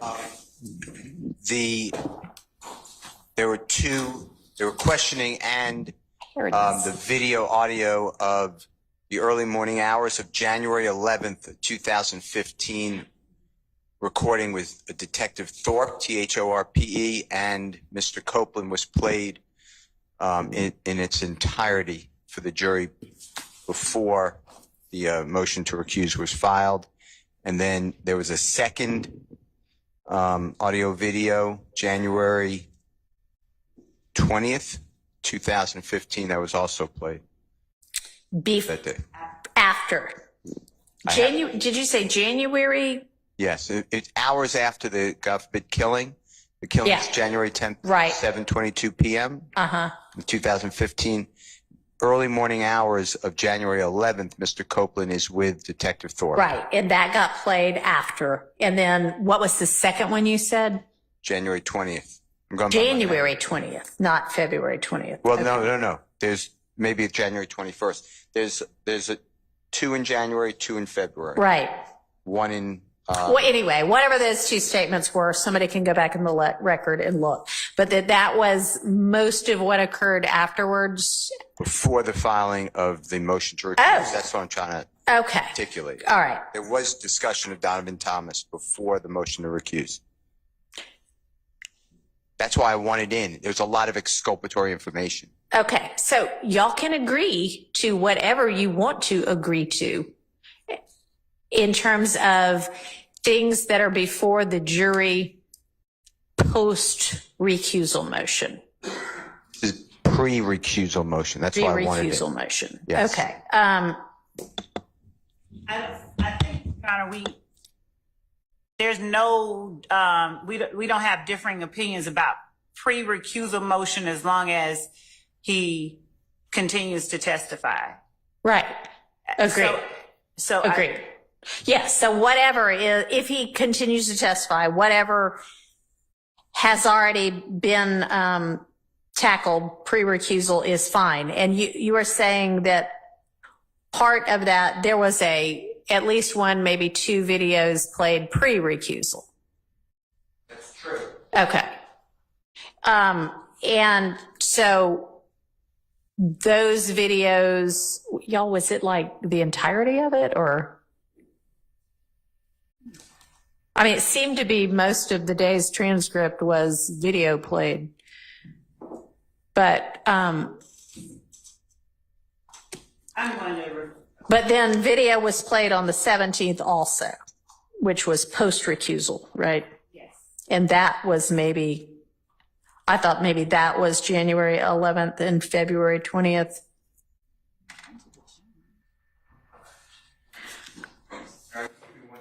Okay.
Those were played prior to recusal motion. Yeah, now I'm asking about afterwards. I mean, I'm asking about before and after, I guess.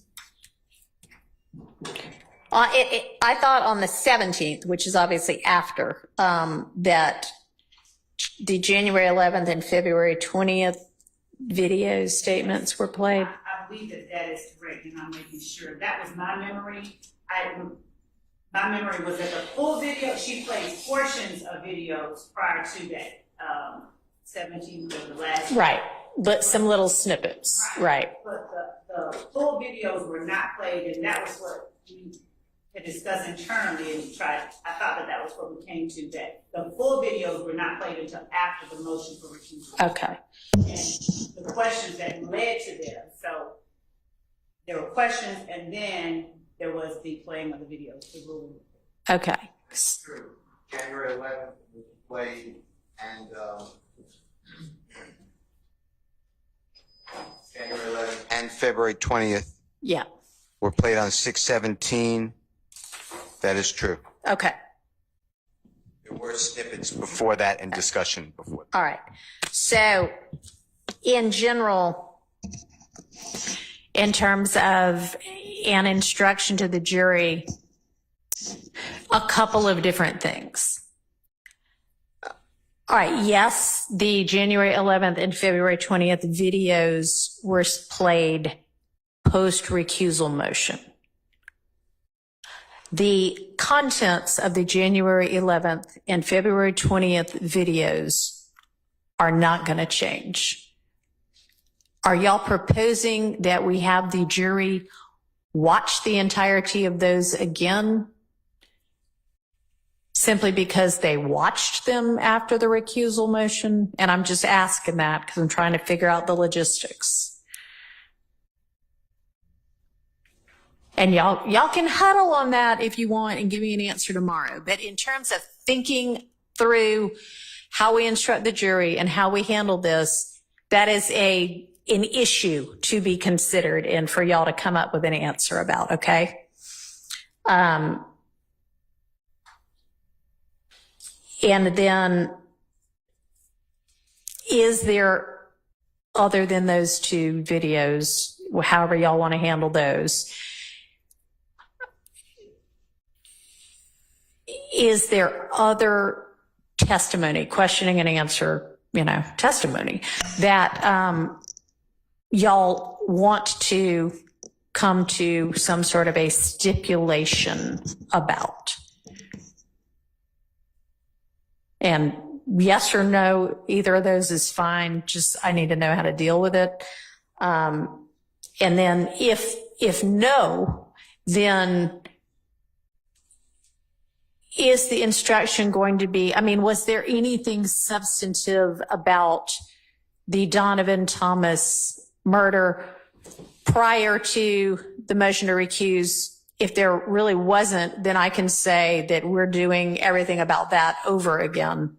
But if there was, then it needs to be a more nuanced instruction. So y'all, I would really like those by tomorrow so that we can discuss them. And okay, because, all right, okay. And then it would be nice to have the 105 proposed limiting instruction by then as well. But I'm certainly not going to give it before I get a proposed one. So that's kind of on you, Mr. Harvey.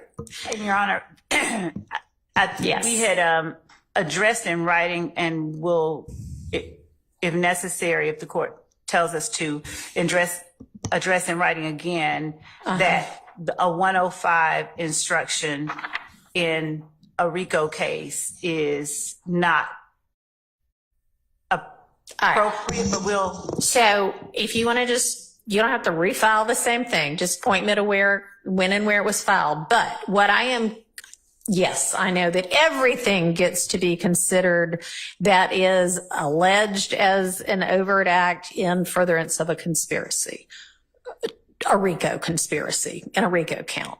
What I am contemplating instructing on is something to the effect of everybody here is charged in count one.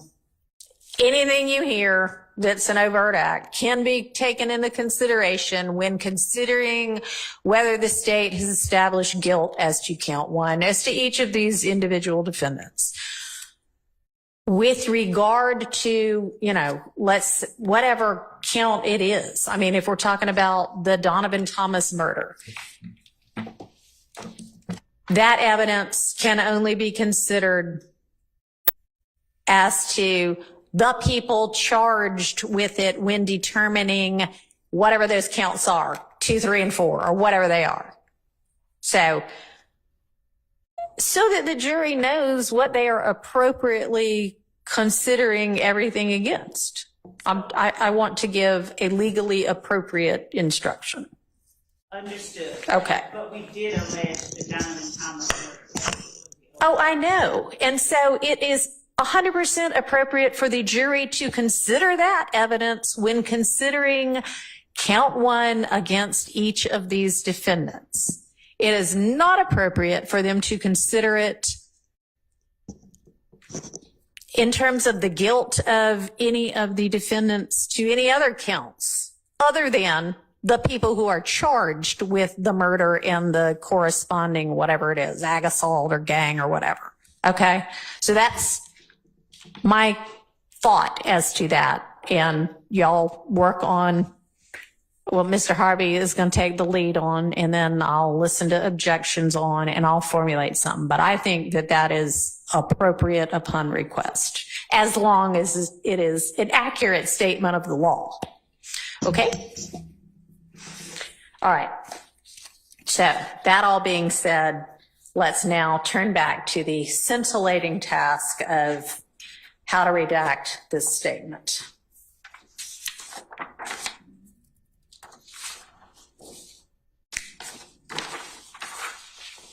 Laura, can you make me a copy?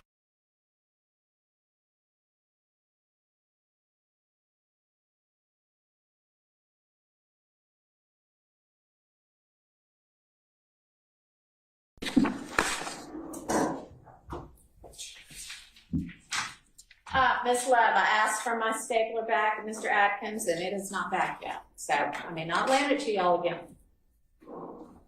Yes, Your Honor. Thank you for letting me borrow it, Your Honor. Okay.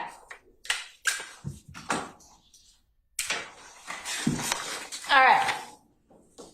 Everybody ready on our August 5th, 2015 statement that we need to get through?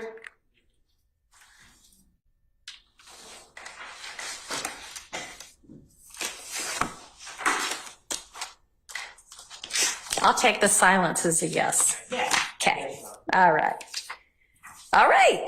So, Mr. Shard, if you could do us the favor of making your proposed redactions another part of the record somehow. Yes, Would you like me to put like the heading, the title of the case and style of case on it? I mean, Make it look official. I didn't file them in, obviously. you know, it can just be a notice of filing, and you can do a cover that says notice of filing of, you know, whatever, and then just attach this. Is Yes, fine Your with me. I'm not really that particular about how it gets done. I just want it to be a part of the record. Yes, Sean. Okay, thanks. All right, item number 1, page 24 is where we start. So, Your Honor, Yes, in regards to the state's position here, yes, it is not, we are introducing this kind of like what the court alluded to earlier. It is important that the YSL members believed it was Ifgang. Whether Right. Ifgang actually did the shooting or not, what happens immediately after this is okay, they get in the car and go and do retaliatory shootings. right, So it's the fact that they believed it was Ifgang, whether in reality it was or not, which came from Summer Good, who is Quadarius Zachary's, at the time, girlfriend. okay. Oh, and let me ask, actually, are there any of this list of 43 items that the state agrees should be redacted? Yes, Your Honor. Yay. Tell me what those are.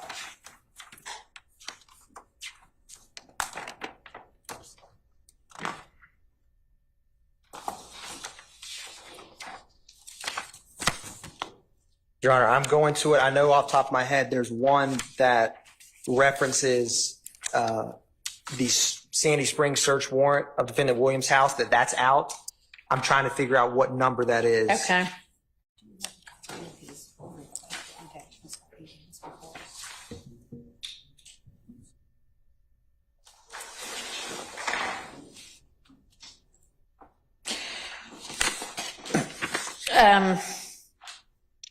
Mr. Shart, do you happen to know which item number that was? Sandy Springs search warrant?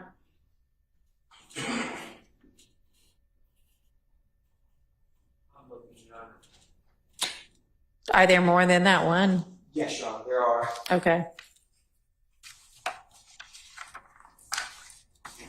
There's also one where, and I'm finding this number, Your Honor, but there's a line where Mr. Zachary says that defendant Stillwell is hot-headed.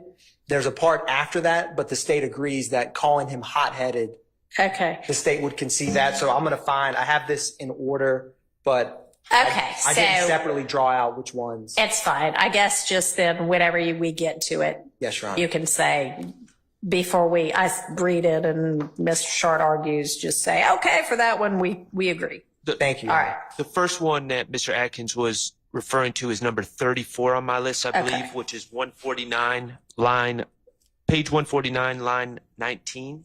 Okay. That's correct, Your Honor. Thank you, Mr. Sharp. All right. Perfect. Okay. So back to number one then.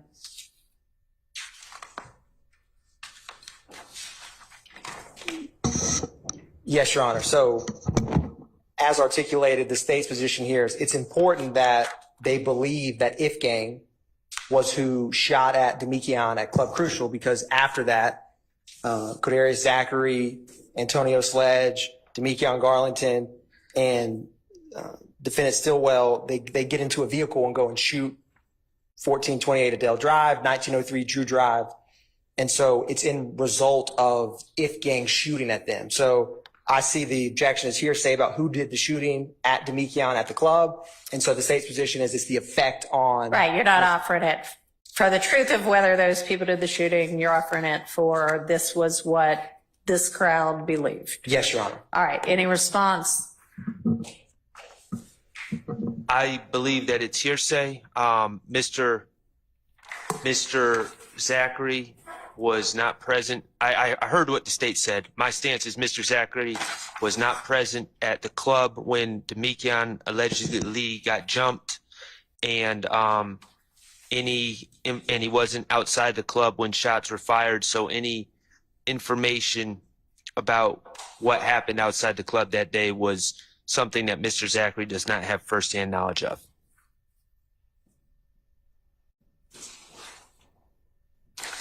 All right. And so essentially 24 and 25 relay a lot of, I guess, details about who did the shooting. Yes. Yeah. Outside the club earlier that night.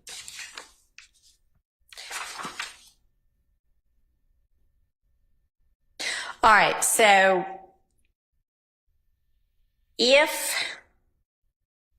and again, all of this is if you have to impeach him because he is not testifying as you thought he was going to consistently with these interviews.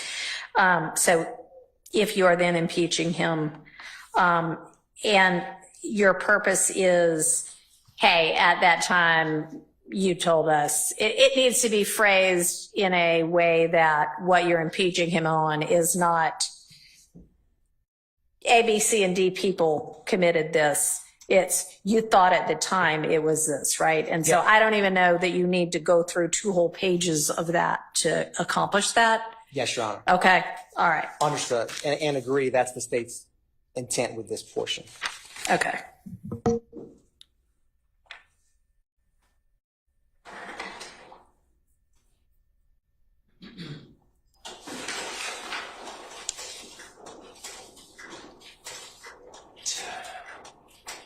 And y'all, I'm making all of these rulings prior to us coming back with these witnesses on the stand in hopes of there being an understanding by everybody what comes in and what goes out, and us not having to take it up while the jury's here. But if for anything, at the time we arrive at it, it looks like, okay, this is not what we agreed to, or this was not my understanding, don't just sit mute. I mean, raise it to me and say, remember, Judge, you said he didn't need to get into all of these details. It was for the purpose of y'all believed at this time it was IF, okay? Y'all are on notice of that. Okay. All right. So, Your Honor, Yes. the second one, this transcript is very incomplete. So, Yeah.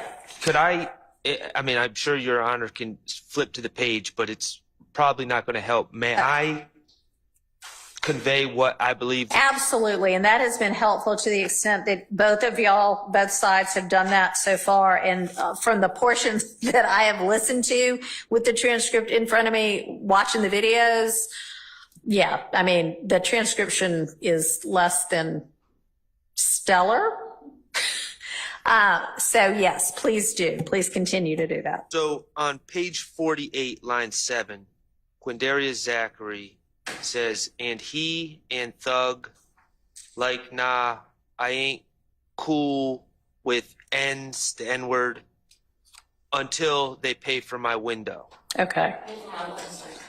Until they pay for my window. And then it says woman, and I believe that's Investigator Gaither says, but why they shoot up the dugout? And then Mr. Zachary, Woody and Cal had something personal going on, I guess, who was big and bad.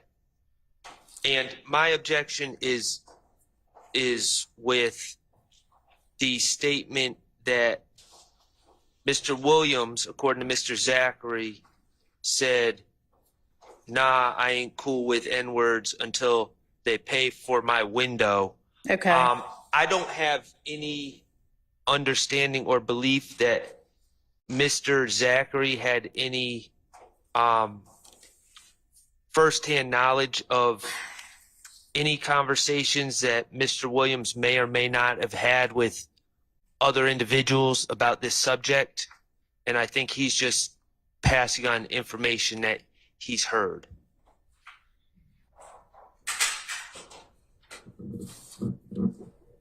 Your Honor, the state's response here. So just to give a little context to Zachary at this gambling house, Zachary says, I was inside. I didn't have a gun on me that night.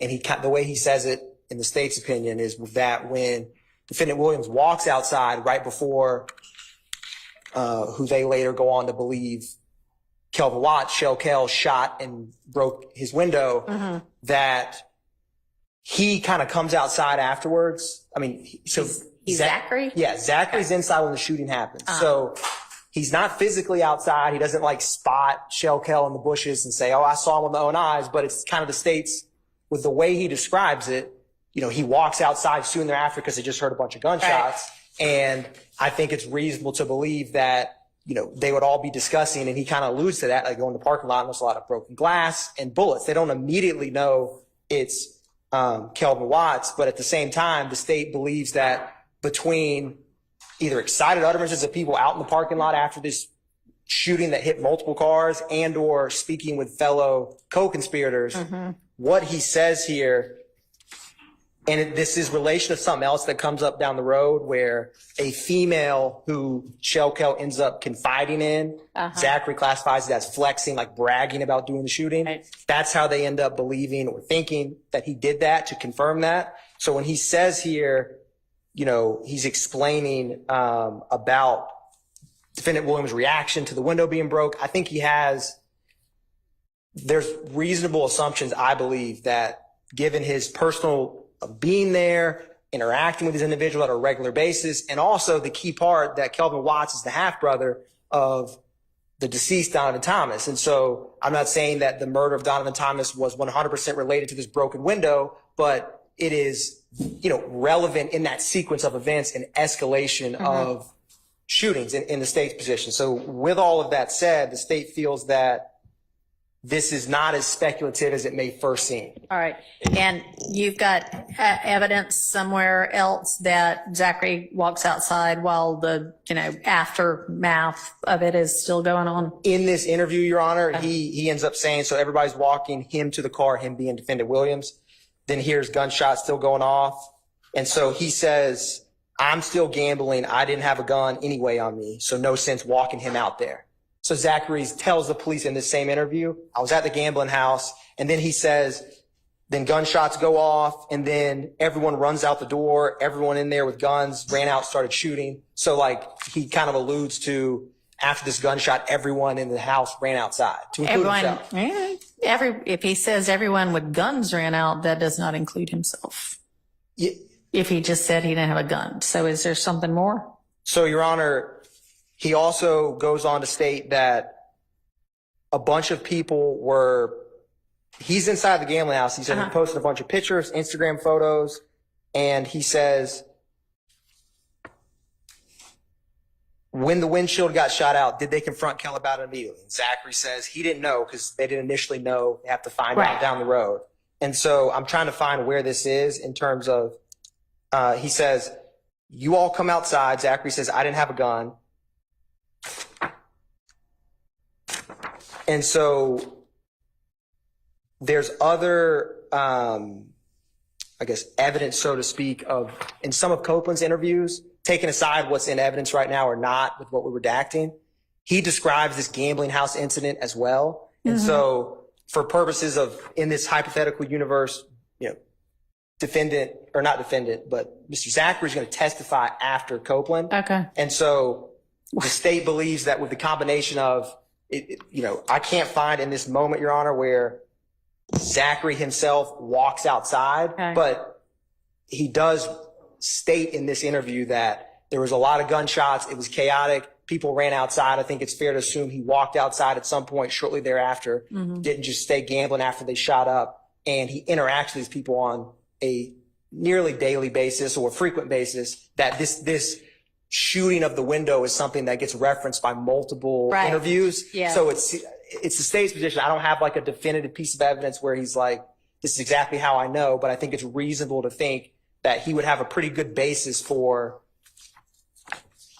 what he says in this specific clip that we're arguing about. Okay. And also, when he says a part of this as well is Woody and Kell had something personal going on, he interacts with Mr. Copeland, who his nickname is Woody. And so I think he would have a foundation to know that Kenneth Copeland and Shell Kell did not interact well. And I'm not even honestly sure that when he's saying that Thug says, no, I'm not cool with them till they pay for my window, that he's necessarily, that the assertion is necessarily that is what Mr. Williams voiced to anybody that night out in the parking lot. It's just. So my understanding, based on what Mr. Copeland has stated in this courtroom, whether it's in evidence right now or not, there's a shooting at the gambling house.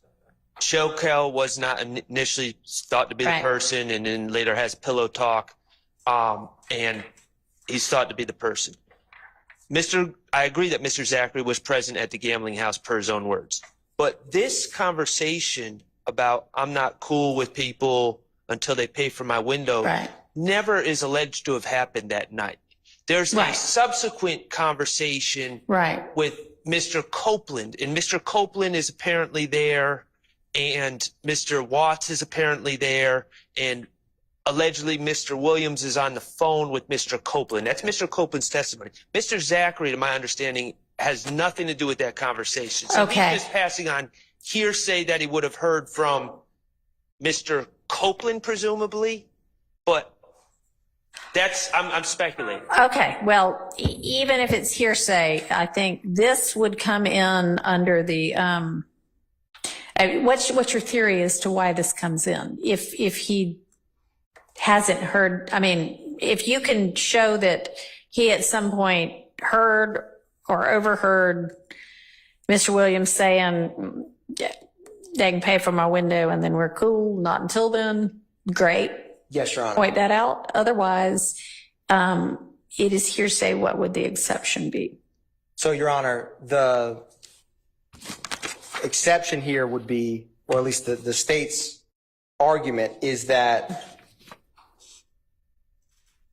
and I can't directly point to the moment in time where he believes or hears someone state, I'm not going to be cool with him until he pays for my window. What I will point out, and I will, in answering the court's question, is shortly thereafter in this interview, Mr. Zachary says, Thug comes in crucial, throws money. Kel doesn't want him to do that. The Thug, he's not clicked with him, or it may be cool with him. He didn't like them. They shot at his window. So he later on in this interview states it definitively that like he doesn't like them. They shot at his window. Okay. And so the state's position is that for an exception, and again, I don't have direct evidence of which individual told him this, but the state's just given this event of the window being broken repeatedly being brought up by either defendants or co-conspirators in relation to this, and it being a somewhat significant event that it's reasonable to believe that this is either a co-conspirator statement that was made or something that he has a good faith basis to believe that defendant Williams does not like Kel because he, and what Mr. Copeland says on that is basically Kel's like, I'm not paying for the window. And so it kind of ends on that note. Yeah. So I don't have a definitive moment in time, but that's the state's position on that in terms of Zachary making that statement. All right. Okay. I mean, yeah, I would think that this could come in under 801D2, maybe E or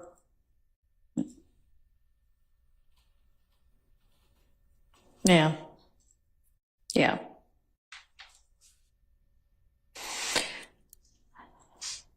Or A, really.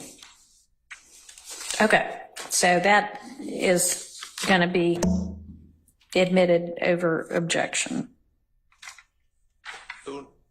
Yes. Number 3, Your Honor, is Mr. Atkins kind of leads us to number 3, which is the conversation that he just referenced. Mr. Zachary, and you don't get this from the transcript, but he says, I'll start in the top of page 49. Zachary says, you know how they do, Kel wasn't like Thug coming crucial, giving out, throwing stuff. Kel didn't want them to do that. And then Gaither says, right. And then Mr. Zachary says, yeah, Thug wasn't, he ain't click with them like he didn't like them. And then Gaither says, he ain't like Kel shot out his windshield. And then Zachary says, they shot out his window. My objection to this is that he's testifying to the thoughts and feelings of Mr. Williams, who Mr. Williams likes, who he doesn't like, and to the mind state of Mr. Williams. I don't believe that that's appropriate.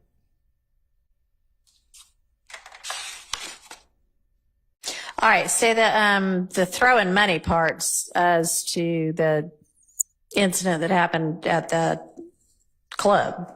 Correct. Right, where some people. And for context. Right. So is Mr. Zachary there, or does he know about that incident having occurred? So, Your Honor, there's specific incident reference where Mr. Copeland gets jumped at that nightclub after flashing money. But in Mr. Copeland's own, and maybe in other statements, but certainly Mr. Copeland, he kind of regularly went to Club Crucial and flashed money. Okay. And so they kind of referenced that Woody flashing money in Club Crucial was not like a one-off event. Right. And so the way I take some of this, what he's saying is, they come into Club Crucial almost every Monday or every other Monday or frequently, like to come to that same establishment where a lot of Shell Kel and his crew, which is the If Gang, and the YSL are there at the same time. So with that, I just wanted to clarify that for the court. So who's the he that we're talking about then in 49, 1 through, 8 or 9, where there's a he didn't want me doing that, he ain't clicking on me? They're talking about defendant Williams, like. That's what I thought. Yes, Your Honor. He ain't clicking with them. With the opposite side as well. Well, so that's just mistranscribed. Yes, I believe so. Okay. Okay. So, y'all are going to or have established that Mr. Zachary also has a close relationship with Mr. Williams, right? Yes, Your Honor. Okay. I mean, he's got a basis to know those things. So overruled.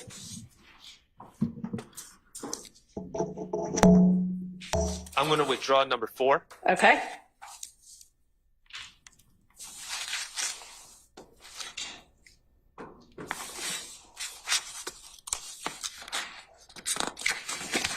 After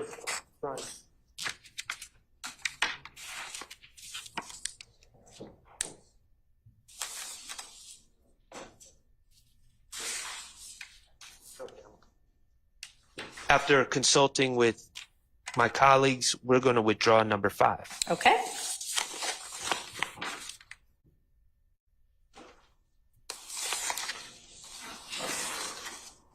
Okay. All right.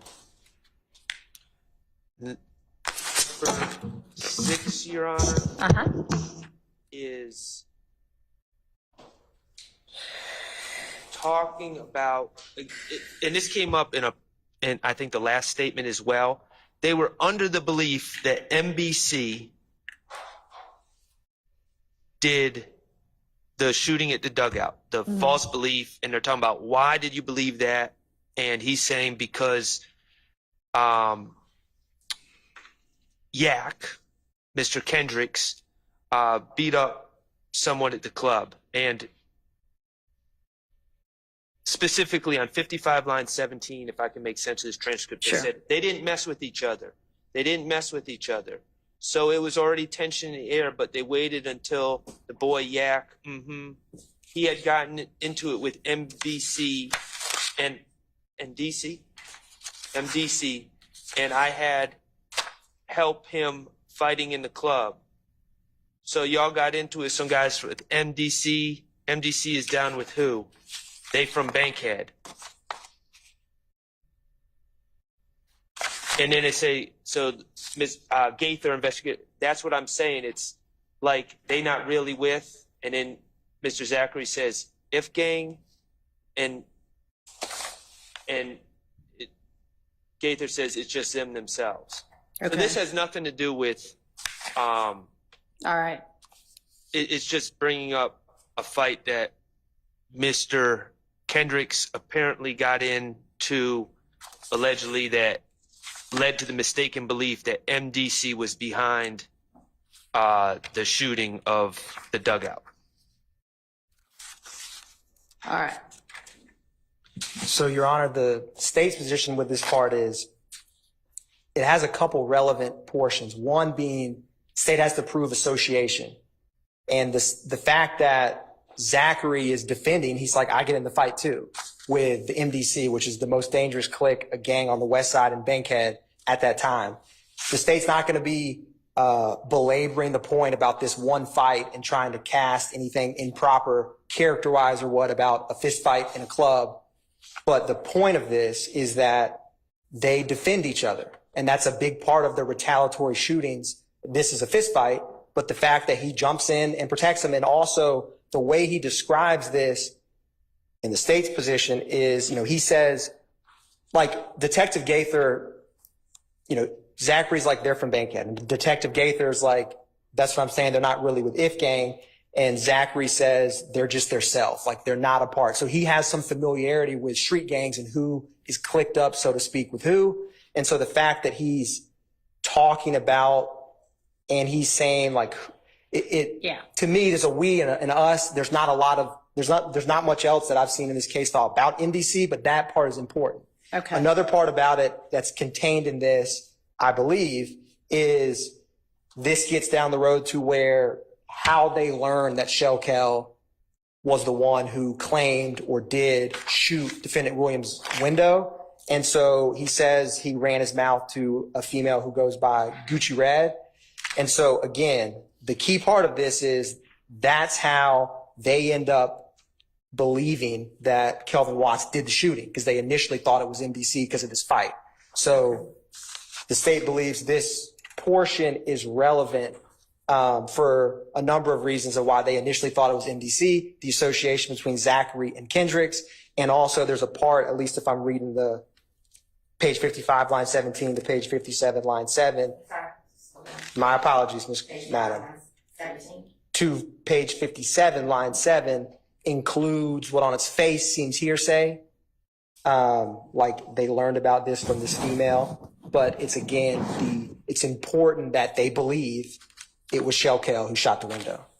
And I think we've made the decision as a defense that we're not going to fight the hearsay about it being Shell Kell and how that eventually came about. And that would be on page 56, line 10 to 19.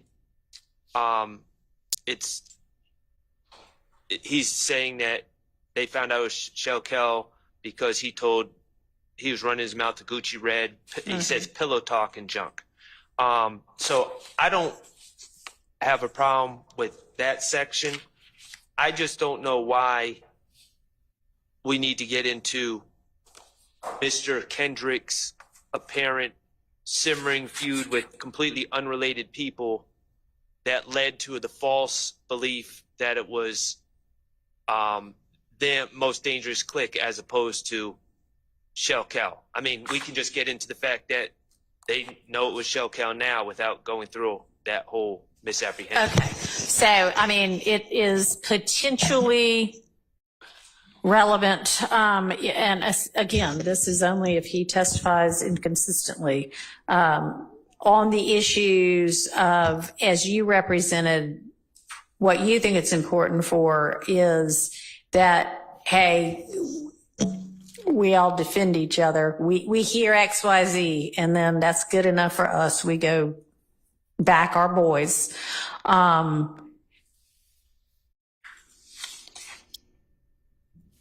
And what was the other thing you said? I mean, I think it can come in for that. And then, as to, they've withdrawn the objection to how they end up finding out it's somebody else. So, okay. Yes, Your Honor. And so, again, as I said with regard to the very first one, this does not mean that you then have license to play these whole 3 pages. You just need to make the point in the part that would make that point, okay? Understood, Your All Honor. right. Okay. So turn into item 7 on page 59. This is them talking about the dugout shooting and them finding out it was Shell Kell. So I'm going to withdraw that. All right.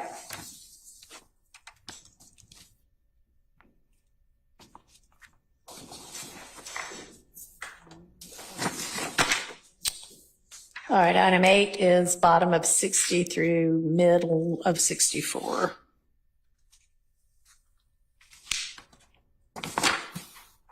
Okay. And give me just a second to take a look through that.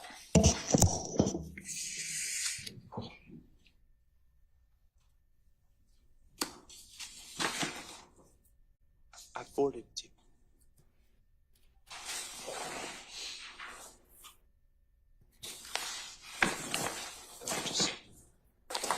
All right, hold on. Okay.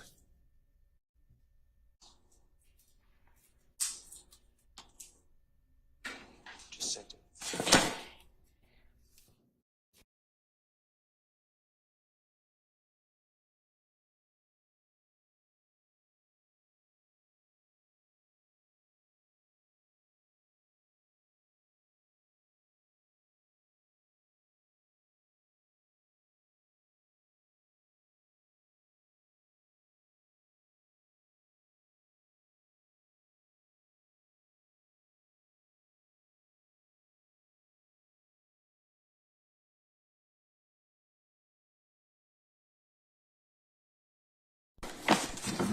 And, Your Honor, this may be a portion that if the court has any questions, listening to it may be of assistance, because there is some There's a lot. scrivener's errors a lot in this portion. Okay. Do you have it queued up? I am, Your Honor. We're getting queued up right now to play. As a general proposition, this is my understanding of what Mr. Zachary is saying. Speak into your mic. Mr. Zachary is saying throughout this process that my client told him some information. Okay. That information included 4 people that were in the car. That's what Mr. Zachary is saying.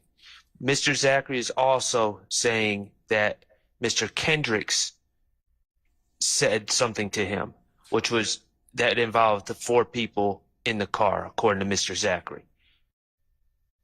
Later on, he goes into more detail, and this is starting on 63 line 8. He goes into more detail about an entire story involving cars and cars driving by the Texaco and spotting Donovan Thomas and switching seats with Bushi and all those things. My understanding is Mr. Zachary is saying his source of knowledge on that is Mr. Garlington. Okay. So my objection is that anything that didn't come from my client would not. I understand statements by a party opponent as it applies to my client. If he's saying my client said something to him, I understand that, and I'll deal with that through cross-examination. But regarding things that Mr. Kendrick supposedly said to Mr. Zachary, or that Mr. Garlington supposedly said to Mr. Zachary, I'm objecting as on hearsay and confrontation clause grounds. All right. Your Honor, just to kind of give the court the state's position, there's no confrontation clause issue because it's not testimonial. But to go to, so the way, and we'll play this, before he gets into this portion, they ask him, who told you? He says, Shannon and Yak is defendant Kendricks. Okay. And then he just kind of goes into after that, they're like, why'd they tell you? We were at the house talking about it. And for the next, couple minutes, he just starts providing details. So it's not exactly clear. Right. But also what's important, Your Honor, is he also later on in this interview, and there's some social media that backs this up, that Mr. Zachary, defendant Stillwell, Kenneth Copeland, Demise McMullen, who they call Nard, defendant Williams, they go in a Sprinter van down to Miami, Florida. Right. So they have some statements about defendant Williams had a concert there. The state also believes views it as some consciousness of guilt getting out of the city after the murder, because Donovan Thomas is January 10th, and they start traveling down there January 11th. And so all that aside, the state feels that him, the night of the murder at defendant Williams' condo, them directly telling him, obviously that's a party opponent admission, but the state feels more so it's a co-conspirator statement. Right. To keep him abreast, they all traveled together as a group down there. And then, so that's the state's position, is that this entire portion is a co-conspirator statement. It's keeping them abreast. It's cohesive. And he needs to be aware, because what happens that same night is if gang members and their associates start shooting YSL houses up. And that obviously escalates. All right. And I think that my ruling with regard to this piece of the statement is the same as it was with regard to the similar statements in the April 2017 interview or statement. And that is that these are statements by a co-conspirator, and I believe sufficient evidence that they're during the, in furtherance of the conspiracy and still in the concealment phase. So I'm going to admit those over that objection. And with regard to the confrontation clause objection, these are not testimonial as made to Mr. Zachary.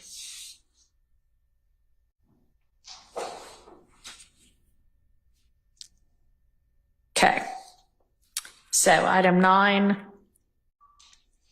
Item 9 honestly would fall under the same Same, okay. ruling that you just All right, thank you. Item 10 is on page 66. Your Honor, I believe this is just the single line of Detective Gaither asked Zachary, did Woody, Mr. Copeland, have anything to do with not being killed? And he says, nah. And the state, it's listed as speculation.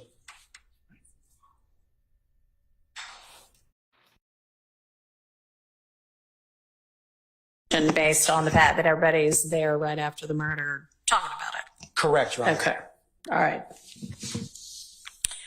On that basis, I would permit that.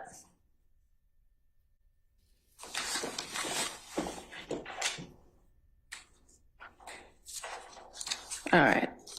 Item 11 is bottom of 66 through mid 69.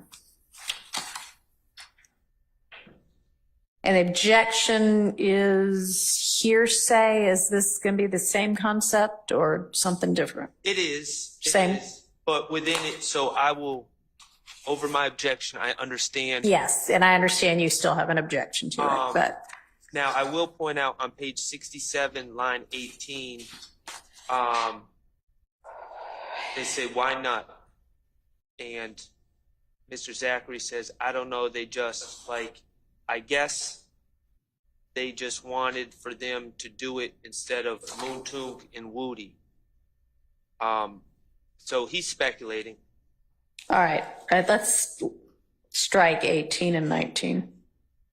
And that page. Page 67, 18, and 19 is speculation. And then Gaither follows up like they wanted to do it themselves. Oh, okay, so 18 through 25, really, right? Well, and then he says not to get them a name. He's speculating as the reason why they just wanted to get a name for themselves. Okay. All right, so. I'm looking at my notes.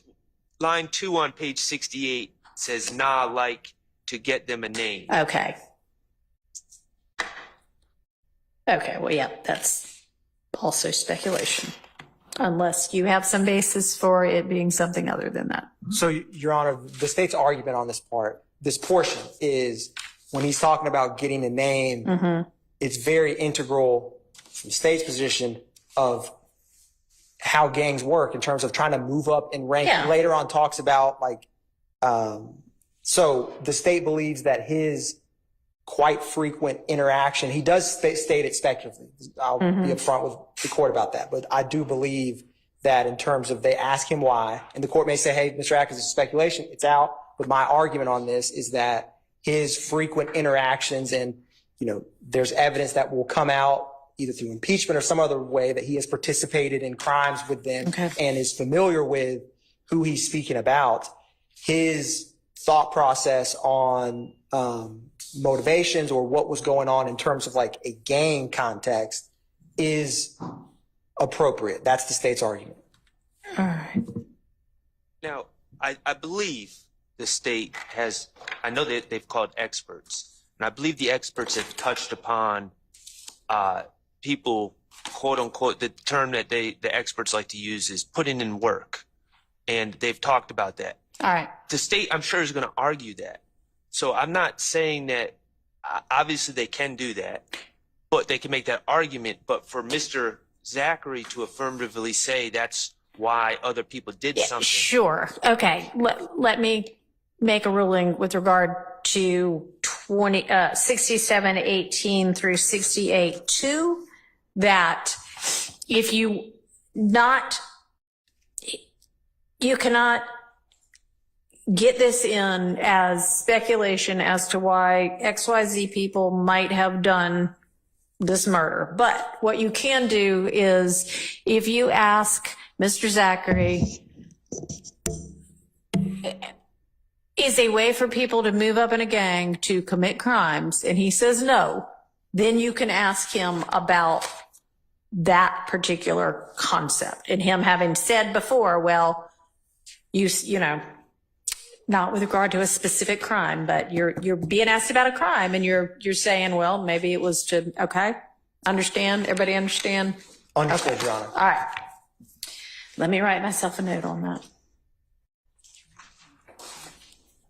And the rest of it, if the rest of it is just kind of the same basis of knowledge, co-conspirator thing, or is there more to it than that? More to it than that. Okay. So for the rest of 68 to 69, line 11, it's discussion. I don't know if you've heard us talk about this yet in this case, Your Honor, but part of the story in this case is that there was a meeting where Mr. Thomas, or there was a gentleman that, according to the story, that I believe Mr. Copeland has given, there was a gentleman in prison who was affiliated with If Gang.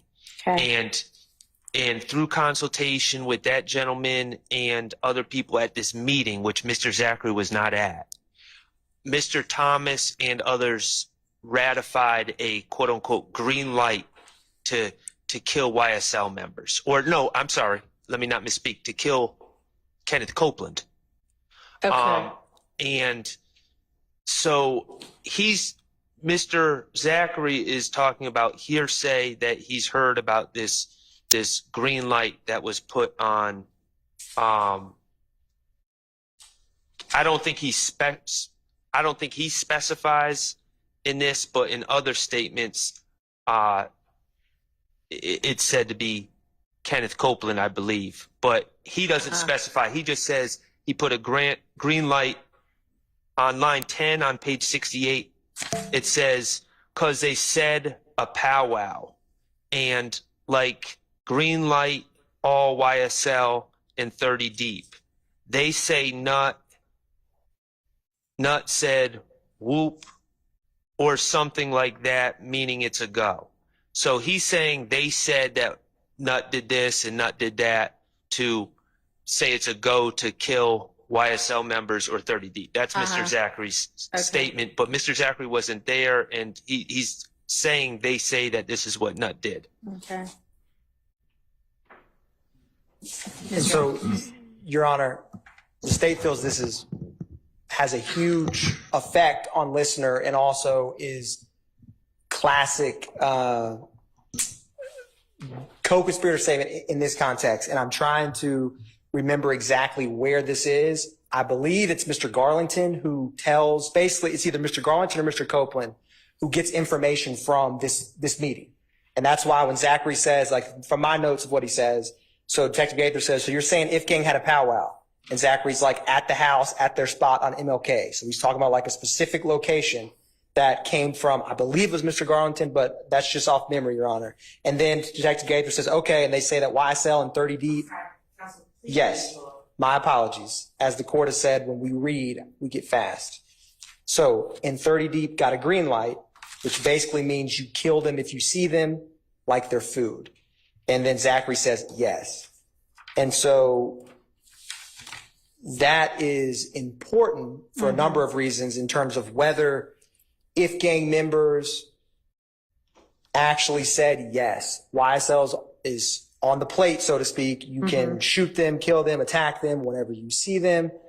The fact that Zachary is stating that YSL members, to include himself, believe that was true, that is critically important for the effect it has on them. All right. And you're saying that one of the other alleged gang members who's indicted in, or maybe has fled or not, but is indicted, actually has a basis of knowledge for what went on in this powwow. And is that what you said? Yes, Your Honor. And my memory is either Mr. Garlington was actually, he either was there or someone at the meeting who was friendly, because Mr. Garlington was 30 deep at some point in time. And there's some friend, like people, it bleeds over. It's not like right. You have friends in other gangs, so to speak, or associates. And so someone calls and notifies either Mr. Copeland or maybe it's Mr. Garland who calls them. That's what my memory is of how this got to Y'all have evidence of that you're intending to introduce, or you have a good faith basis for saying he had a reason for knowing this?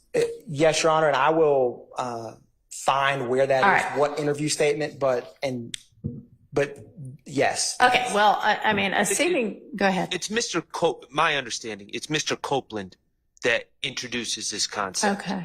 I don't believe Mr. Copeland was at this meeting either. It's entirely unclear to me, and I may just be misremembering, but I don't believe it's ever established exactly how Mr. Copeland knows. But Mr. Copeland is Okay. other person that spoke about this, not All right. Mr. Garlington. But Mr. Copeland relays to, Well, I don't know. We don't know that. well, he knows it somehow. Well, I agree that he is passing along information. He could be correct or not about it, about what happened in the powwow, but at this point, There's no evidence that I'm not trying to be hyper technical, but when we're talking about statements made by a co-conspirator and furtherance of a conspiracy, there's no evidence that Mr. Copeland told Mr. Zachary this. okay, but as I understand the state's position, they're not offering this for the truth of what happened in the powwow. They're offering it to show that the alleged YSL gang believed that it was, open season on them, and that had been authorized by the IF gang. So that is permissible for that purpose. It's not hearsay at all.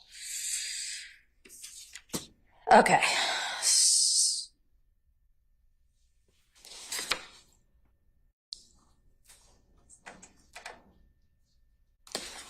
Your Honor, Yes. and this is something that's probably going to come up later. There may be times if they're not offering these things for the truth of the matter asserted, that we have to give the jury 105 instructions regarding exactly what the purpose of the evidence is. All right. And I would expect you all on the defense side of the room to make sure that you timely alert me to that fact before any testimony like this or cross impeachment like this comes out, because that instruction is supposed to be given prior to the jury hearing that evidence that's only offered for a limited purpose. So y'all are on notice that you need to let me know of that. If you forget, then I can always notify them later, but you still have to raise that to me as well. Yes, Your Honor. All right. Thank you.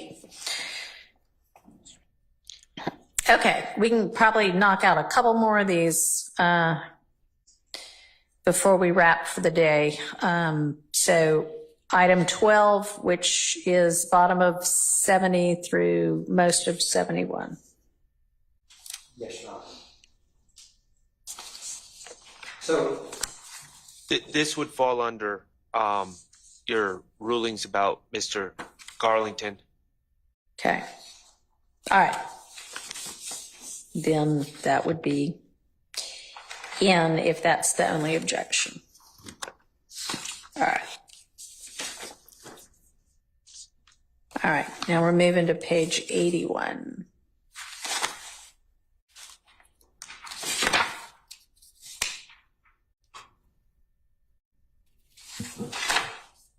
So, Your Honor, my notes, or what's said here says, Zachary says Nard says that Woody's going to fold, talking about Mr. Copeland. Okay. I'm like, what do you mean? I may have started this a little bit before, but I wanted to read, it's just two sentences. And he says, I'm like, what do you mean? He's going to tell on us. I'm like, about what? About the nut situation. He won't fold. And then he says, that's why Thug stopped messing with him, because thought he was going to fold. I agree with the content. Okay. And my objection is to the speculation and explanation of what's going on in Mr. Williams' head. That's why Thug stopped messing with him. They thought he was going to fold. That is the part that I object to, which doesn't come across clearly on the transcript. Okay. So this is who talking to whom? So this is, I was like, what you mean? Blah, blah, blah. Who's having this conversation? So Mr. Zachary first is mentioning a conversation he had with Demise McMullen, who told him that he believed Mr. Copeland was going to fold. Okay. And then Zachary also states, I think Zachary actually then, after he says Nard thought Mr. Copeland was going to fold, he thought he was going to tell on us. I think Zachary just starts saying that's why Thug stopped messing with him, because he thought he was going to fold. I think he says first, Mr. Zachary says, I don't think he's going to fold. Right. He was responding to Mr. McMullen. I don't think he was going to fold. And then I thought, Then he says that's why Thug stopped messing with him. okay, Thought he was going to fold. And that's the part I'm objecting to. okay. And the state's position is that Zachary's has enough foundation to know what his fellow co-conspirators' viewpoints are, especially on someone snitching against them, which is of peril to individual defendants and also the gang writ large, for obvious reasons. And so the fact that this conversation is all about someone telling on other members of the gang and individuals, Zachary would have knowledge of how they would view that and why they distance themselves from Mr. Copeland. And so the state feels that he has relevant personal knowledge from interacting with Defendant Williams and seeing the interactions with Mr. Copeland starting to go down, Okay. as in not as frequent as they used to be. All right. So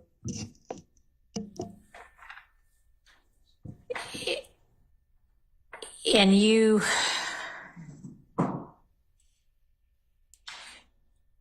your basis for this not being speculation is that you think that, let me just say this, before you could get this in, you need to establish the foundation for him knowing. I mean, he can know by observing that Ms. Williams and Mr. Copeland kind of stopped seeing each other so much. But if you want to impeach him on why, then you need to establish that he actually had a basis for knowing the why. Okay. Understood. Okay.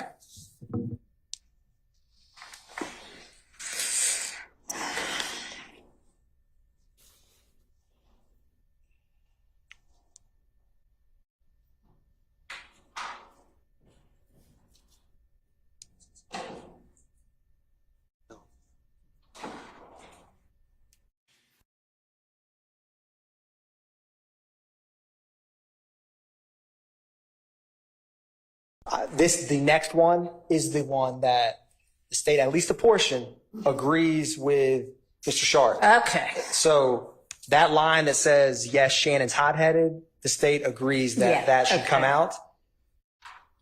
How about him? All they want names for themselves. That's all they want, names for themselves. And this is similar to the court's earlier ruling where I had asked about moving up in rank. So Okay. So you could use this as well to say, didn't you tell us already? They want names for themselves. yes, Your Honor. But only for that, and the hot-headed part doesn't come in regardless. Yes, Your Honor. All right. And then Hang on, give me just a second to jot myself a note. 122.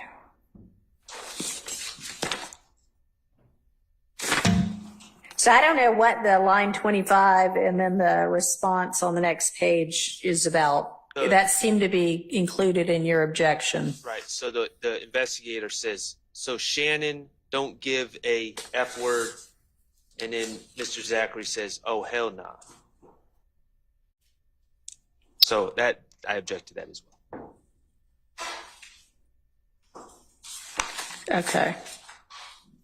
So that's just, I will concede that, Your Honor. I skipped past that. Okay. Yes. We will not be asking something about those two. okay.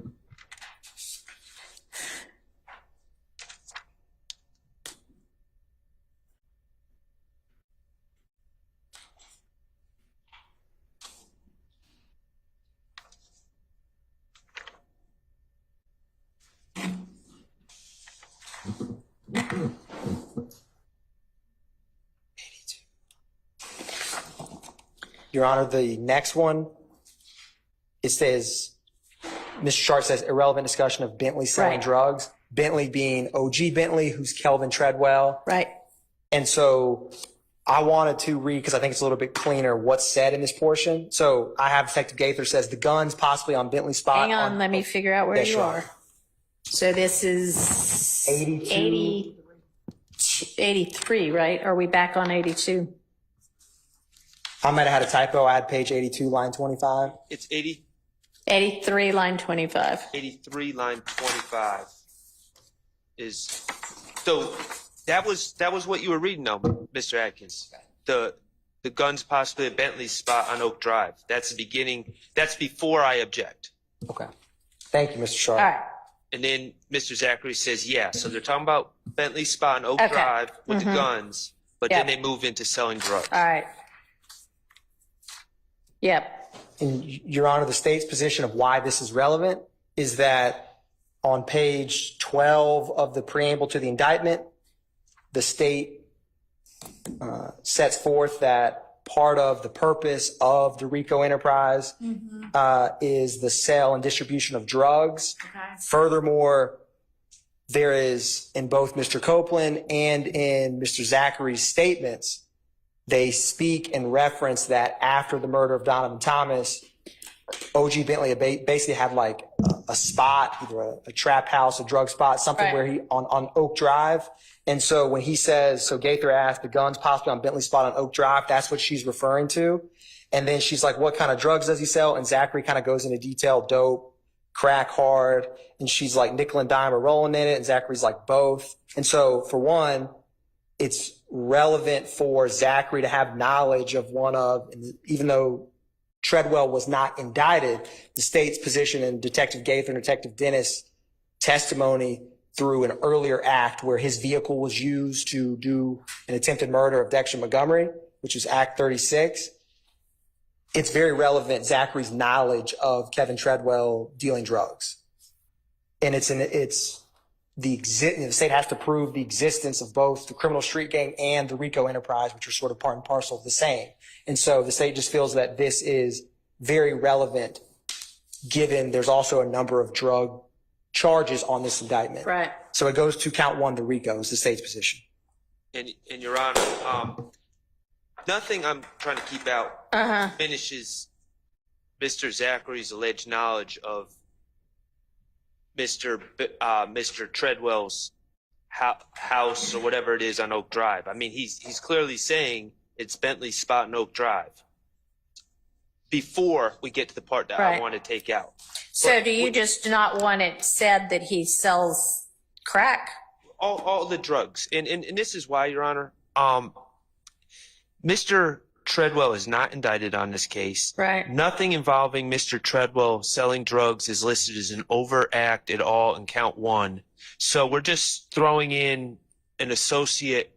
And there's no indication from this that Mr. Treadwell somehow kicks back money to Mr. Stillwell or Mr. Williams or anyone Okay. else. It's just Mr. Treadwell, who is associated with us through evidence that we know him. I think that evidence has come out that he's Mr. Williams' road manager at one point Okay. in his early in his career.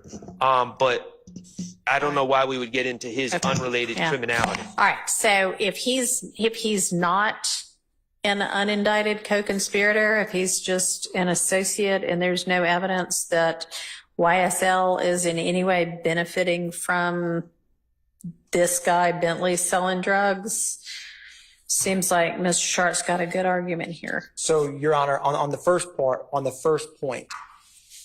and this was the act I was referencing, but just to give a little more clarity, there's individuals at a gas station, they think someone's trying to rob them because they're coming up close, and he calls Walter Murphy, who is a defendant who's pled, and Demise McMullen to come over and shoot with a stick, and they shoot and take off half of Dexter Montgomery's head. Kevin Treadwell, he's the he. Okay. Makes the call. He, Bentley, Kevin Treadwell is the one who makes the call. And then these alleged YSL gang members come to protect him and his drugs. Yes, Your Honor. And that's in regards to him being like, is he an associate, a member?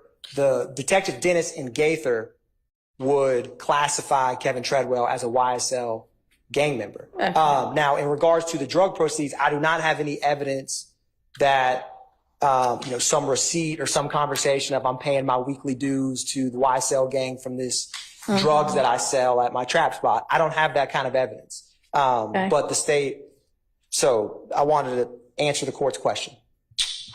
And in that incident, there was no evidence that these gentlemen were called to protect Mr. Treadwell's drugs. The state, I think, characterized it as just a senseless act. We were categorizing it as Mr. Treadwell believed that Mr. Montgomery and his associates were attempting to rob them outside of the gas station. But at that incident, there's nothing about drugs. All right. Unless you got more than that, Mr. Atkins, I don't think that this particular part, which is 8325 through 8410, comes in. One small request. You may. There's a part, and I need to get the line of it, where he says, Detective Gaither asked him, does he still drive that white Nitro? And Zachary says, nah, he let Nard F that up. Okay. I would like that part in because that white Nitro. All right. That is not a part that is objected to that's being excluded. That's line 12 on page 84. Thank you. All right. Sure.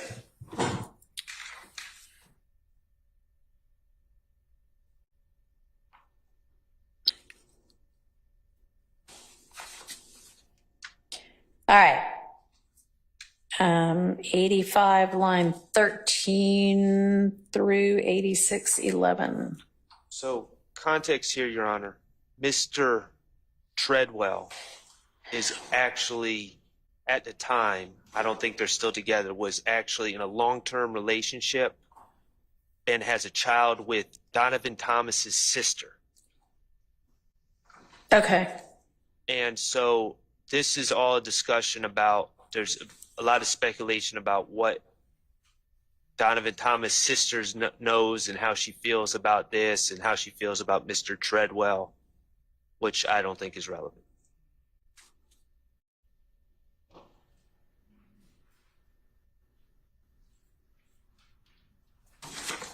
Your Honor, the main portion of this, so to speak, that the state wanted in is not as much about what his wife knows. It's more so this line where he says she doesn't know that he, talking about Kevin Treadwell, hid those guns and had something to do with it, talking about the murder of her brother. And so, where is that?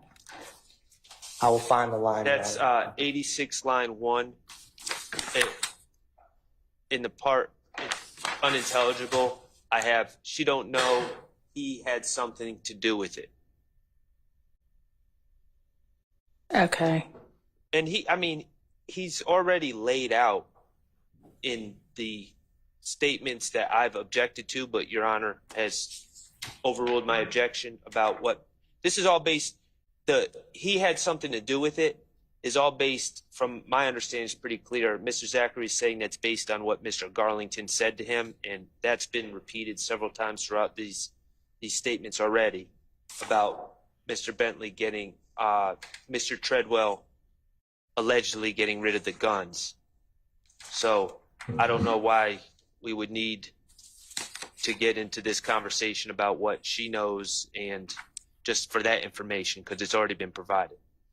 Your Honor, one other small piece is I don't remember when this question was asked or who it was asked of, but Donovan Thomas Sr. testified, and there was some questions about, the state asked questions about relationship, family members, to give context for the jury. And so there was some questions, I believe, on cross-examination of Mr. Thomas kind of highlighting that Kevin Treadwell's wife is related to Donovan Thomas, because obviously that would cut, this is my idea of why defense would highlight that would cut against their family. Why would he be involved with the murder of his wife's brother? And so, but the state feels that discussing that, because of some of that testimony, this isn't going to be a huge part of our direct questioning of Mr. Zachary, but that is another reason why it is more relevant than it may otherwise be that she didn't know. Zachary's saying she didn't know. Because obviously it would be very odd if she did. Okay. So then most of 84 84 and 85 is admittedly not anything y'all would need? Yes, Your Honor. Okay, so then if it becomes, if, you know, part of 85 and top of 86 becomes relevant,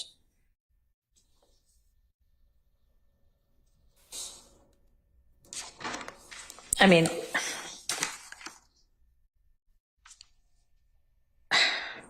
it's still like Zachary saying, I don't think she knew, right? I mean, Yes, Your Honor, and I don't think we're going to be asking specific questions to try to about this.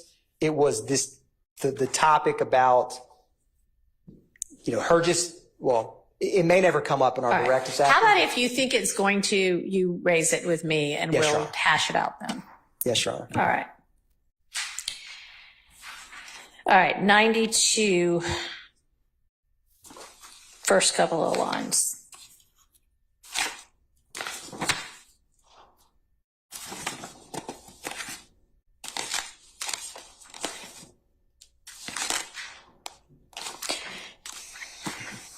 So, Your Honor, I have, and Mr. Chart, you tell me if you have something different.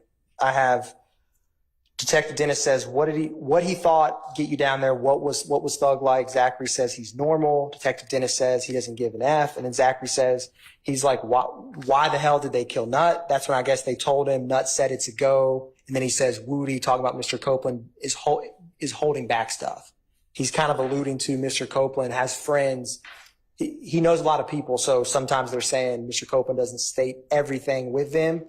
I'm going to withdraw my objection. Okay. And man, y'all weren't kidding about the transcription being less than 100% accurate. Okay. It is not this court reporter or my prior court reporter. I do not have any idea who this state used, but I will not maybe disparage them on the record, Your Honor. like entirely off the record. Maybe next time y'all have a bunch of stuff transcribed, you give them like a list of key terms and names of people, and that would help them out a lot. Okay, anyway, totally irrelevant, but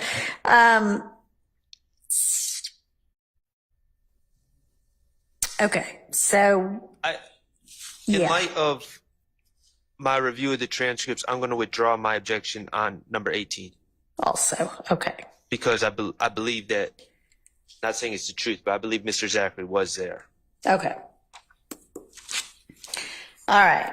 Then we are at number 19, 102, 15 through 22. And Your Honor, this is one of those ones that the state agrees. This is just a line with Detective Dennis speaking about basically the streets convicting Kenneth Copeland. So y'all concede that one. Yes, Your Honor. Agree, redacted by agreement. Okay. 104, middle of 104 to middle of 105.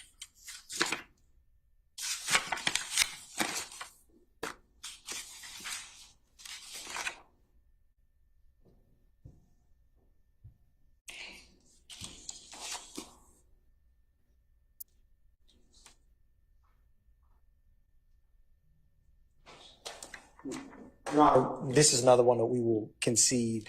Its relevance is very limited. and Okay. So Thank you. I will agree on this. Okay.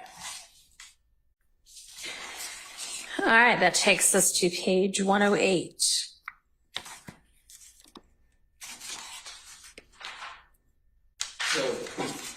Your Honor, this one, this is came up in the 2017 interview. This is in relation to who shot Mr. Bennett, wife, and Lucci's mother's house. I wanted to point out, because this did not come in, this part, in the 2017 interview to my knowledge, but in the part of this interview, which I have begins around on the evidence reviewer time hacks 30850, Detective Dennis says, let's get to this. Who shot up Lucci's mother's house? Okay. And there's a little bit of back and forth. And then Zachary says, I'm telling you all if you work with me. And he says, Woody, Shannon, and Little Pokey. And then they ask him like who these people are, and he's like, Little Pokey is Thug's nephew. And this is where the part I think is important for his knowledge of this. Gaither says the gun that you had that you got caught with, she's telling him about the ballistics from the gun that Zachary's arrested with, comes back to one of because there was two shootings of this house. And Zachary's like, well, that was Moontunk's gun, who is Antonio Sledge. And so he's talking about how did Woody get that gun that day? Because Zachary's like, the people who did it was Woody Shannon and Little Pokey. And so this is why I think it's important. Zachary says, we were at Big Boo's grandmother's house, and Mr. Copeland's like, hey, let's ride. They leave and they come back in a white Charger, which I believe is Mr. Copeland's brother's car. And then Big Boo, who was kind of a lot of people looked up to him. He had a lot of money in that neighborhood. Okay. And so people would call him to settle disagreements, basically. And so he gets a call from someone in Lucci's, like an associate or friend, who's like, hey, whoever just did that, I got $10,000 on their head because you just shot at his mother's house. Okay. And so what Zachary states is while he's at Big Boo's house, Woody and them come back while this phone call happens. And he says, Woody comes in and Woody's like, what happened? He act like somebody just shot up Lucci's mother's house. And then Big Boo's like, don't tell me you all did that. Cause they came back and didn't say anything. And he says, Woody got scared because, and he says, Moncho, who's the person who calls, says, I have $10,000 of whoever did it. So to me, this is my rendition of this. Zachary kind of is like, I know that on some level they did it because they suspiciously leave, come back, and then he gets this call of who did it, and then Kenneth Copeland starts acting paranoid when they're saying, I have $10,000 on the head of someone who did that, coupled with, and I don't have direct evidence of, on this date, Mr. Copeland told Zachary, I did it, or Mr. Stillwell or anyone told Mr. Zachary that, but I couple him being present around them shortly after this happened, coupled with his just daily interactions with him, that he actually has more, his knowledge of Lucci's mother's house, he was not present, but is less speculative than it may first seem from interacting with co-conspirators. Okay. That's my argument on this. But given the court's earlier rulings, I wanted just to highlight it came out more speculative when we addressed this incident. Okay. And so here, Zachary is saying that he is at whoever, Big Boo's grandmother's house with Woody and whomever, and they leave, and then word comes in that Lucci's mama's house gets shot up, and then Woody and them come back while a phone call is being taken about whoever did this, there's a price on their head. And then Woody acts really suspicious, is what you're saying. That is a much more concise rendition of what I just said, Your Honor. Yes. Okay. I have that large block starting at that certain time. And so, yes, that is my understanding of what Zachary says. That he's at a house with them, they leave, they come back, they realize it happened, and Mr. Copeland acts suspicious, which is decent clues of possible involvement. And I believe, I have no evidence of this, I just believe that coupled with they tend to talk amongst each other about what happened every time. So on 110, unless it's transcribed wrong, I guess it's Detective Gaither says, so they actually came back and said they did it, or y'all just assumed it? And Zachary says, no, they said they did it. That he says he finally said it, and Mr. Zachary says Woody, which is unintelligible. He says Woody. Like I told you, Woody got scared when they said they got $10,000.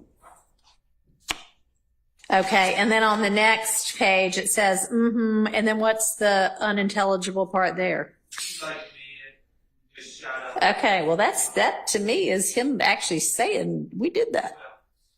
Not shit. Saying it. Okay, well, Your Honor. That might be a question for well, Mr. Copeland's not saying I did it, he's saying we did it. I understand, but what I'm saying is I don't know what I've never heard Mr. Copeland's in-court testimony about this and what that would be, but it's certainly not an admission by a party opponent that can be used against Mr. Stillwell, because there's nothing in here about Mr. Stillwell saying he did anything, and I don't know how. I mean, it's hearsay, and I don't know what exception this would fall under. I have a theory of what the state may argue, but it's not furthering anything. Except Mr. Copeland is apparently paranoid or whatever, and maybe he has some self-interest he's dealing with, but I'm not sure how it furthers anything. And so I don't want my client to be wrongfully linked to uncharged, well, I should say not substantively. And let me just say this too. No one's been charged with this act. Okay. It's listed as an overt act, but no one's been substantively charged with the actual crime.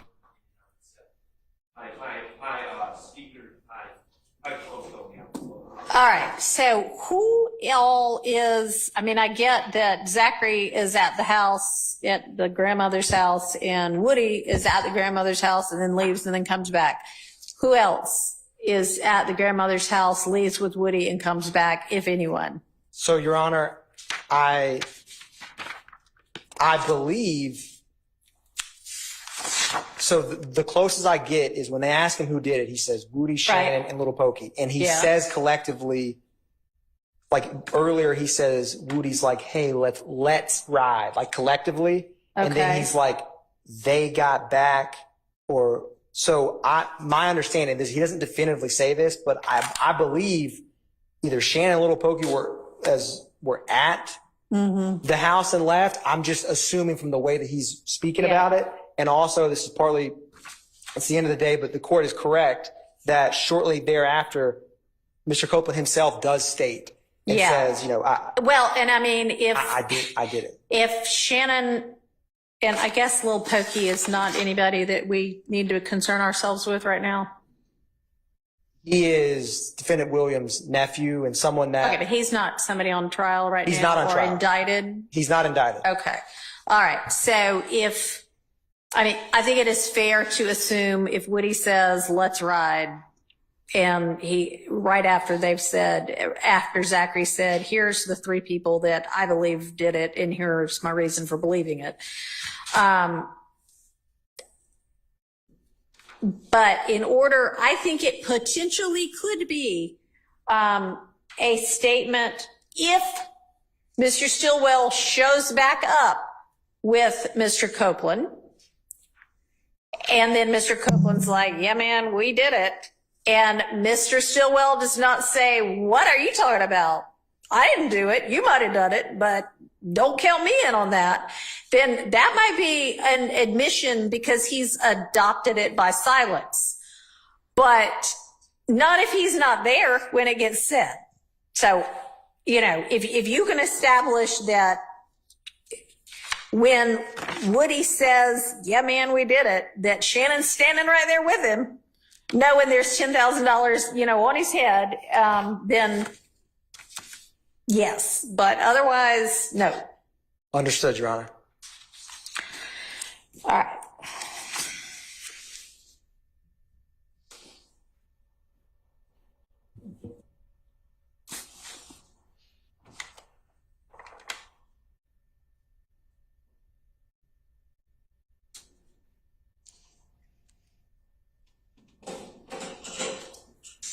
Your Honor, could I ask one small part on that?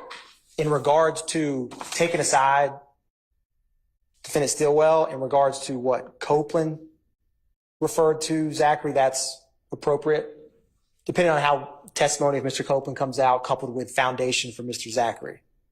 Yes. Okay.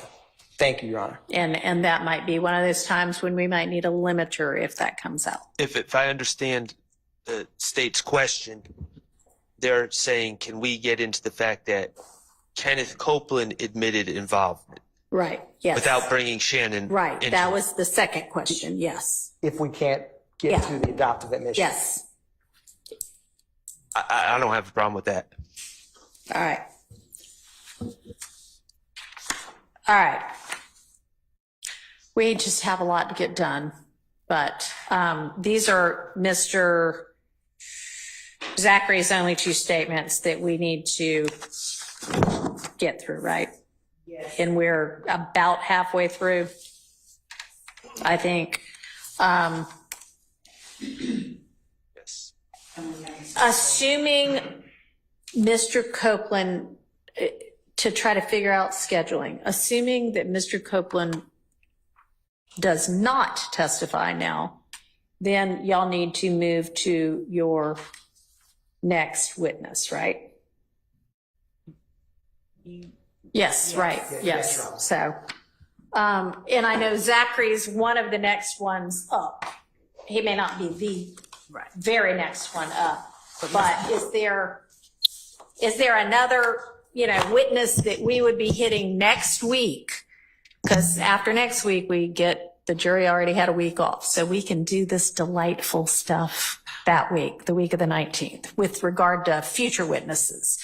But are there other witnesses that, assuming Mr. Copeland does not testify, that we would reach next week whose evidence we have to hash out? Yes. Mr. Sledge is the other person that I, Okay. but his interview is smaller. Okay, can I go ahead and get that interview? And you have listed also a jail call, right? Yes. And then social media. And when can you get the more detailed information? This was supposed to be here today about at least these witnesses to the defense, not social media, but what? And they may have it, but if they don't have it, we need the detail. Yeah. So can we provide that to them before, like in the morning, or like? Do you have any of it ready right now? Because I know that your person working on it had been worried that he or she could not finish it all as to the first 30 witnesses, but surely he or she has accomplished the big chunk of it by now, right? So those were the exhibits that she was working on. So we had the court had instructed us about the exhibits. And so that is what that person was working on. And I was hashing out the pool of the 30 witness exhibits that we were introducing. All right, so how far along are you into that? Have you done like page one of it? I mean, I assume you're going in the order that you. So can I, will the court so may I send to the court to defendants into the court by 9 o'clock tonight? So everything that I have compiled. Can you just send right now or in the next 45 minutes what you have so far? Because I'm sure that, what I suspect is that everybody would probably like to get some sleep, but that's not the reality of being in a trial. And so the sooner you can get them the stuff, the better. So let's not wait till 9. Let's, in the next hour, get what you've got right now over to them and me. And hopefully it'll be a big chunk of it. Okay, so, and then you need to send to me, I assume the defense has a copy of Mr. Sledge's interview. Yes. Have y'all done this same exercise for Mr. Sledge to figure out what portions of it you need to object to? All right. No, I will say Mr. Sledge's interview is shorter. Okay. And it's really confined to the incident that he's charged with. Okay. Which is the shooting up of houses he was charged with back in 2015 that him and Mr. Zachary pled to. Okay. It was taken after being arrested for that. Okay. So I'm thinking that potentially the defense might have objections to social media, the defendant interview, or jail call or calls. But I don't know that. Do y'all know what you're going to get them, the specific social media? All right. Yes, and Judge, just for Yeah. a point of clarification, we were trying to include on it the exhibit numbers. That's what I was. All right. Well, that's wonderful. But, okay. But if the exhibit numbers aren't perfect, fine, we can fix those. Is that what your concern was? Okay. No, my concern is more that the defense get the evidence you're planning to use, because they need to be able to contemplate it and figure out how they're going to deal with it. All right. So, which means that if we're doing the trial next week and it isn't a couple of days of Copeland and then a couple of days of Zachary and people who, there aren't going to be a lot of objections to, I mean, we need to have hashed out this with regard to all of next week's witnesses. Yes. And how are we going to do that? Who all do you think there's going to be objection about other than Sledge and Zachary? And y'all, I'm looking at this giant list of witnesses from the state and looking at the first ones, and surely y'all have looked at most of this. Do y'all think that there's another witness coming up soon that we're going to have a lot of this kind of detail to hash out for? No, well, I mean, you don't think so? Okay, great. Does the defense think so?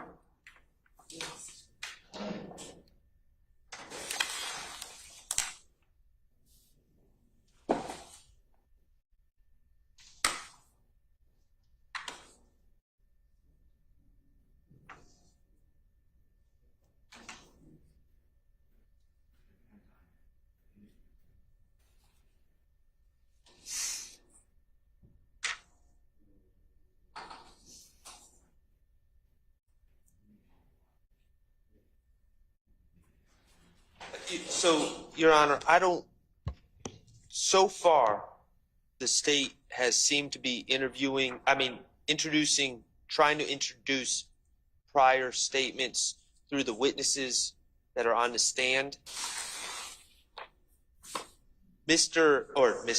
Detective Thorpe and Michael Sprinkle, ADA Sprinkle, both conducted multiple interviews. I don't know to the extent that they're going to seek to introduce any prior statements through them, but that's the only thing that I can see. Mr. Sledge has a prior interview, Right. But my recollection is it's very confined to one incident, and he doesn't say, I'm going to review it, of course, but he doesn't say anything about anyone other than himself and Mr. Zachary, mostly. Okay. My recollection. Okay. Thank you. Anybody else see something that's going to be a whole lot of what should have been motions in limine?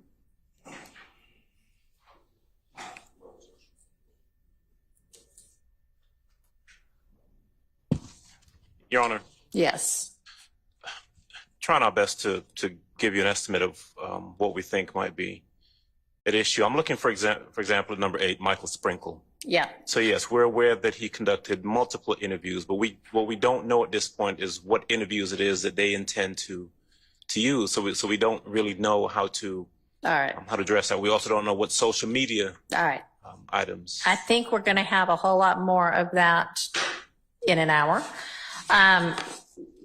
Tell me this, Miss Love, assuming Mr. Copeland does not testify, what witness do you think we are going to be at by next Friday? Keeping in mind that y'all will be here at 8:45, the jury will be ready to go at 9, and we will work till at least 5:30 most days. I'm going to. With a break for lunch and a couple of bathroom breaks, and that's about it.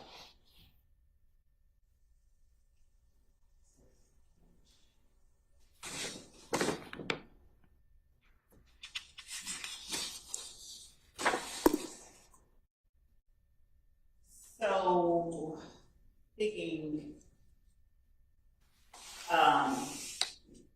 no further than, and when I say Agent Bernie, it's for these records that we have, not for the Okay, ones that. right, we talked about earlier, yeah. But we will get no further than Agent Bernie. Okay, all right, and so will what you send in an hour cover at least through Agent Bernie with detail about what the evidence is going to be? Okay, all right, okay.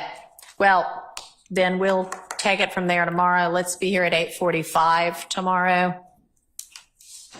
And y'all think about the things that I asked you to think about and have some kind of proposal for me. Are we completely abandoning for now the Zachary statements, or are we picking that up tomorrow? No, I want to get through Zachary tomorrow and then move on to Sledge and then whatever else. But no, we're just abandoning that for now. It's time to go home. Understood. All right. Do we need an electronic?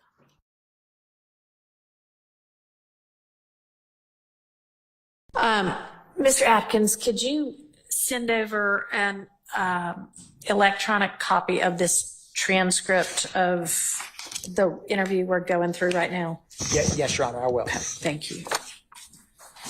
All right, we're adjourned. Excellent, thank you. Give the original.